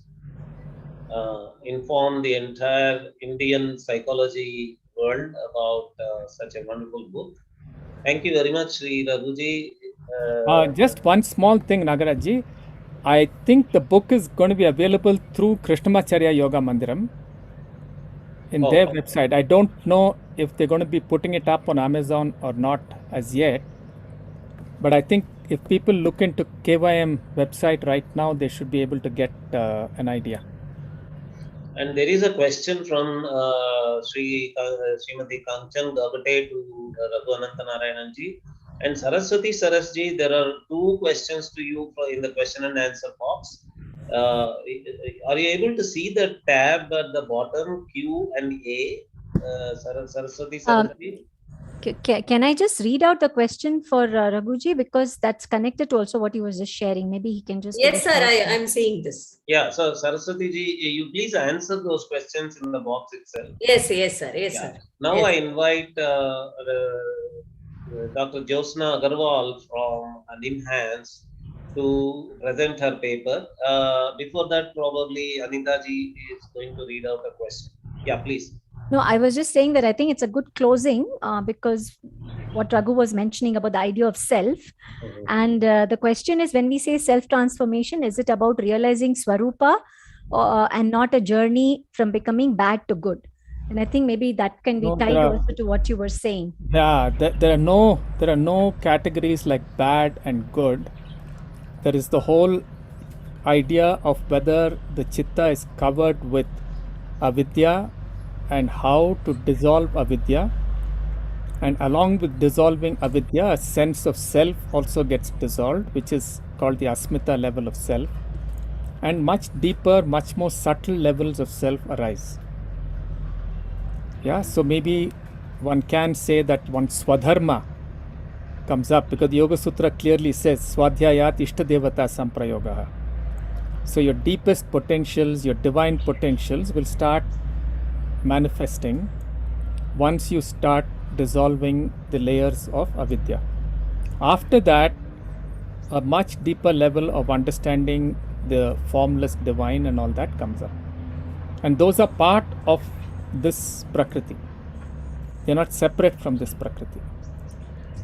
Thank you, Raghu, and thank you, Dr. Nagaraj, for this time in this conference, because I think this is really a very valuable book that's coming out, and congratulations, Raghu, on a lifelong work coming to fruition. Thank you. Thank you very much. Dr. Josna Agarwal ji. He has been waiting for a long time, so over to you, Josna ji. Thank you, sir. Thank you, Raghuji. Thank you, Dr. Nagaraj, for giving me this opportunity, and thank you everyone for staying around. I know that I want to tell the audience that Dr. Josna Agarwal is running Vipra on the premier Institute of Mental Wellness in India, NIMHANS. Vipra is for Vedic psychology discussions. She runs a workshop. INDICA Academy was glad to fund one of the workshops, and she is going to conduct many more. And we are very, very glad to have you here, Josna ji. Though this is the last of the presentations of the conference, not at all the least. It is from one of the premier Indian psychology scholars practicing in the best institute of mental wellness in the world, in India. Thank you very much. Thank you. That's a very humbling introduction, sir. So quickly, I will just start so that everyone is like, doesn't have to wait. So I will just give a little bit of background. I come from an insider perspective on this topic. So I kind of use my subjective experiences in the questions I'm asking and the answers probably I find. Swamini ji some time back had shared this picture from the Indian Psychology Conferences, and I saw myself also there, like long back, decades back in those conferences. And since then, I've often wondered, because many of these conferences do have a lot of people from the Gyan Marg, and I would wonder where are the bhaktas. So, like, although I work in the yoga tradition and to understand, to bring, to apply it and all, but at deep down, I'm like, my path probably is from bhakti. And often I've wondered, like, if my relationship with Divine Mother can have that intimacy of, like, the poet Kamalkant Bhattacharya, who wrote this beautiful poem, Is My Mother Really Black? But to me, often Divine Mother seemed too awe-inspiring in her splendor, and probably Krishna seems to be more relatable on a personal level. From this background, I will start this presentation. So if you look into the Hinduism, there are like many gods, so it's not just one, and both personal and impersonal, form and formless. So Sri Aurobindo had spoken about how there's a transcendental aspect, which is like outside the cosmos or creation, the cosmic, which is everywhere, and immanent, which is there within us, as well as with whom we can build a personal relationship. And these are broadly related to the spiritual pathways which one can choose. Different relationships have been discussed, like a friend, lover, child, etc.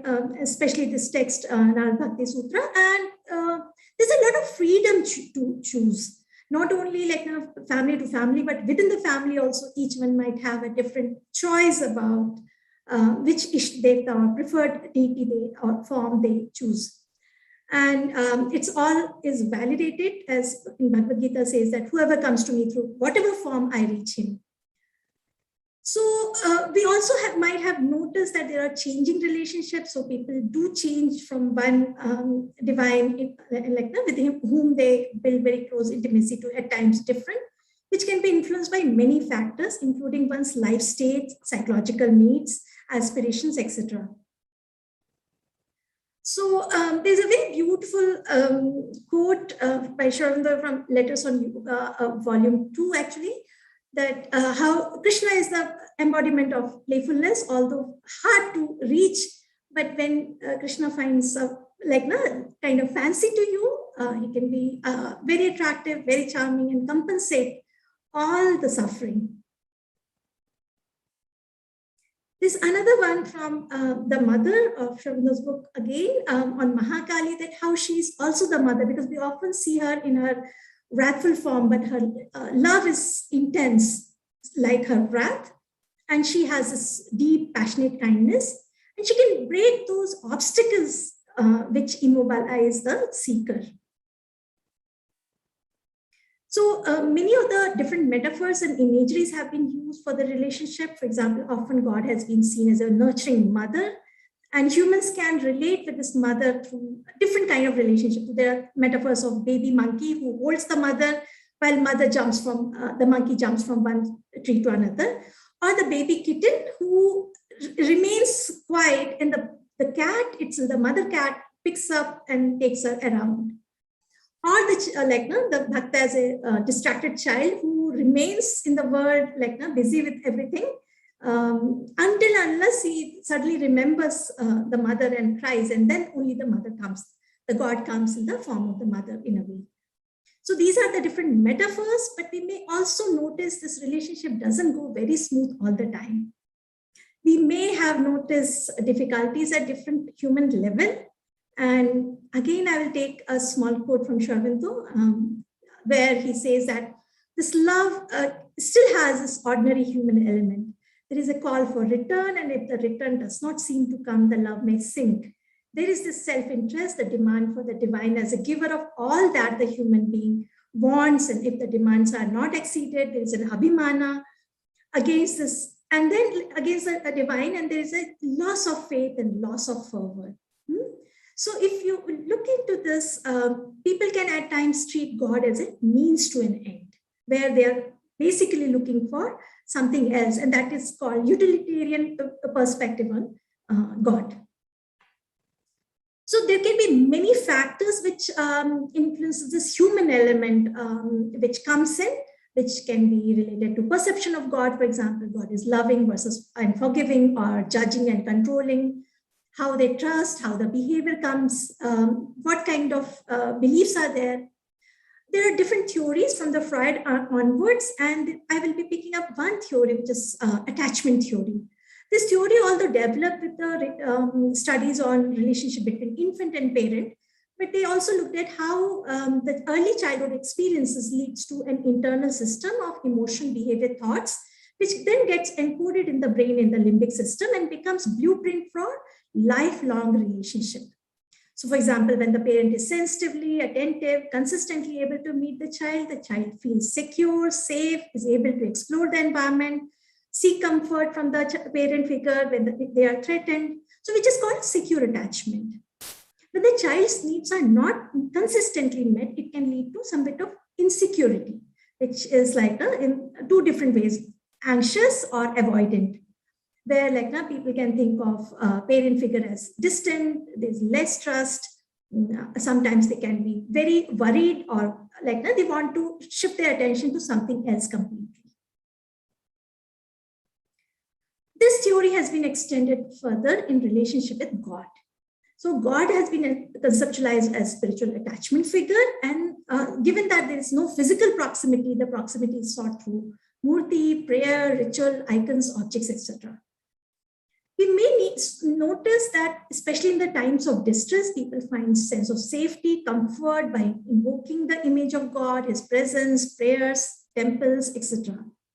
And there are a lot of mental health outcomes associated with this. There is in the entire field is something called correspondence hypothesis, which I just mentioned, that there is a similar relationship style with caregivers and with God. So because there is an internal working model of attachment which is built. And for example, if a person has a secure attachment, they are able to transcend their ego, builds faith, and have a faith even in the benevolent forces like God. Secure attachment with God is associated with better mental health. Like, for example, studies have been done to see that positive self-concept, meaning in life, greater resilience, more positive affect, less psychological distress, sense of belongingness, connectedness, etc. But there can be also troubled relationship with God, like where people feel that God doesn't seem to be too close, God is seen as authoritarian, punishing, and which is like influenced by this insecure attachment with God, or anxious or avoidant style. And if you, I have kind of looked into this book of poetry by Sri Aurobindo Savitri, where I found multiple conversations which may indicate towards this. For example, the conversation between Narada and Savitri's mother, when they get to know that Savitri's husband will die within a year or something. So if we look into this difficult attachment or difficult relationship with God, it can be influenced by difficult experiences with caregivers, including possible trauma. And it has been found that associated with poor mental health, for example, struggling with sense of abandonment, spiritual disappointment, discontent, low religious engagement, fear about punishment by God, or various psychiatric symptoms, social anxiety, obsession, compulsion, negative emotions, low social trust, low life purpose, increased chance of self-harm, etc.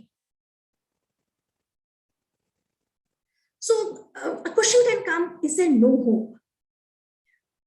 But this brings us to the second hypothesis in the field, which also applies, that some people who had difficult childhood experiences, whose parents were either not present, lacking, they go on to develop positive relationship with God and fill the psychological need or void by developing a secure attachment with God. And that in turn can actually influence real life relationships. If you look into the Bhakti saints in India, when we look closely, many of their childhood was difficult. There were early death of one or both parents, abandonment, adoption, etc. So see, if you look into this, you may notice that most of the famous saints actually in this slide are there. So we might have heard about the parent of Saint Dhyaneshwar, Muktabai, etc. They were 4 siblings whose parents committed suicide. Tukaram, Sant Narsingh Mehta, or you can say Swami Ramkrishna Paramhans, Ramana Maharshi, Adi Shankaracharya, etc. So either some of them, both parents passed away, or they were not available, or one of the parents passed away in quite early in age. And then we know about saints who had found and taken care of by other people because they were abandoned or the parents had left them.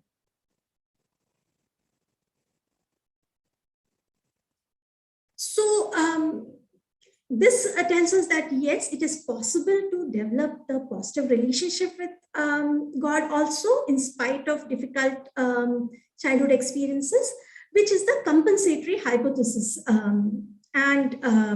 In fact, later positive supportive relationship in life, and especially romantic partnership, marriages, etc., can also bring a sense of security and change the internal model. And then we may also notice that our perspective toward God also can change over time. Some recent work, therefore, is indicating that there is bidirectional influence on human relationship and God relationship. Sometimes pathology comes in form of spiritual instability or grandiosity or a sense of narcissism. So the field is still developing, but it is very relevant in our context in many different ways. As I mentioned earlier, that we can relate to God in either immanent way or personal way or even cosmic way. So there is another way which I would like to talk about is about the cosmic form. So Bhagavad Gita chapter 9 to 11 has a great vision of this cosmic God.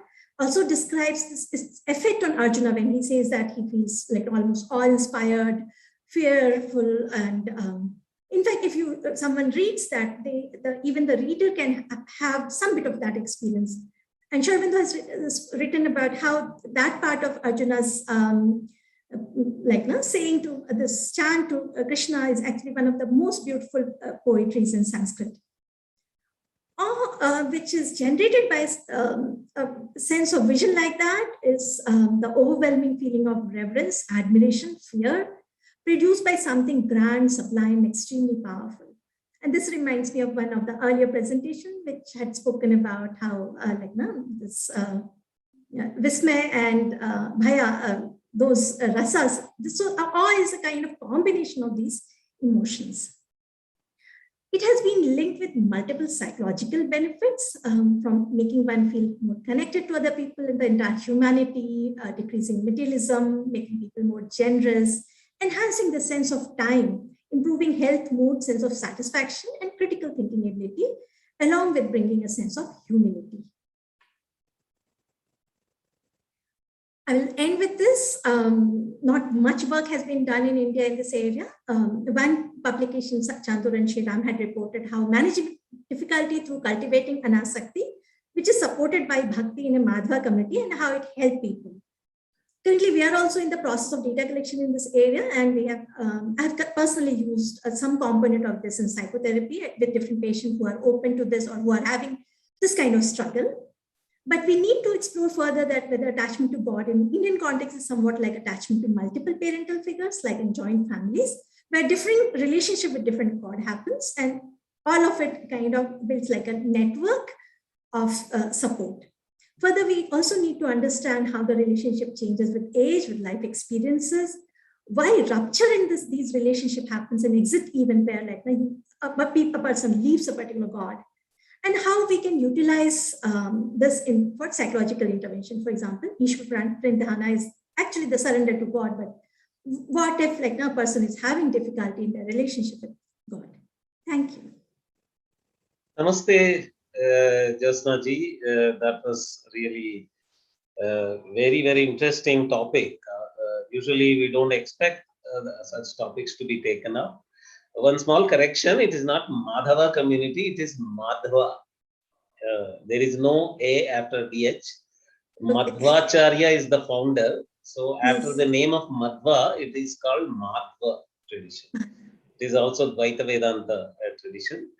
And actually, that is a very good choice because that is the tradition which focuses mostly on bhakti, devatas, and these traditions. So Josna ji was very busy with her university work, institute work, with her students, paper corrections, and all that. I specially invited her so that we don't miss one of our family members in this festival. Thank you, sir. On this Shubha Sandarbha. This is a good occasion when we all meet. So thank you very much, Josna ji, for agreeing to our invitation and coming here. And with this, we come to the conclusion of this wonderful conference. We were able to cover multiple areas of psychology from the Hinduism perspective. We consider this to be one of the Indic knowledge systems. And when we call Indic knowledge systems, actually in Chinmaya University, they have a different nomenclature. They use contemporary knowledge systems and Indic knowledge systems as two different things.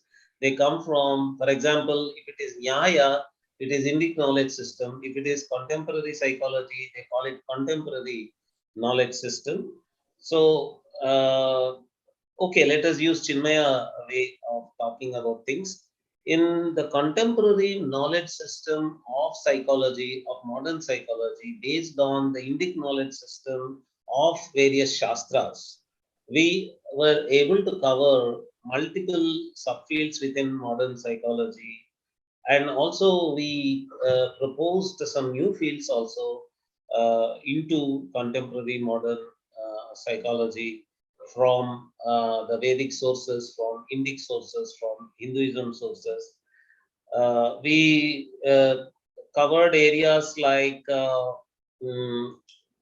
Jungian psychology to child psychology, parenting, and there were quite a big number of papers from management area, organizational management, organizational behavior, and the political background and political aspects behind it, and a wonderful connection like that of Dharamji, Kundan Singh ji, and Ajit Mathur ji and Dr. Naladi, that were being made from a very highly, deeply entrenched professional practice and long-standing knowledge inside the Indian ecosystem, traditional knowledge.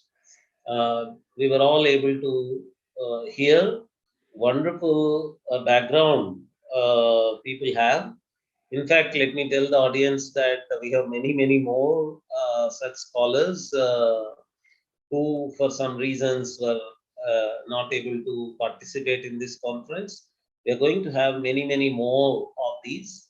And Indic Academy particularly is able to get excited that this is the one field where there is such a big response also. The audience also came in a very big way. A big amount of registration has happened. So among all the contemporary knowledge systems to which we want to contribute through Indic knowledge systems, psychology seems to be the most successful. There is a trinity of disciplines that is mentioned in Yoga Shastra and other Shastras. It is Yoga, Ayurveda, and Vyakarana. So that they call them as the purifying disciplines, three purifying disciplines. One purifies the body, Ayurveda, the other purifies the speech, Vyakarana, and the third purifies the mind. And on the Western side also, they talk about body, mind, and speech as three important categories. So among the three purifying disciplines, yoga is considered to be the mind purifying discipline, and in the contemporary world also one of the most successful fields from the Indic knowledge system side also seems to be this field only, psychology only. So it is no surprise that we got such a big response to this particular conference. I request all the scholars who presented papers here to be blessing us in future also in the same way whenever we come up with ideas of conferences, workshops, and book writings, and we request them to contribute more in the form of articles to our Indic Today magazine and propose books to be published. We are prepared to publish books, sir, if you are coming up with new books on the topic.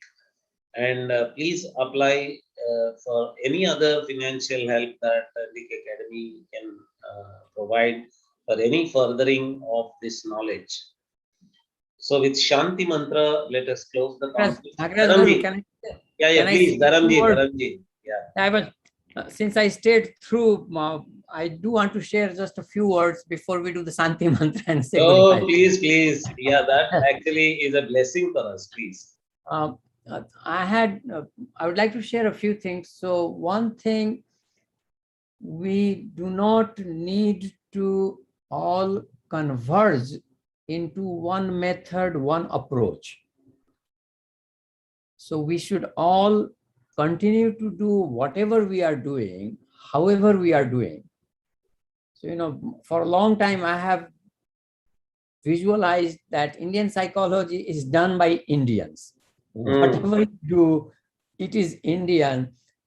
Even the experimental psychology is Indian because you are using Indian sample. You are borrowing Western theories, you are finding something interesting in the Indian geographical area with Indian population. So the first thing I want to say is we should not bar anybody. So those who want to do experimental psychology, those who want to use Western theories to test in India, and those of us who want to develop our own constructs and theories and models, we all need to come together because that will enrich Indian psychology. Yes. And in general, Indian knowledge system. So that was one thing I wanted to share. So related to that, basically methodologically, is that we cannot expect and hope and imagine to find truth or approach truth by using one method. Yes. That is impossible. Yeah. So we do need to be open to all methods. Perfect. And we also need to be go beyond method to all paradigms. So what has happened in the West is the economists don't talk to psychologists, who don't talk to philosophers. So everything is compartmentalized. Whereas human issues cannot be solved by any discipline. Human being is a complex being which has economic needs, social needs, sociological needs, psychological needs. So we do need to use multiple methods and multiple paradigms. So we cannot be limited to any disciplinic boundary because in the West, psychology and philosophy have divorced. If we do that divorce, we will lose everything valuable that we have. Yeah. So we definitely want to use multiple methods. We want to welcome everybody doing whatever they are doing. And we want to go beyond one paradigm to multiple paradigms. And if possible, we can challenge ourselves and try to use multiple paradigms, multiple disciplinic perspectives. Correct. So that is kind of related to the method part. The second one, which is kind of a small point, but it did come up in at least 2 presentations. So put it bluntly, to do Indian research, we will have to make long-term commitment, and we'll have to go back to study our own texts and our own people in our own language. Let me put it in a very silly way. Vivekananda ji, Yogananda ji, Sri Aurobindo, Chinmayananda ji, I mean, these are people in a different league. We are researchers, we are not, comparing ourselves with them. At the same time, we should remember that they were speaking to Western audience. Correct. And Chinmayananda ji was speaking to Indian audience who only knew English. Correct. In the last century, I mean, people did not even study Upanishad. His contribution is that he opened Upanishad to people. The Brahmins were against him when he spoke on the Upanishad. They said, no, this is only for some people. And he said, and why are you speaking in English? And, he said, why not? But the point is, to do research, if we only go read English translation, I have no doubt in my mind that Yogananda ji understood what is manas, what is chitta, what is ahankar, what is antahkarana. Vivekananda ji understood that. But the Western audience does not understand it. So we translate it as mind. We translate it as intellect for buddhi. But for all Indian audience, we can say buddhi, everybody will understand it. We can say manas, everybody will understand it. We can say ahankar, everybody will understand it. I've tried this in a group of people. In all Indian languages, these words don't need translation. Correct. So even if we speak in English, we can use our own words. Tapas is understood by people. Shraddha does not need to be translated as faith. It kills the word, it kills the construct, it kills the idea. So we will need to work hard. We will need to go to our own text. And by the way, our texts are not only in English, they are in all Indian languages. So Tirukulam is in Tamil, and that many people can spend their life studying and writing about. Yeah. And we have many texts like that in all Indian languages.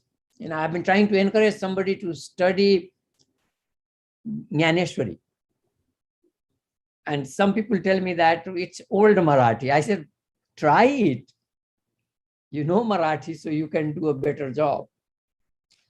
So we will have to make effort and invest our time in learning Indian text, even if we write in English like I do, even if we talk in English. So I think one person beautifully said we must write both in Indian language. So he does Shastriji does it in Telugu and English. So I think that's something that we'll have to make effort about.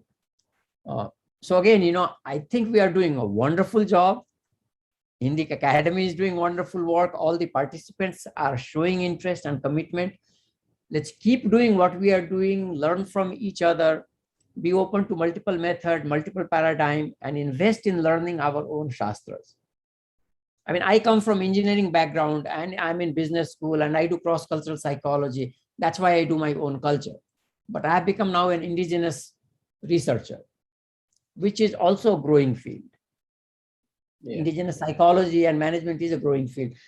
So, I have traveled along and I'm willing to learn more. And that is the only way we can. And it's almost like, if not now, when? If not me, who? We all need to take personal responsibility to contribute. So thank you very much for organizing this. And you thank you very much, sir, for volunteering to give us this blessing conclusion for the conference. In Vakyapadiyam, Bhartrihari says, Prajna Vivekam Labhate Vinnair Agama Darshanai. Vinnair Agama Darshanai. Yes. Prajna Vivekam Labhate Vinnair Agama Darshanai. Kiyadva Shakyam Unnetam Swatakam Anudhavata. He says. So this was the motto right from those days. He is a 5th century Rishi Bhartrihari. He says multiple agamas have to be studied, multiple methods. He uses the word Nyaya Prasthana Margaha for methodologies. And he almost uses the word agama equivalent to Nyaya Prasthana Margaha. And it is a cognitive psychology book focusing on communication, this book. And so that was the approach. And all the Shastras were always connected. And you were right when you said that we have it all as household language. In our houses, mothers keep using the word Vata, Pitta, Kapha, Ushna, Shita. All the Ayurvedic vocabulary, Shastric vocabulary is household language, mother's language, granny's language for us. So actually, we are conducting this experiment with regard to the area of law and justice. We have requested the pravachanakaras who are giving pravachanas in Telugu to start with, to give speeches on law and justice related, jurisprudence related topics in the local languages. For example, in Telugu. For example, rule of law. What was rule of law in Dharma Shastras? Freedom of speech, for example. And so such jurisprudence related areas we are giving to pravachanakaras and making them speak in local languages. So we are going to experiment this throughout. That's a very good suggestion. Dr. Malladi was also emphasizing on that during his talk. And we want to do it in a very big way in future also. Thank you very much. So let us all silently just get inward and recite Sahana Bhavatu Sahanau Bhunaktu Tejasvinavadhitamastu Ma Vidvishavahai. Om Shanti Shanti Shanti.